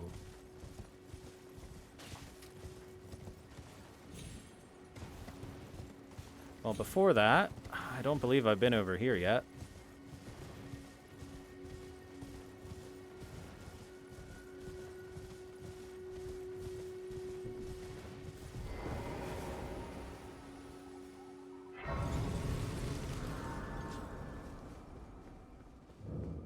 The converted tower.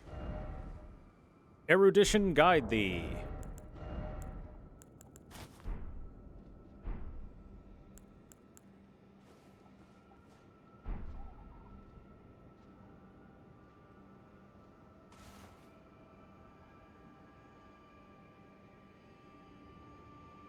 Honey. There we go. The spectral ladder has spawned. Wait, but before that. Cuckoo glintstones.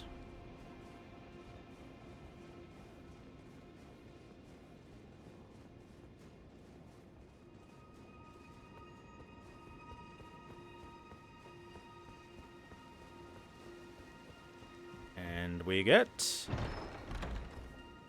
a memory stone.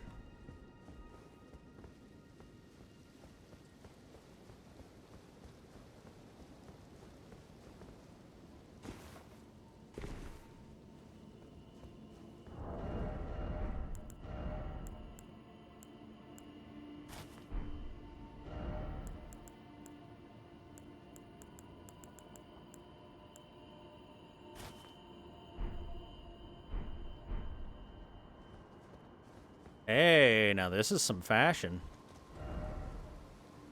Is there anything else down here? No?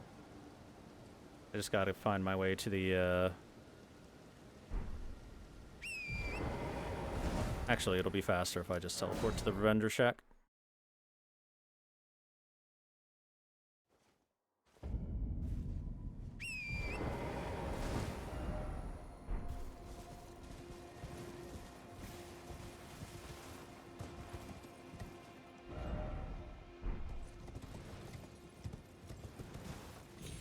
Maybe I gotta go up to get down.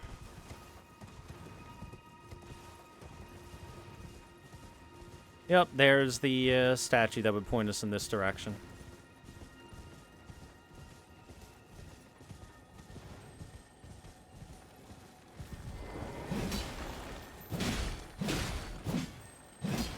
Hey, get back here.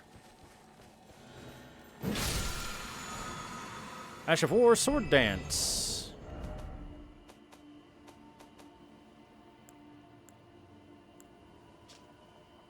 Quickly close in to perform a series of spinning upward slashes, following up with an additional input to finish with a downward slash. Usable on swords, axes, and polearms.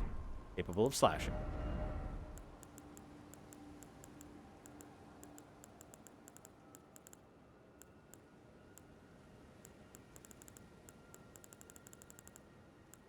I think that we're going to be facing skeletons here.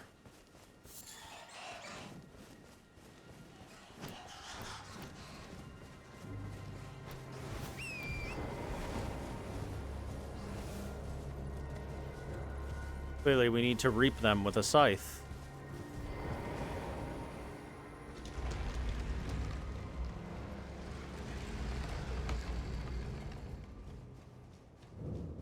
Roads and catacombs. Before I go in here and actually do this, I'm going to level up the scythe a little bit.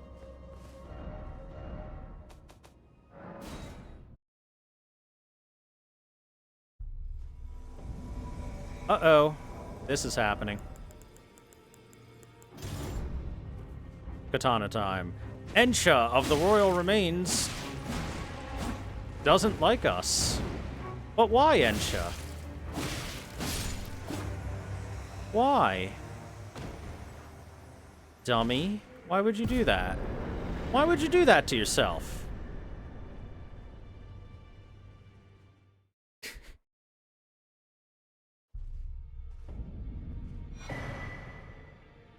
We got a clinging bone as a weapon. I believe it's a spear. Horrific weapon made of hardened skeletal arms, wielded by Ensha of the Royal Remains, fitted by placing one's hand into the fist's grip until they dig in. O clinging creature, a king relinquishes not the hand. Skill Lifesteal Fist, skill that demonstrates mastery of the art of controlling vital energies. A slow, controlled punch with an energy-infused fist that renders foes unconscious and steals their HP. Only effective against foes of human build. Hey Gideon, your watchdog went a little bit nuts, a little bit rabid, and we get the Royal Remains helm and armor set. Which, do you want to look like a cool skeleton? There you go. Helm graced with golden human bones, worn by the unspeaking adherent of Sir Gideon the All-Knowing. Slowly replenishes HP when HP is reduced. It is said that the bones belong to an ancient lord, the Soulless King, the lord of the lost and desperate who is known as Ensha. Royal Remains armor also slowly replenishes HP when HP is reduced. Same description on all of the rest of them. Yo, Gideon, your dog bit me. Journey to the capital. Let two fingers. You may be our best. Oh, my apologies for that nasty business. Ensha got rather ahead of himself, it seems. As his master, I'd like to express my regret. But now, Ensha is slain and gone. Finished. Forevermore. Ah, yes. Allow me to tender some advice in regard to the half of the secret medallion you possess. Find the Albinoric woman. She hides in a cave to the west of the Laskia ruins, which jut from the mist-shrouded lake of Liurnia. She knows the location of the medallion's counterpart, I'm sure. How do you know that, Gideon? Is it because you chased her there? Find the Albinoric woman. She hides in a cave. She knows. Could be that you chased her there.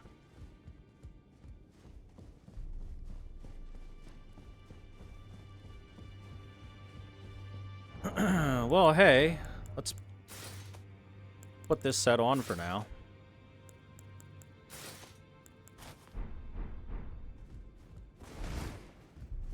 It is a pretty solid looking set. Honestly, I prefer the armor I was wearing before. There we go. Hey, this looks good, actually. Not bad at all.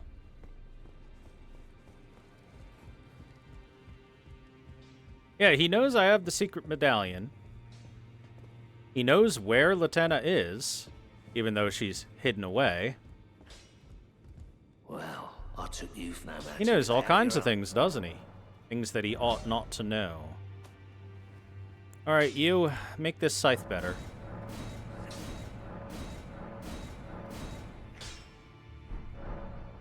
Thanks.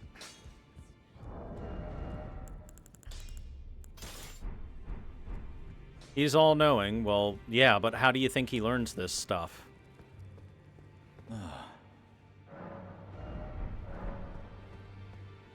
Well then.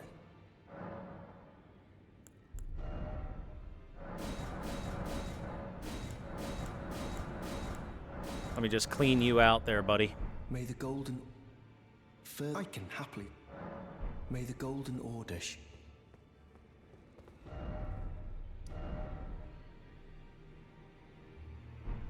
Now then, as for, incantations, let's go talk to Turtle Pope.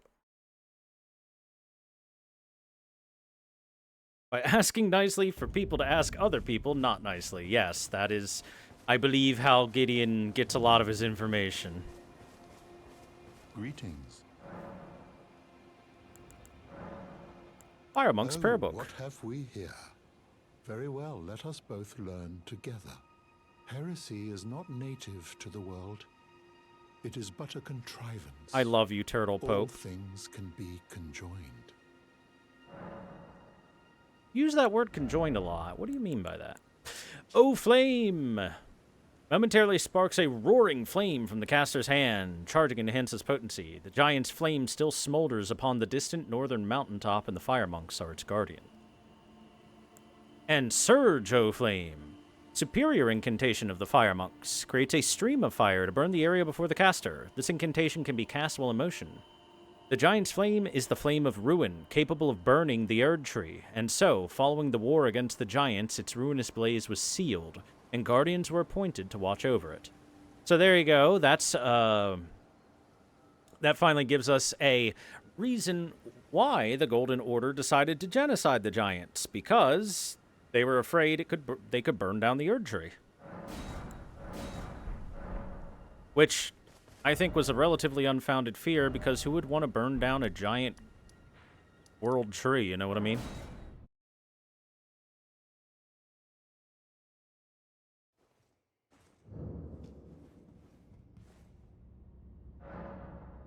Gideon's like, I know many things that some would consider unnatural. For example, Tarnished, did you know that by following this regimen, you can gain 4 inches in 4 days? Oh. Well, you aren't. You aren't at all the undead. I mean, I'll still reap your souls.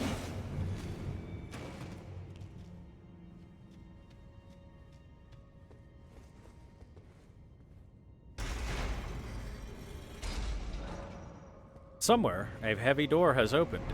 That direction.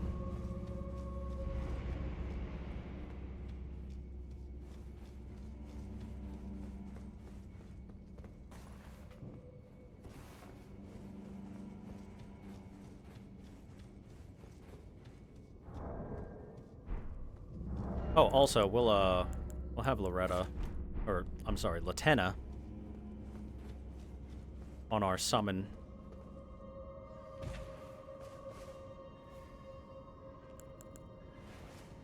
Yeah. You could even hear them. There's lots of illusory walls in this place, and I just activated, like, all of them.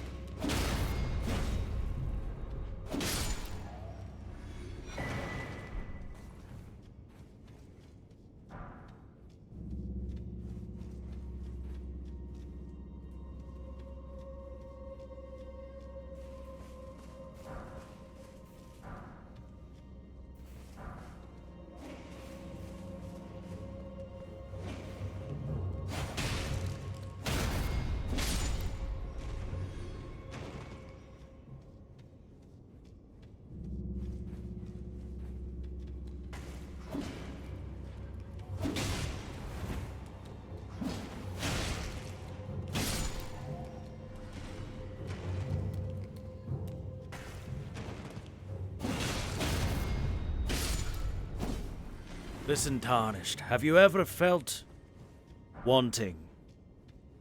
Like you weren't good enough? Well, I have exactly what you need. And then he starts talking about NFTs, and you're like, oh god, Gideon, no, please, shut up. You don't understand, they're non-fungible. It means nobody can take the value of them away from you. Watchdog Staff. Large stone staff embedded with glintstone. Wielded by Erd Tree burial watchdogs who protect catacombs. The watchdogs, battered and broken over their lengthy tenure, rule the catacombs and are even said to command the imps. Unique skill, Sorcery of the Crozier. Channel magic into the glintstone to activate an ancient sorcery, producing floating magical projectiles that chase enemies automatically.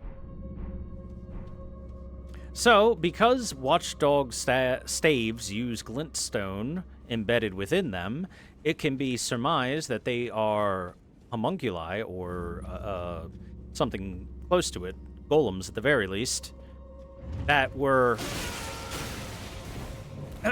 created by Liurnian sorcerers, and I just, like, ate the crap out of that like an idiot.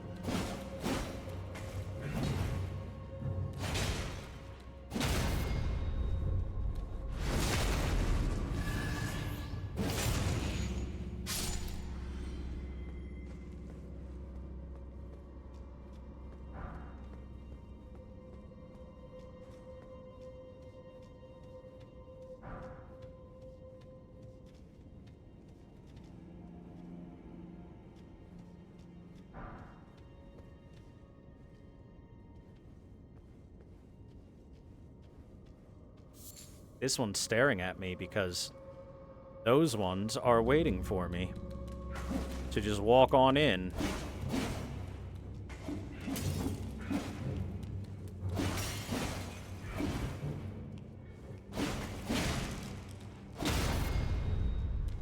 I'm so glad they actually create a proper critical animation for the scythe instead of just doing the normal spear or sword where you shove it right through them.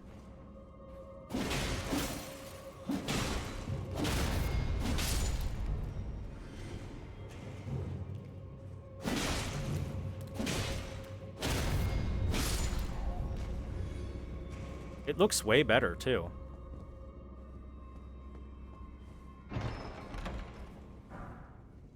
Rhea Lucaria Soldier Ashes.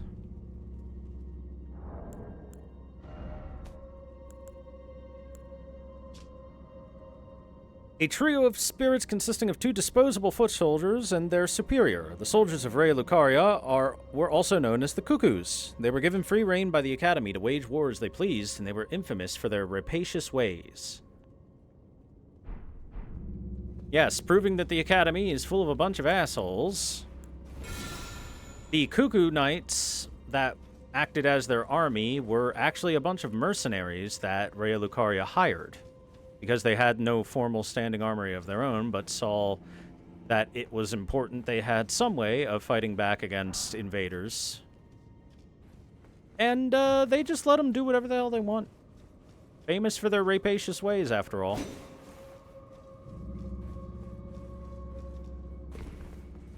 Yes, they know how to throw rocks that throw rocks. Specifically because they're Knights of the Cuckoo. They don't know how to actually cast spells, but they can throw a rock that can cast a spell for them.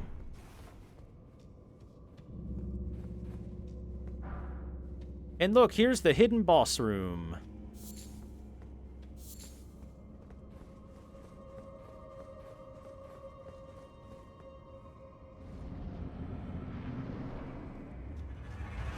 Oh god, the Spirit Caller Snail.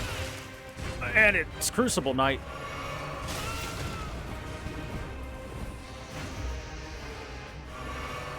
I forgot.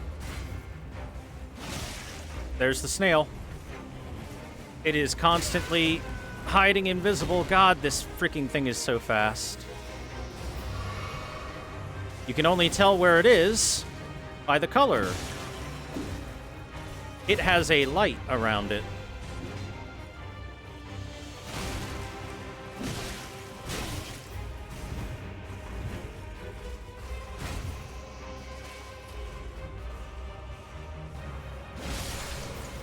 If you are to attack the Crucible Knight, or whatever the hell it summons for you, as your opponent, then even if you beat that, it'll just summon a new spirit.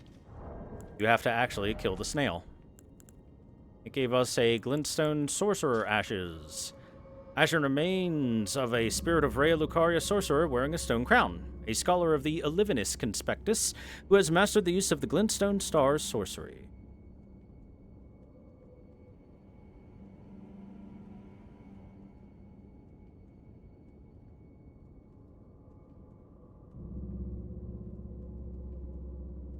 And I think that's everything that was in here, yeah?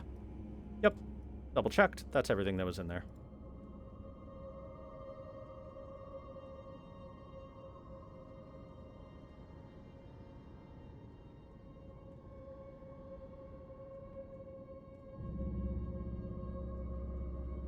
Okay, I did that. I did that.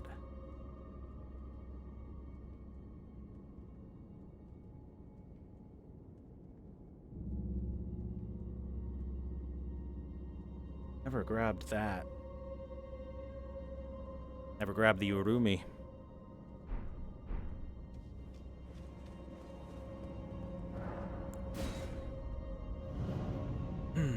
It can summon different spirits, if I recall correctly.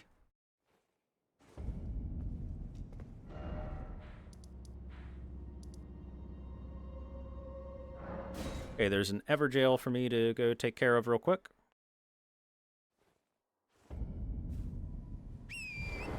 Just a little bit north of this shack.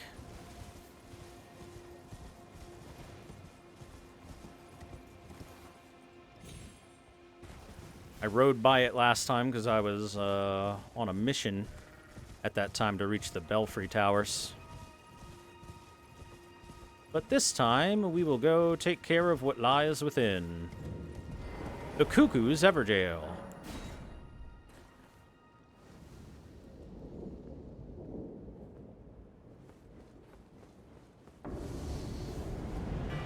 Oh, Scarian Knights. So the Cuckoos found a way to imprison this Carian Knight. That was probably a bit too much for them.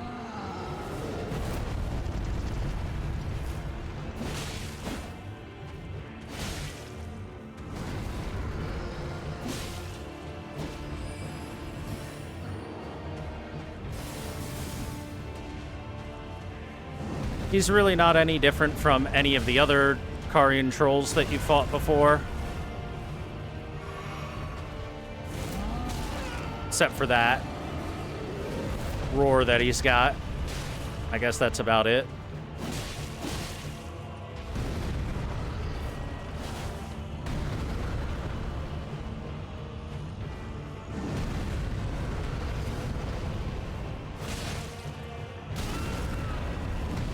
He step on me.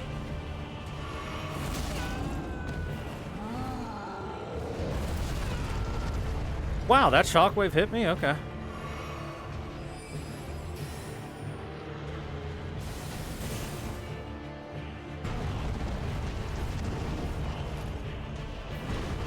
And the final follow-up?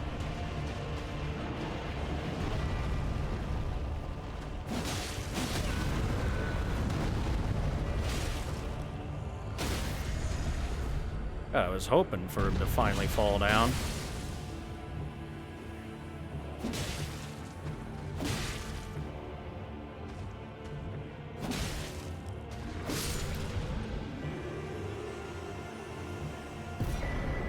And that gives us the Great Blade Phalanx.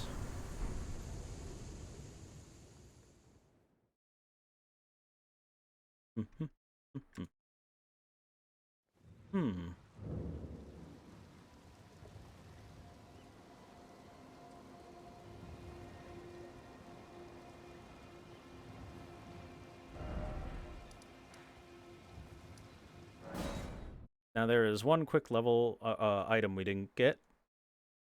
It's a wonderful little weapon, the Urumi.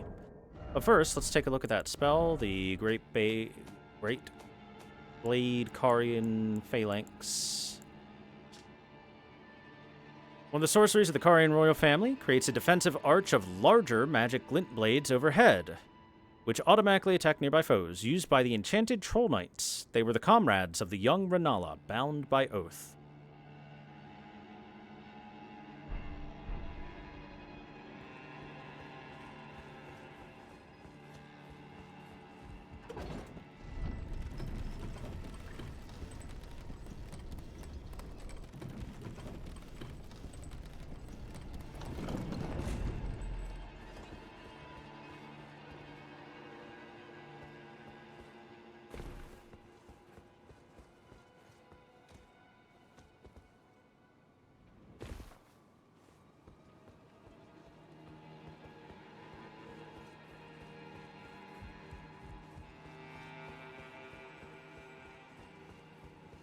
Here it is.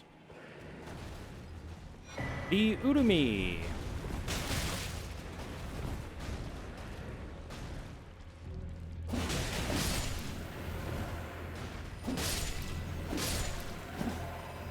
There we go.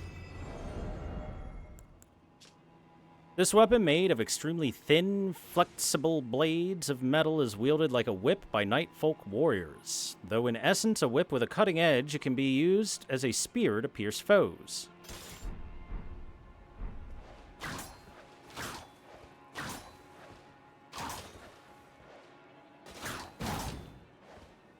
There you go, the charged R2 gives you the spear. This is essentially flexible metal.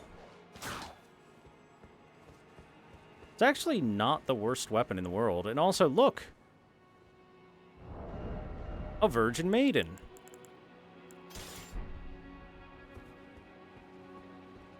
Opinion on whips. Most suck, but a couple are good.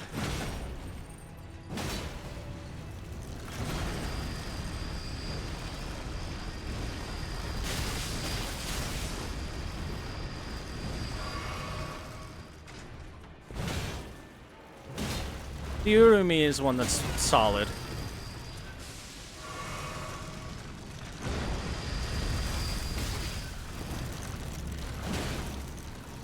I do so wonder why there's a maiden here, don't you?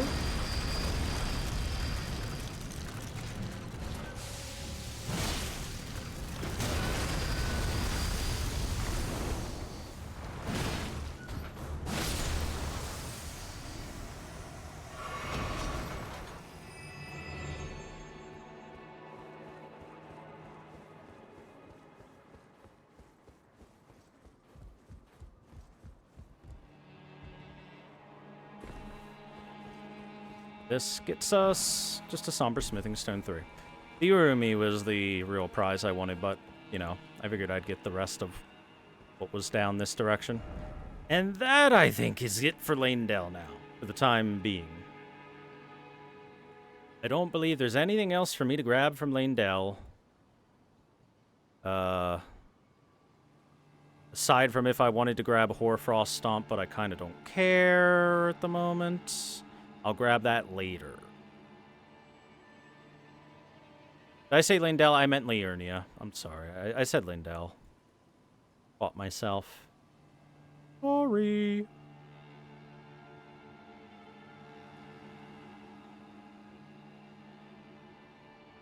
Okay, and that's both a happy thing and a sad thing. A happy thing in that we get to continue and move on past Liurnia, but a sad thing because the next place to go after Liurnia is Caelid. Time to go to Caelid. Oh boy.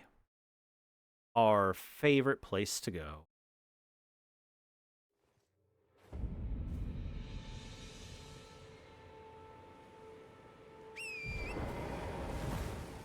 Is everyone excited for Caelid? I sure hope so.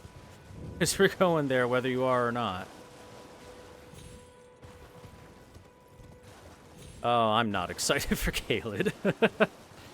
Reminder, the only thing I put stats into are just the stats necessary to wield equipment. I haven't increased my health or my stamina at all.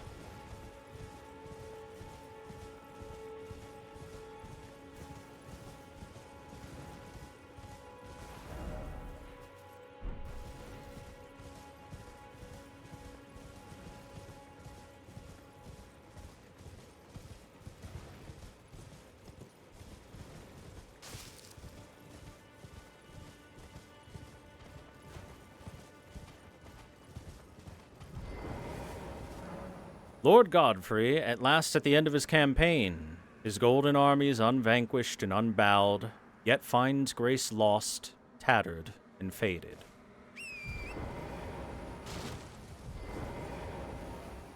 Uh-oh. Like I'm being invaded. By who? Who dares? Anastasia, Tarnished Eater.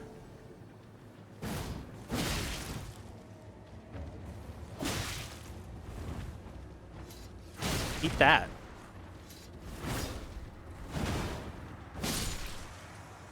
It's Mildred's moves. Sacred Scorpion Charm.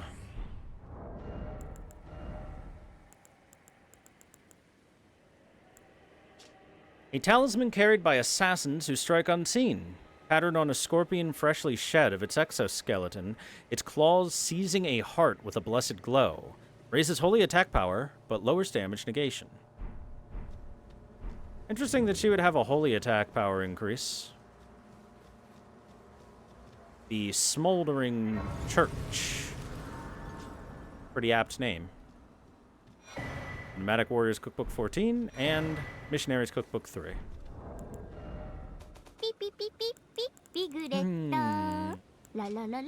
Poison Pot, Roped Poison Pot, Poison Bone Dart, and Silver Pickled Foulfoot. Thank you, Chicago, for the follow. Welcome.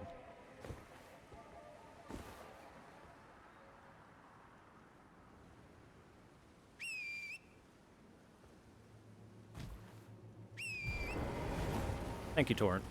Let's go. That was just a small stop before we head, I need to head further south towards this area.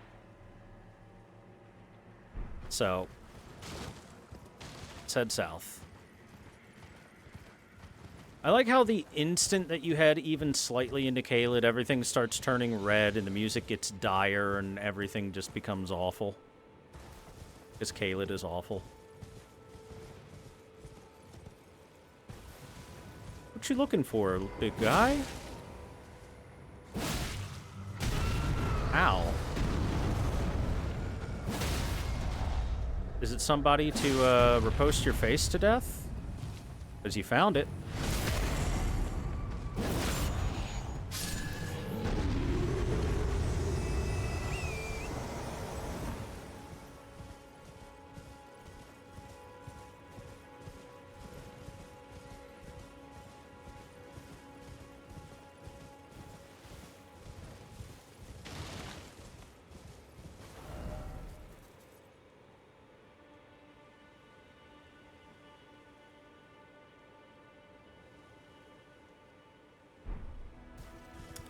Is the tunnel only reachable from up above, maybe? I'm looking for a dungeon right now. If you're wondering. There's a somewhat important dungeon for us to go through. It's right there. I might have to enter it from up above. I could have sworn I entered it from further down, though. Maybe my memory just ain't what it used to be. You know, the instant that you enter Caelid, boss music should just start playing and never stop playing. Caelid is the boss, and it's quite the boss indeed. A nascent butterfly. It's rotting. Everything rotting scarlet. The very earth that Caelid rests upon. And Selly, a town of sorcery. The end is nigh for us all. Jeez, Mr. Happy. Don't be too happy. Shack of the Rotten. Shack of the Rotten. It's just Shaquille O'Neal as a zombie.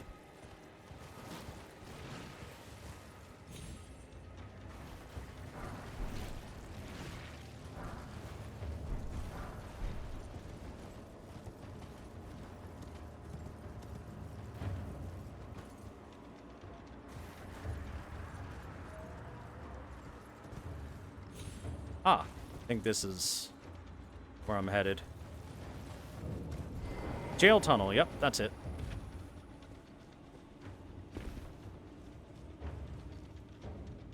Look what I found, some nerds. This nerd's gonna get backstabbed. And that nerd's gonna watch.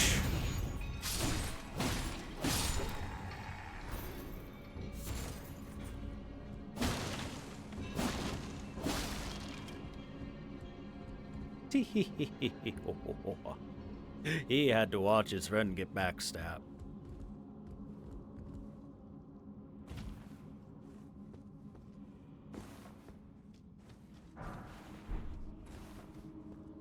How troll would it be if the Tree Sentinel theme turned on, even though there aren't any in Caelid?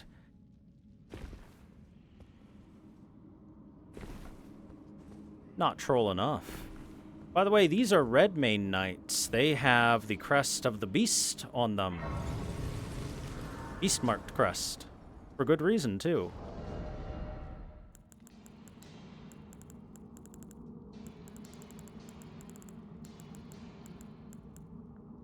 You know what? My life for ire, once more.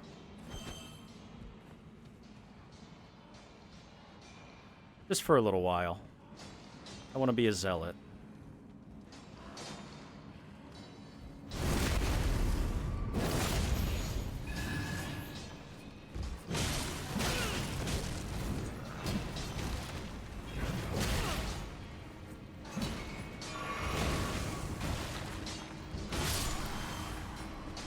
Damn, this guy is a dedicated miner.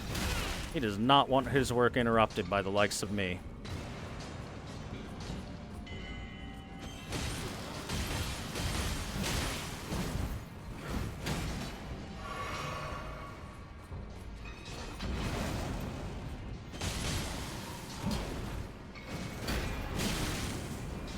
Dude, seriously, if that guy wielding the pickaxe wasn't here, things would have been so much happier.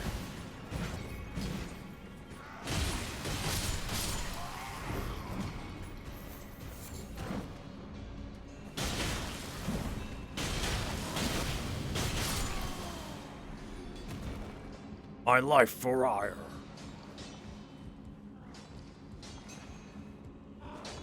Oh, hey, this guy fell face up. Wonderful. So, we get to take a slightly better look here.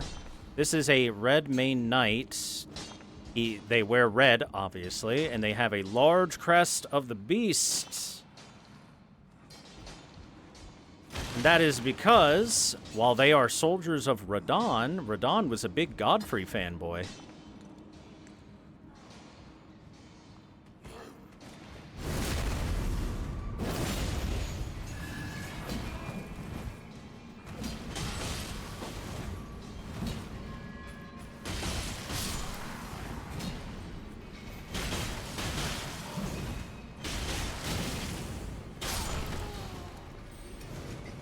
Oop, torch.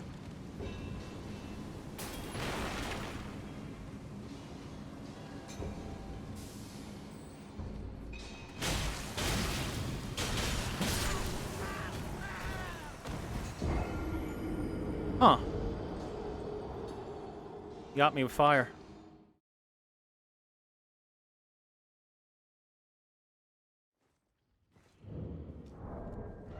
Yeah, unless I were to level up this Cypher, it's just a little rough to use. Oh well, how about a Morning Star? I don't mind swinging a Morning Star around.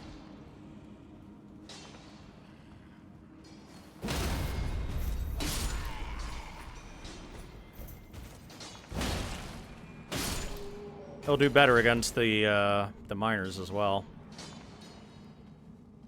Look at that, he's looking at the little octopus. He's like, oh, that's dinner over there if we play our cards right.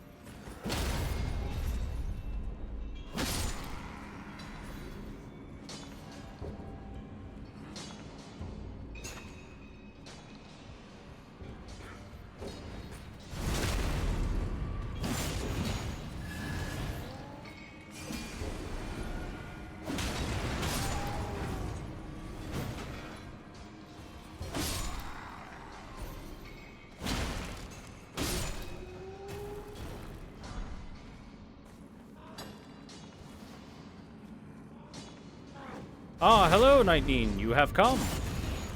Welcome. Oh, hey, we got Radahn Knight Gauntlets. Let's take a peek.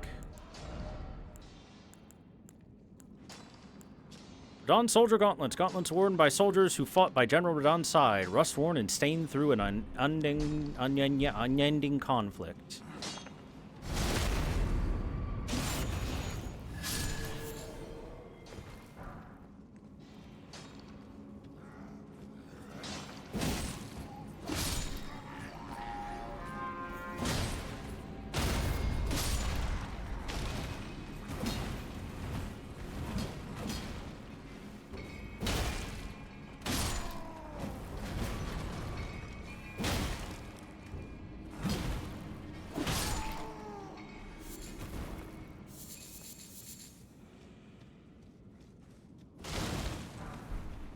A gold pickled foulfoot.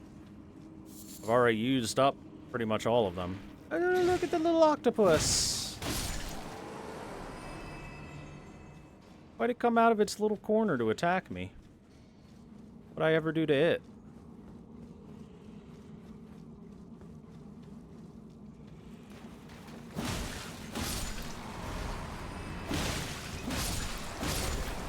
Now, the big octopus watching me slaughter its children, that thing's got cause to hate me. Up! Up! But it did its flail around attack. AKA the most dangerous thing it can do.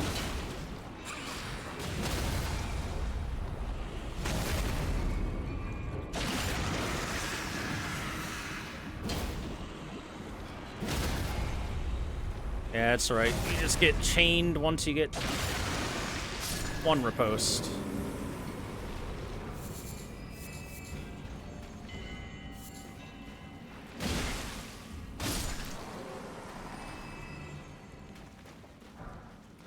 Here we have the Cross Naginata.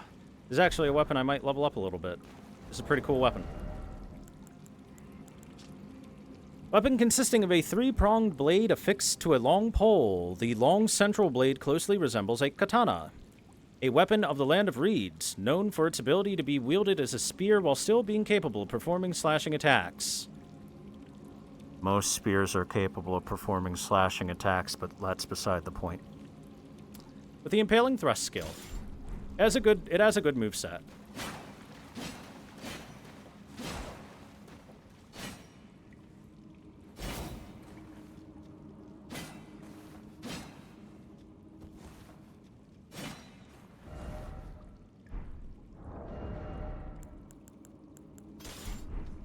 Alright, back to bonking things with a mace. Bonk.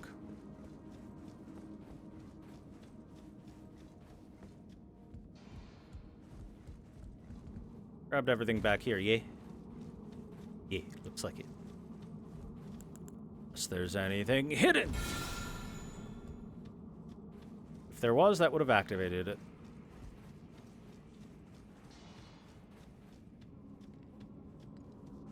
Yes, but this has Nippon steel. That means it must be the best. Fall. Now die.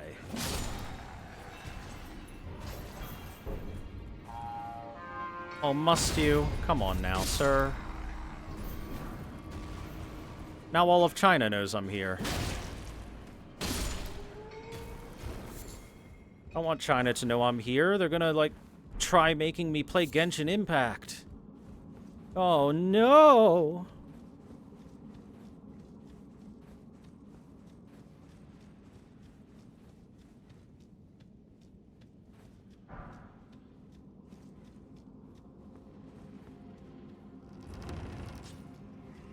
There he is! Oh, the esteemed warrior. Where did you spring from? This was supposed to be a dead end, I'm sure of it. What's going on here? A door from thin air? Well, stranger things happen at sea, or so I'm told. But onward to the Caelid wilds. Gosh, that dead end had me rather stumped. Yes, we had to talk to our Onion Knight for the game and open a door for him. It's time I set off to the festival at Redmane Castle on the southern edge of the Scarlet Rot-blighted Caelid wilds. Doesn't the thought just set your heart aflutter? It's time I set to the festival at Redmane. Doesn't the Why does he say it like that? Doesn't the thought just set your heart aflutter?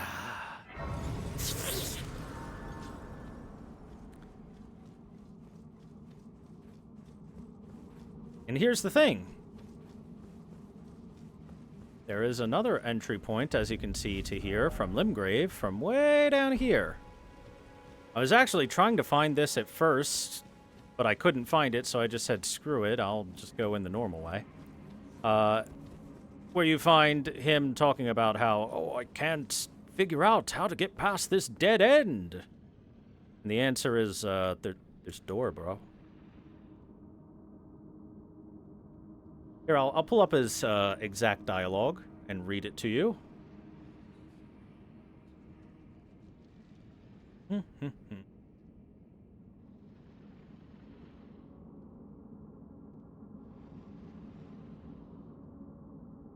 He says, "Oh, I hadn't expected to see your face again. Are you headed to the Festival of Combat too? Oh, no need to be coy with me. Judging by the fine wallop you gave the old backside earlier, I would venture you're something of a warrior yourself. The mere thought of such a festival gets the blood pumping, eh? Now, according to my calculations, passing through this road should lead us to the Caelid Wilds. But, however you slice it, it seems we've reached a dead end. Sorry to have raised your hopes. Seems my calculations must have been off. And he continues with, I was created to be a warrior vessel. Many great warriors reside within me, ever dreaming of becoming a great champion. It's my destiny, and the reason for which I quest. It is my ordeal, you could say, to test myself, to better myself, to fell ever greater foes. And then, one day, we'll be a single great champion, the greatest of them all. What do you think, eh? How do you rate my chances?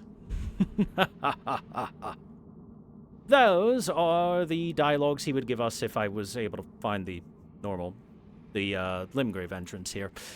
And the reason that I wanted to find is specifically for that second bit of dialogue, where he says he was created to be a warrior vessel and many great warriors reside within him, meaning that these jars are more than just jars. They are instead filled with the spirits and more than likely the very physical remains of warriors conglomerated within, conjoined within, and giving their battle prowess to the jars themselves.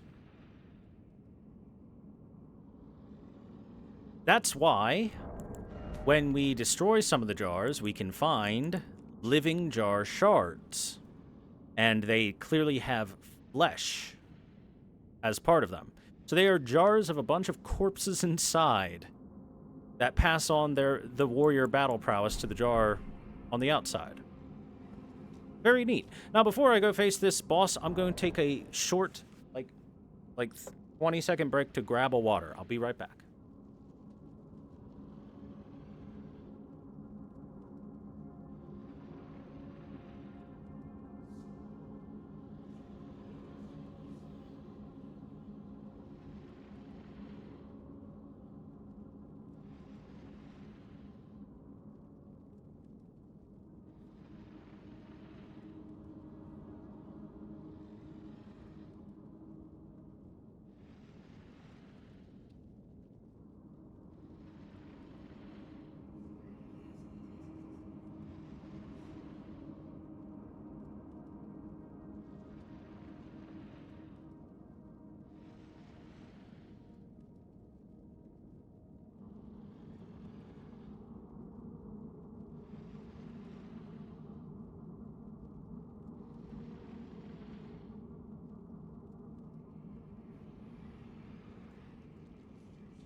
I return, dug my cup of water, and refilled it and ready to go.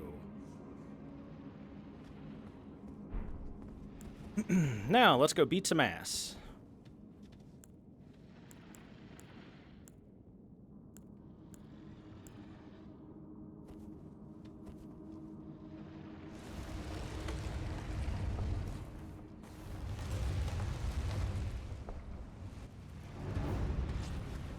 You find the magma worm. Worm as in dragon. Magma as in hot.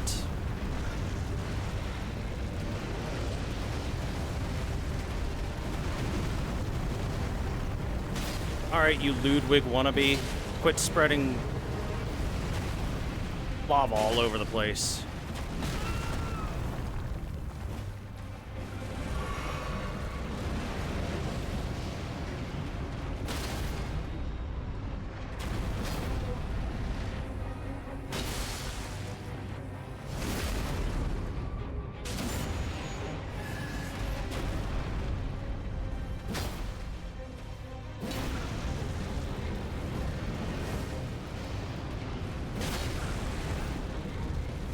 It's actually not the hardest boss because you can just get under it and it only has this attack if you do.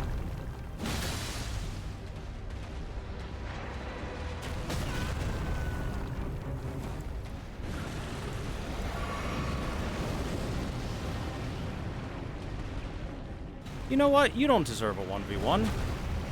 I summon Liurnia in attack mode. Watch out for the lava, Lieutenant!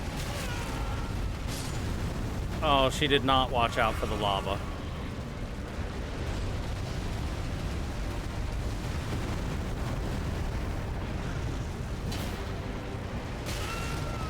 I would actually say she did the opposite of watching out for the lava. She just kind of sat there. It's almost like her legs didn't work or something.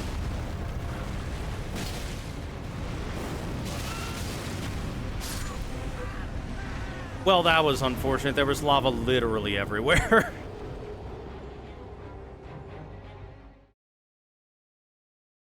If he happens to spam the lava walk all over the place and there's nowhere to go without lava, then yeah, he can be a little bit annoying.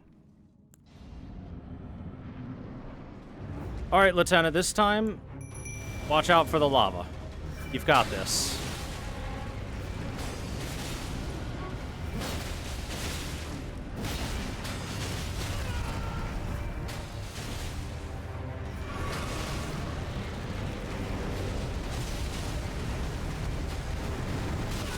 Oh, for the love of...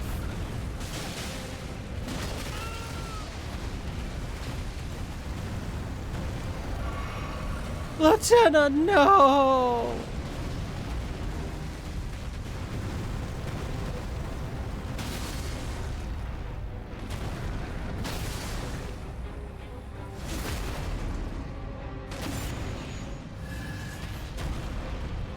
Turns out summoning the girl that can't move because her legs don't work isn't very good against the lava monster.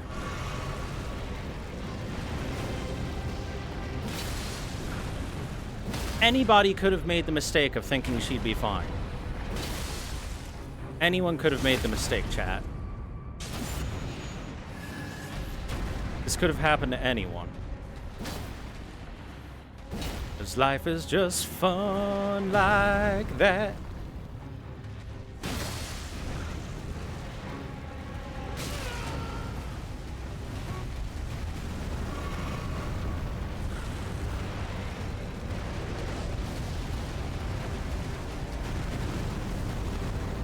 Look, I thought she would ride it. But she's a wolf whisperer, not a lizard whisperer.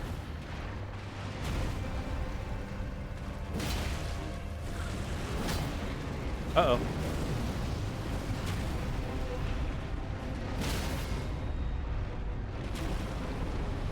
Finish him.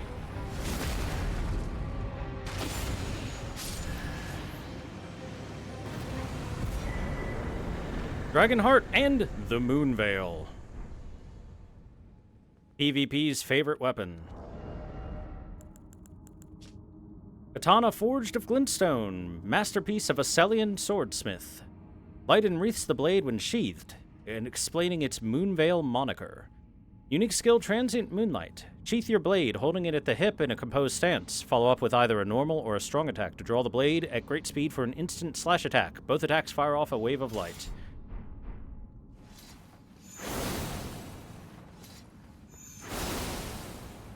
Welcome to PvP.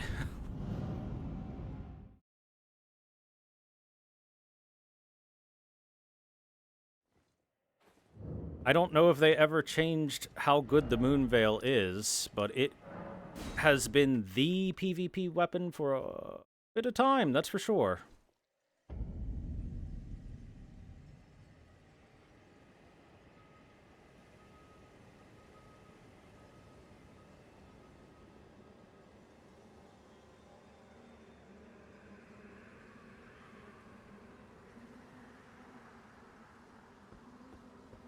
Has From ever cared about PvP? Yes. They make changes all the time to PvP balance. All the time. Even if they really shouldn't.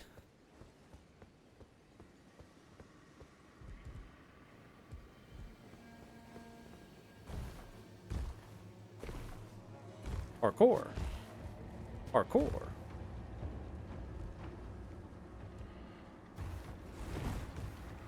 Alright, you. Stop it.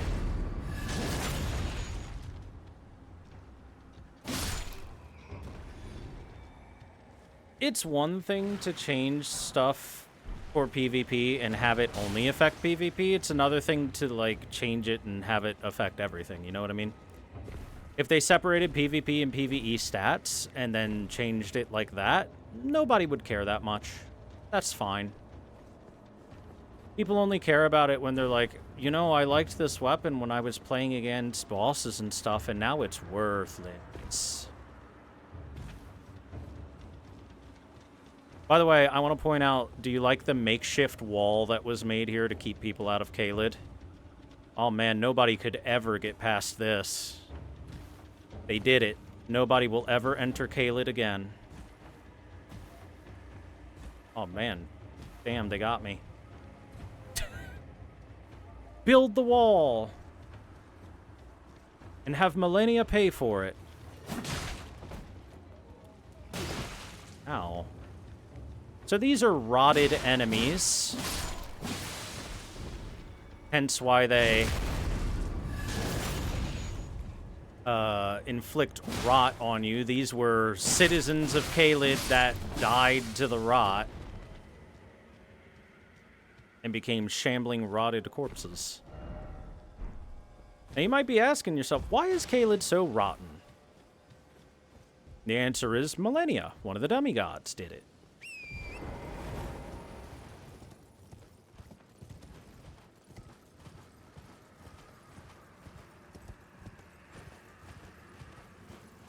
Go check that out.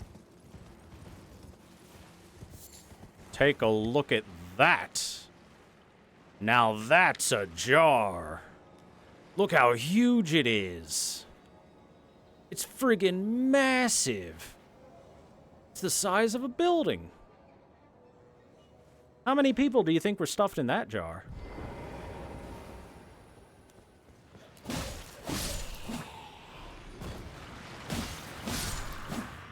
Why were you guys underground?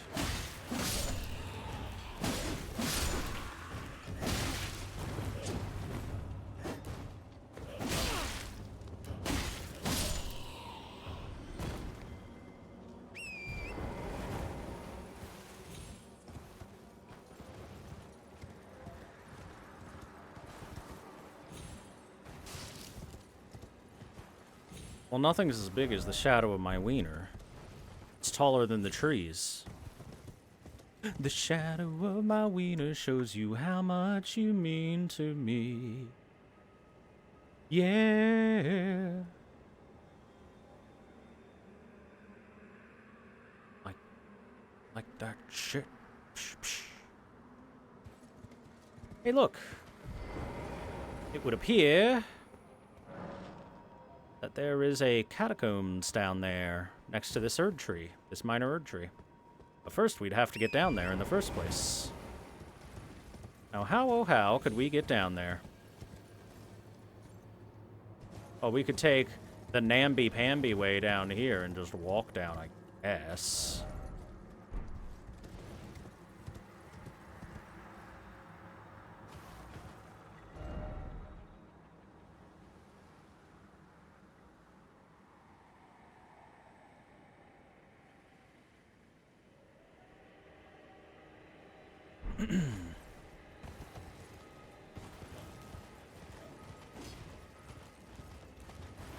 Oh, I should have gone that way. I should have gone by the roots because there's an item up there. I'm dumb. Please excuse me for being dumb.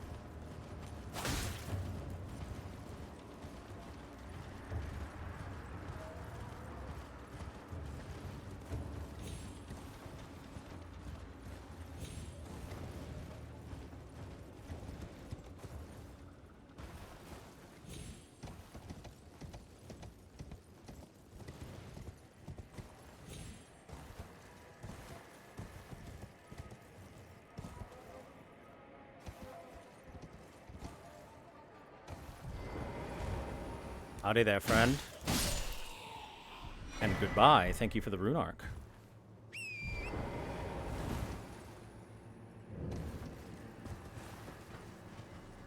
And we have a minor Erd tree here with an Erd tree spirit, but as you can see, this thing is covered in rot.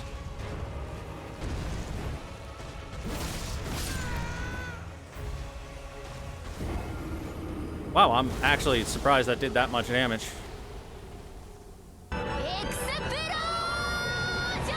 Oh, my ears. God, that explosion is loud.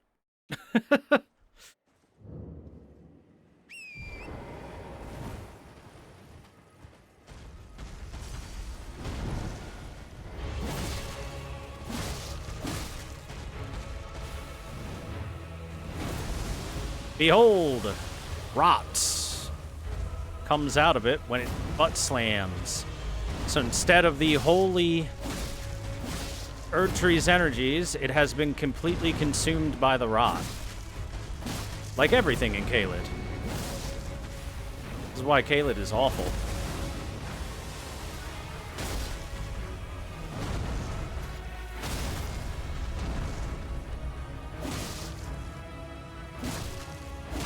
How come that didn't get me a riposte?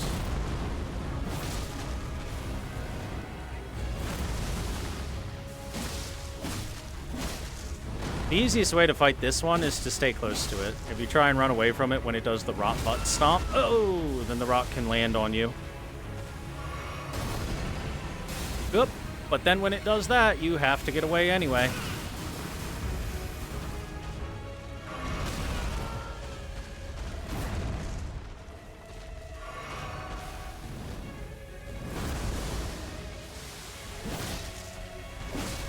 Oh god, I was in the rot.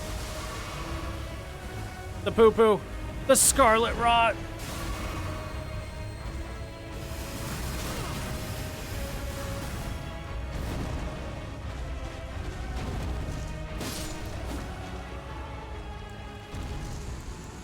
Flame cleanse me. That's why we have Flame Cleanse Me. Green Burst Crystal Tear and a Flame Shrouding Crack Tear. Green Burst Crystal Tear temporarily boosts your stamina recovery speed. It's not bad. And the Flame Shrouded Crystal Tear? Was that the other one? Boost your firepower. Literally.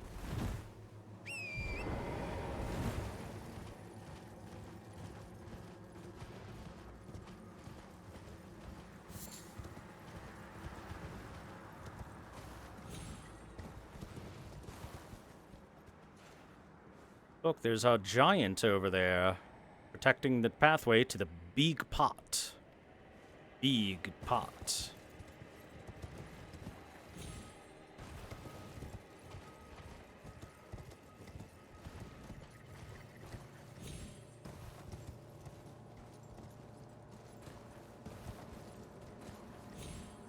I think technically you can actually jump from here across the cliffs over there. It's just extremely tricky.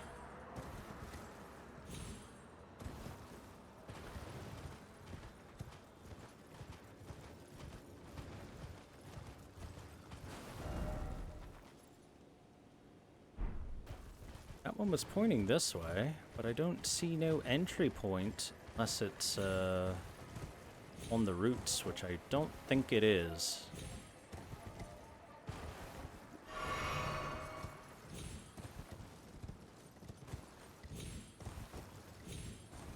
I'll jump over whatever I please, Twitch chat.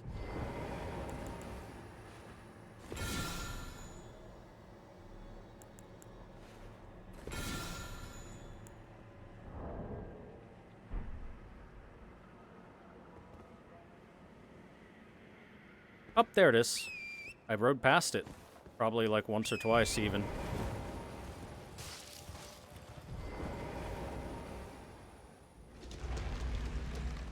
I was looking up when I shouldn't have been looking up. Minor Erdtree Catacombs.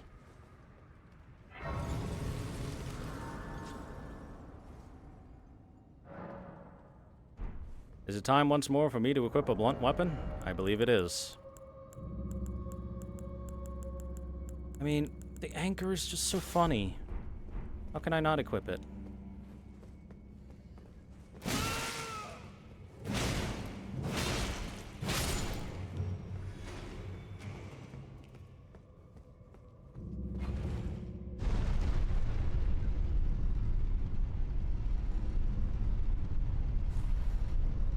Has tetanus build up? Yeah, of course.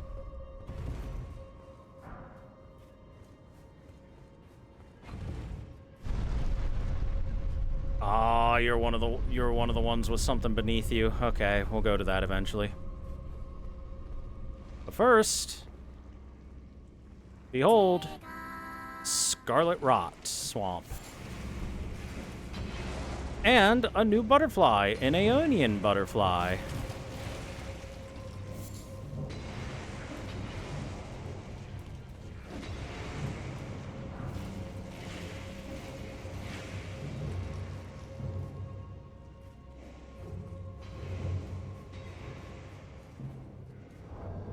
How am I still building up Scarlet Rot? What the fuck?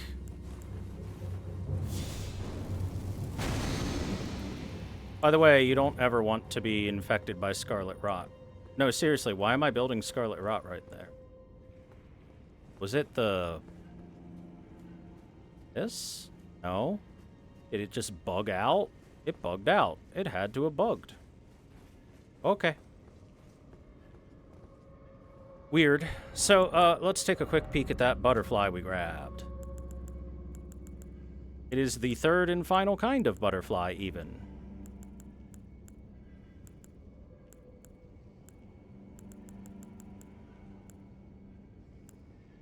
Oh, there we go. Aeonian butterfly. A butterfly with withered, scarlet wings found in the swamp of Aeonia. Material for crafting. According to myth, these butterflies were once the wings of the goddess of rot herself.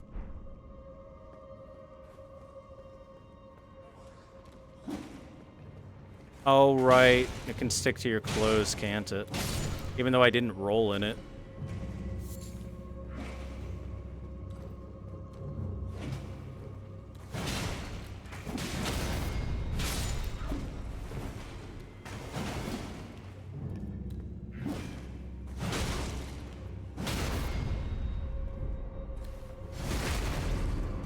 Heal me.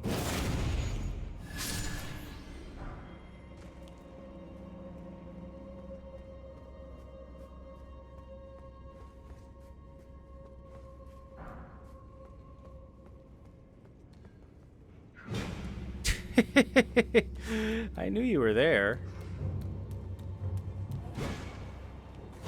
Footsteps are a little too loud, little friend. Heal me.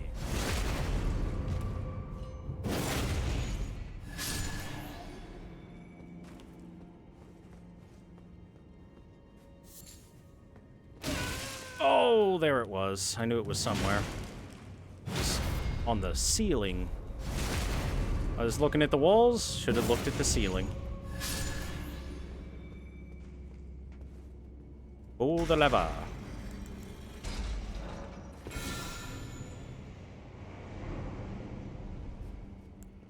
Big heavy door has opened. Now it's time to go down that hole beneath the elevator.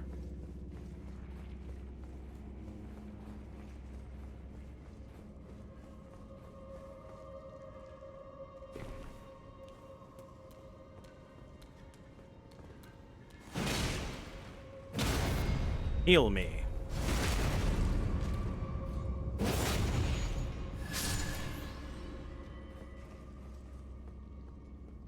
Oh, look. Rot everywhere. Gross, gross, gross. Gross, gross, gross.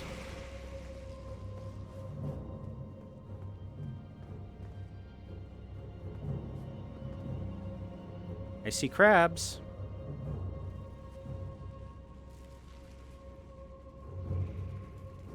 Crabs are fine. You know what? We probably don't want to eat these crabs. They're sitting in the rot. They're all over the poo-poo. I don't trust those crabs as food sources. Actually, hold on. Or whether I should go through here yet or not. Oh, come on, nerds. Do you have to? Do I have anything for you? Flame of Frenzy's like all I've got for you.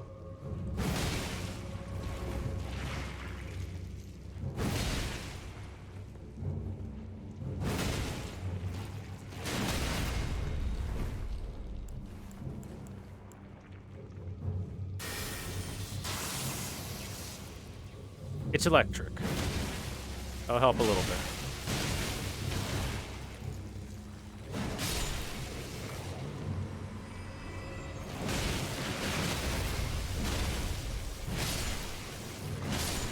As you might be able to tell, the slimes are extremely resistant to physical damage. They are weaker to magic damage and elemental damage.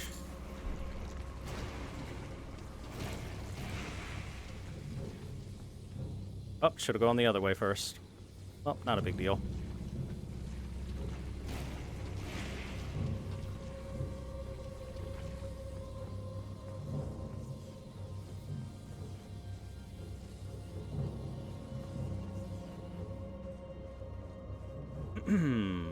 Just boil them in lava first, then those crabs will be fine, just fine. Yeah, fine, just fine.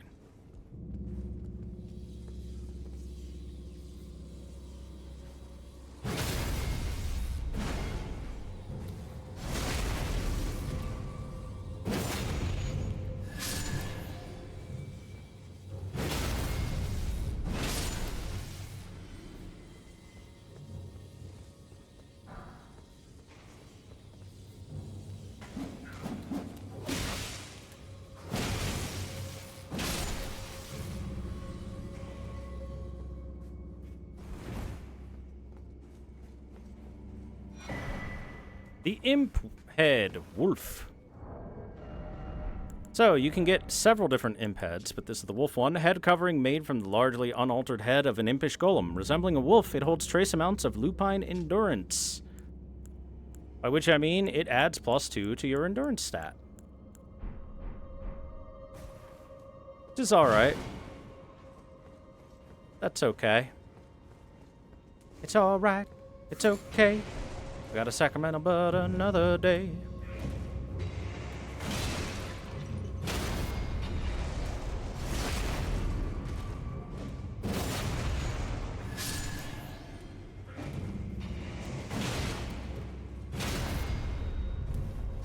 Here's where the two nerds were throwing stuff at us from before.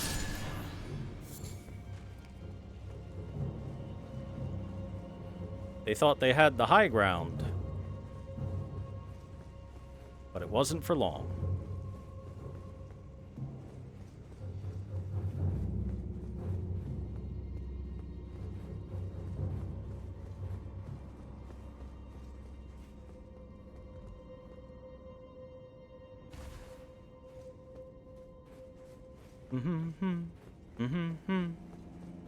Man, I gotta say, in certain other Souls games, that drop would have killed your ass.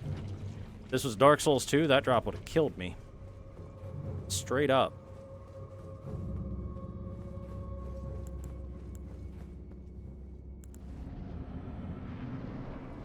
Oh, it's these? Ugh, the double roar.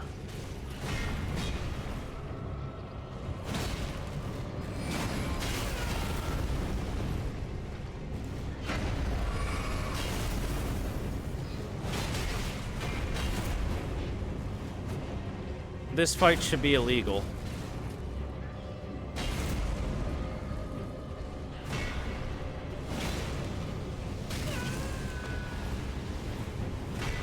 It's like the worst ONS that's ever existed.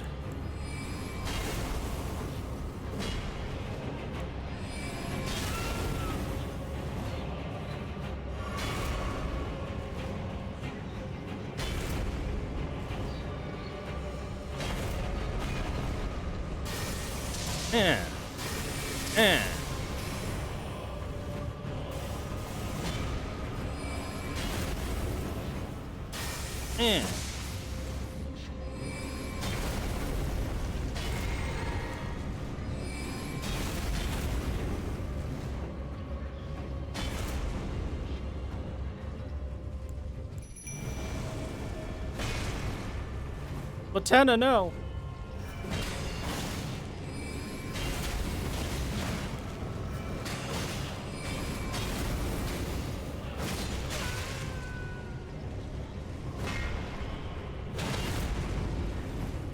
Lieutenant does not last long, huh?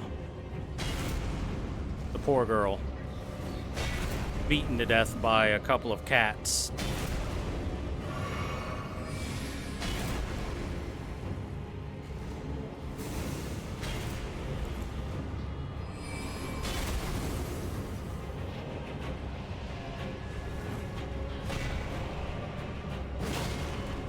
That pretend to be dogs. Oh! Finish him!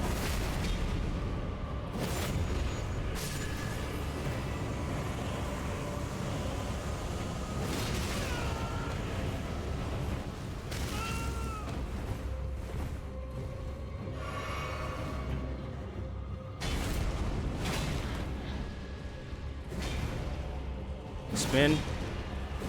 Oh, I rolled early.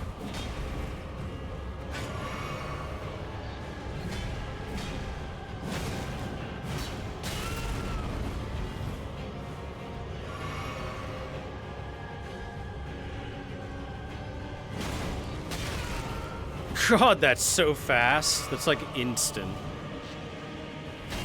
One. Oh, he only did one that time?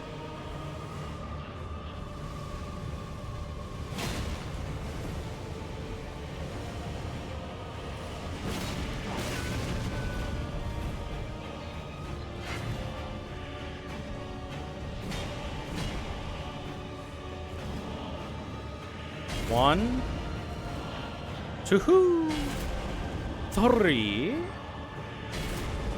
Die.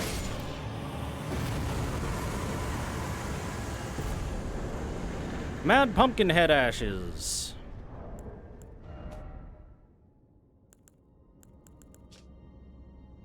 Spirit of a mad soldier with a large, brawny physique. Though he has stifled his panic within the dark confines of his helmet, he rampages as if driven mad when agitated by bloodshed or the humming of insects. This mad soldier is all that is left of a broken gladiator.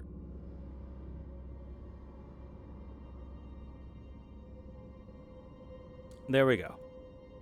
Did it. That boss fight, not fun. Facing just one of those things is not fun. Two at the same time is, very,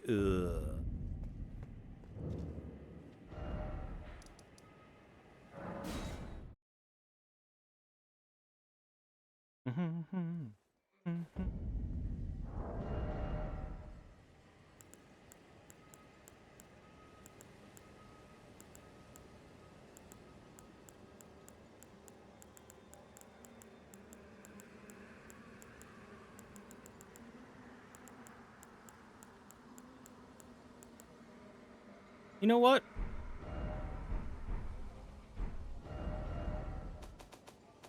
Let's head to the round table hold for a moment. Upgrade a new weapon.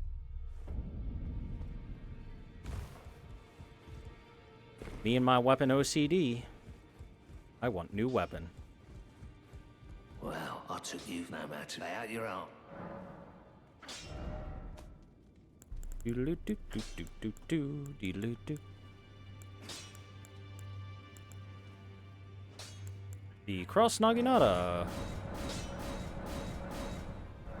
I'll use that a little bit.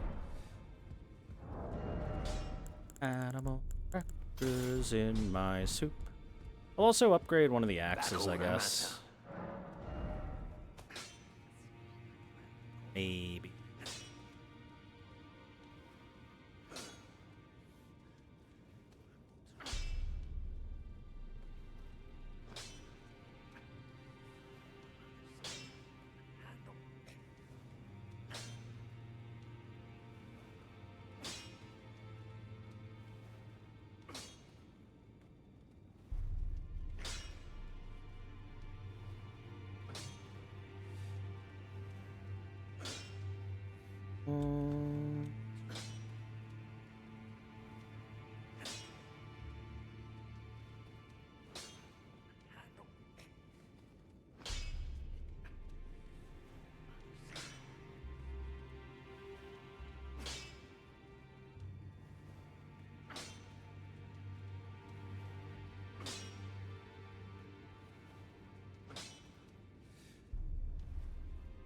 Oh, I'd have to get that as a drop.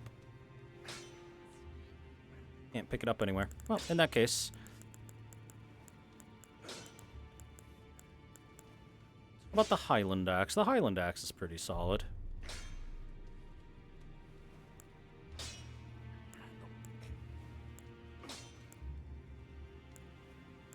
Not the best scaling on it, but I can throw some levels into it. Just to have them. I have access to infinite stones, so it's okay.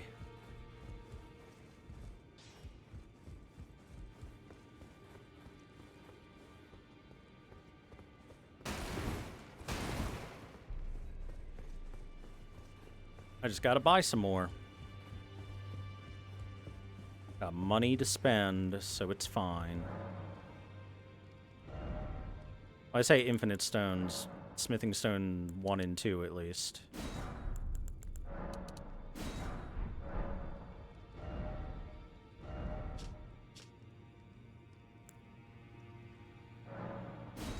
I'm gonna go to Garank real quick, and we're gonna go do hand in a couple more death roots to him.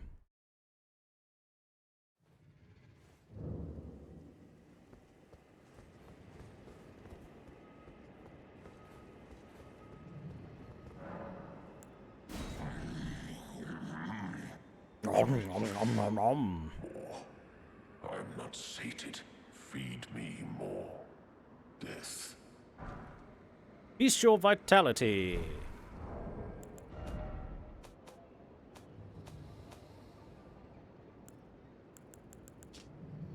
Incantation taught by Garank. Fills the body with bestial vigor, restoring HP over a period of time. Having gained intelligence, the beasts must have felt how their wildness slipped away as civilization took hold.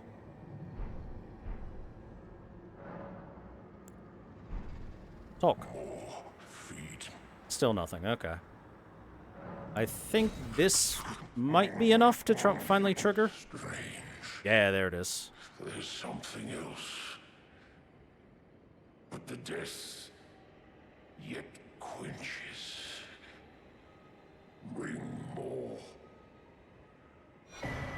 Ash of War, Beast's Roar. Whoops.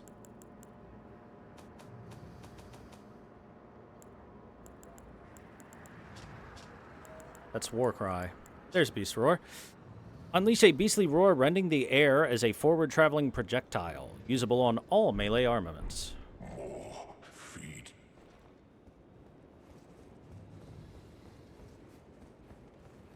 Maybe I just have to reload. Yep, there it is. Behold, Garank is now aggro.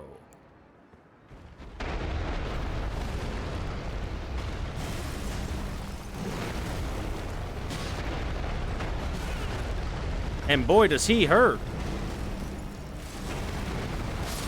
Oh, that went through the wall.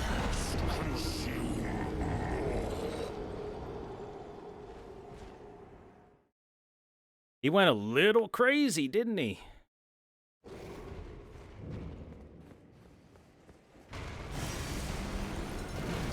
Rock. He tried to throw a rock at me. He actually does use all the spells and stuff that he teaches you.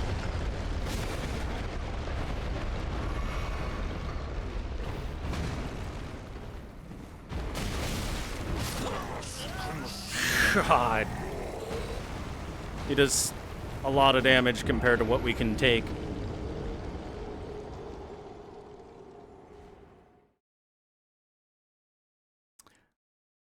I'm gonna have to level my vigor soon. And by soon, I mean the next time I do a farming run.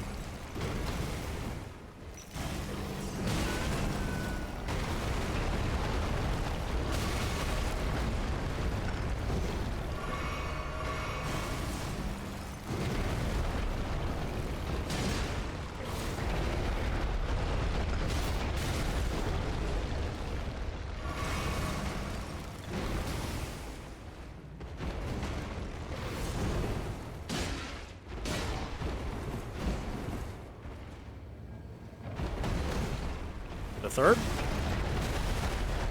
Oh, that's the fast one.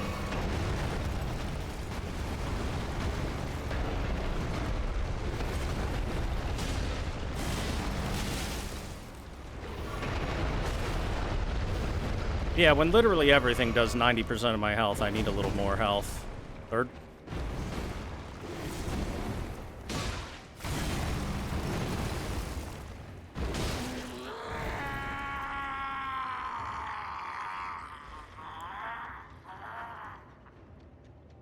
Notice he's staring at his hand with that fancy little jewel in it.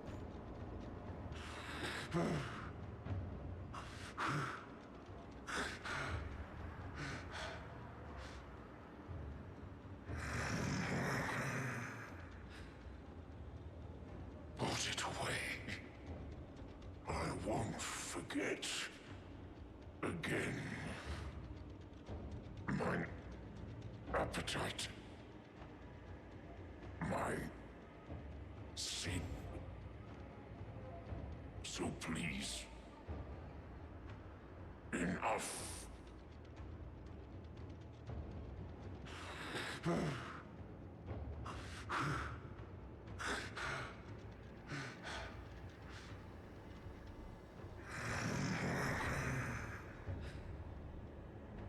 Put it away. I won't forget.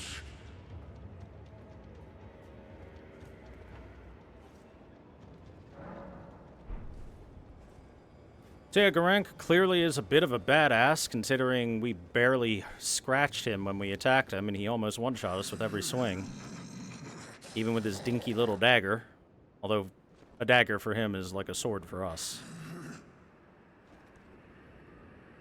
And also, he talks about his sin and not forgetting it. Wonder what sin he committed, huh? What's got him so riled up?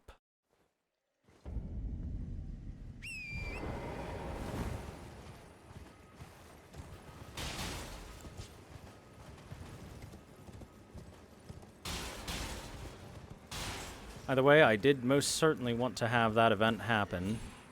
The Wandering Dead of Caelid here. Alright, time to see one of the main reasons why Caelid is awful. T-Rex dogs.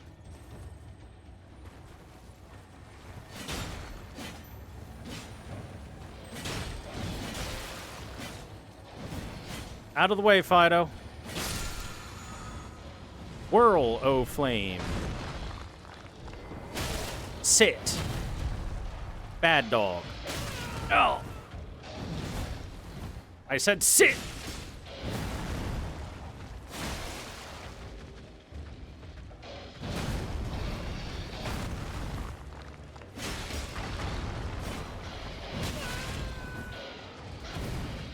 Down.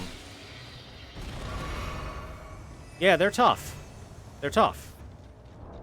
Alright, Whirl O Flame. Let's take a peek at that. Superior incantation of the Fire Monks. Create a swirling stream of fire that burns the area before the caster. Charging enhances potency and reach. Fire beguiling those who gaze into it. And so the Guardians of the Flame are also its worshippers. Fear the flame, chat. So yeah, these, there was this carriage transporting stuff until these dogs killed and ate the people that were, escorting it.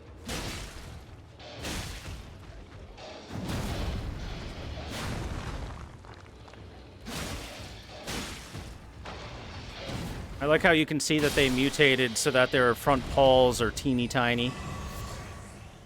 Beast blood. And you can see that they were wearing blue and red. Before, well, it became pure red with all their blood. And within we have the Great Sword. Specifically, the you-know-who Great Sword.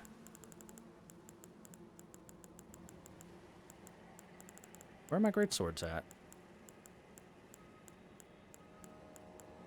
Oh, I wasn't going high enough. A coarse lump of iron of an ultra great sword mows down foes by utilizing its incredible weight. Though handling it likely requires the wielder to have surpassed the realm of the merely human, it is precisely for this reason that the weapon is used to slaughter even inhuman foes. You could call this a, I don't know, a dragon-slaying greatsword, perhaps? It's the Guts sword. You want to cosplay Berserk? Here you go. Oh, wow, that swings so much faster than it used to. Holy crap, that's so much faster than it used to be. So I played through my first playthrough of this game with this weapon. Let me tell you, it was like 50% slower than that. I'm not even kidding when I say that. Oh god, Crow.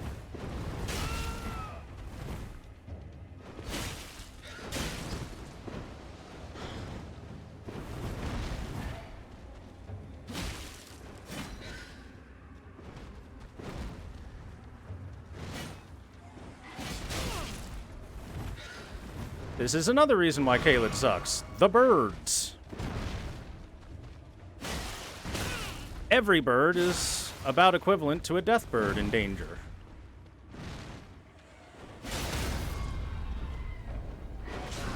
What?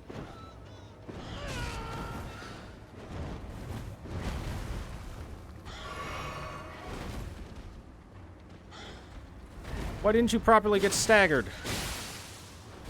You made stagger noise. Oh, they shafted colossal weapons way too hard. You don't know the pain of fighting Liurnia, the hardest boss in the game, with that weapon before it was buffed. There were two attacks Liurnia could do that I could hit and not trade with.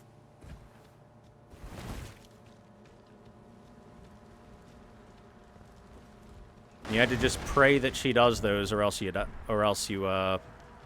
slowly but surely lose the fight.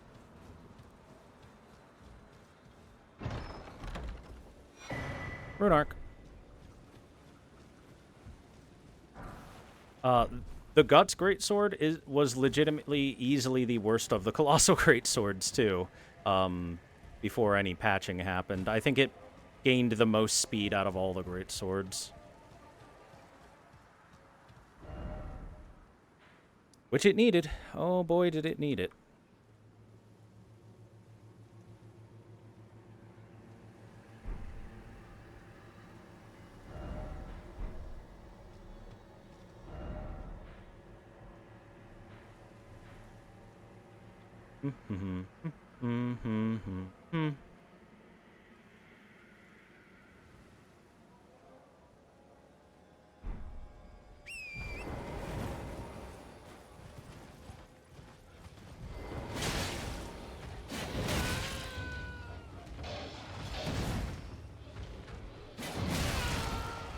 Ooh, that was quite the headbutt.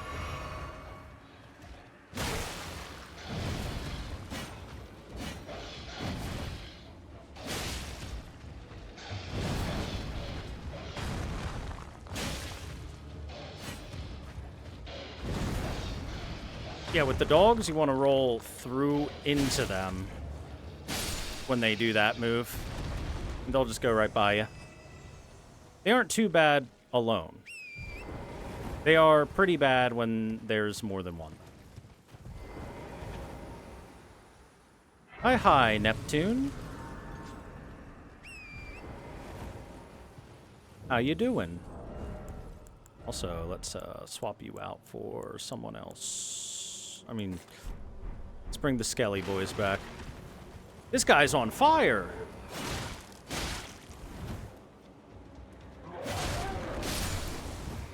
In case you want to know why he's on fire, that is because when Caelid got infested with rot, their solution was to burn as many people as possible.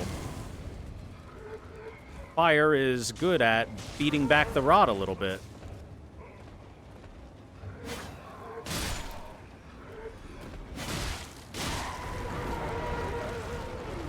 But it has the unfortunate side effect of doing that.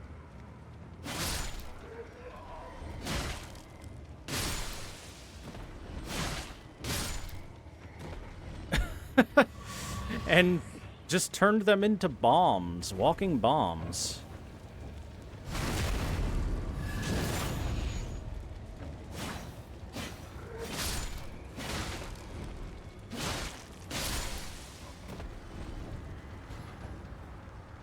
What do we got here? A smoldering butterfly.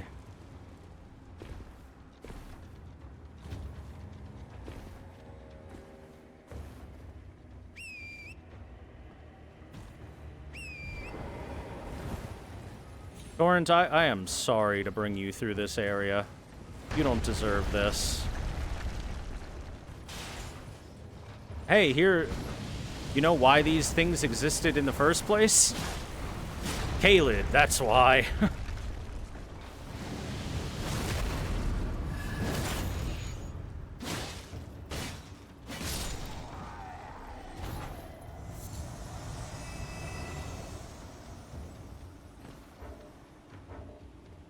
The heck is aggroed on me?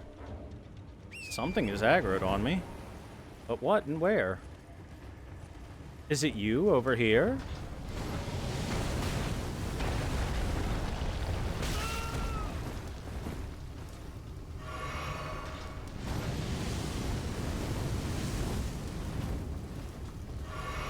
Man, this thing turns on a dime when it wants to.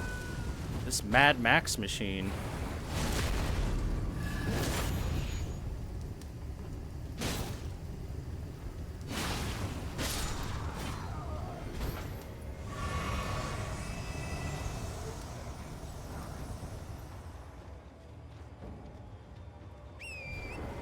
Here we go.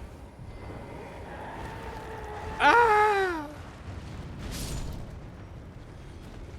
Baneling.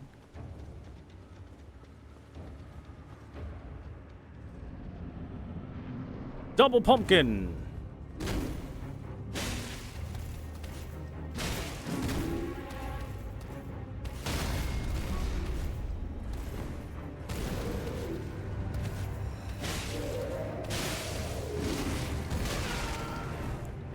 Hey, if there's two of you, I can summon two of them. It's only fair.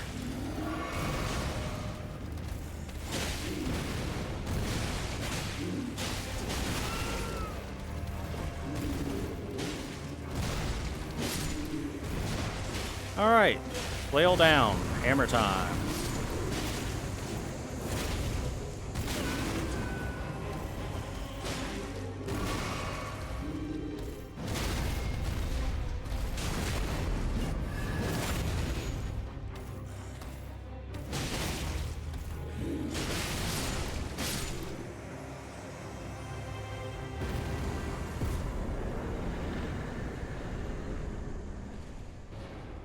In here we have the Visage Shield.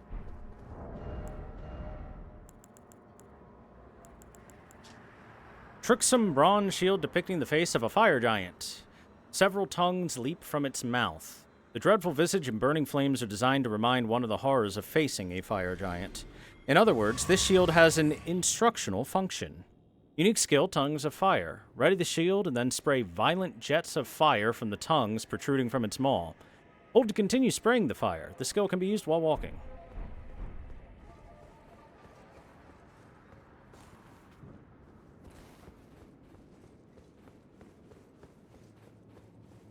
Cat, do you like my fur cape? I like my fur cape.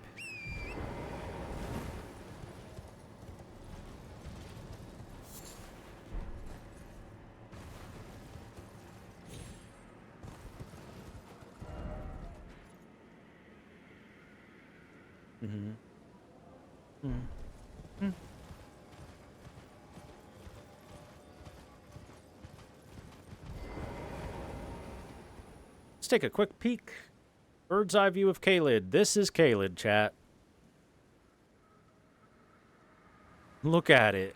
It's all gross and rotted and red and dying. Big old rot swamp right in the center.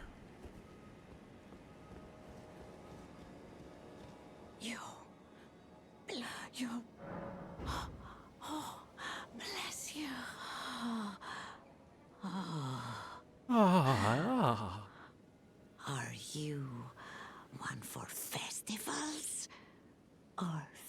flowers. To the south, a grand festival to make the stars turn. To the east, the heart and bud of a flower to be. But dare you enter into the heart of the scarlet rot?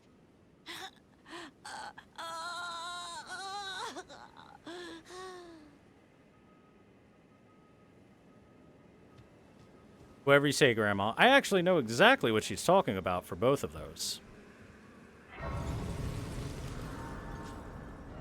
Now then, this is we've dipped our toes far enough into Caelid. Let's go find our bro Blythe. If you recall, let's continue Ronnie's quest a little bit. Blythe is currently down in a well in the Mistwood.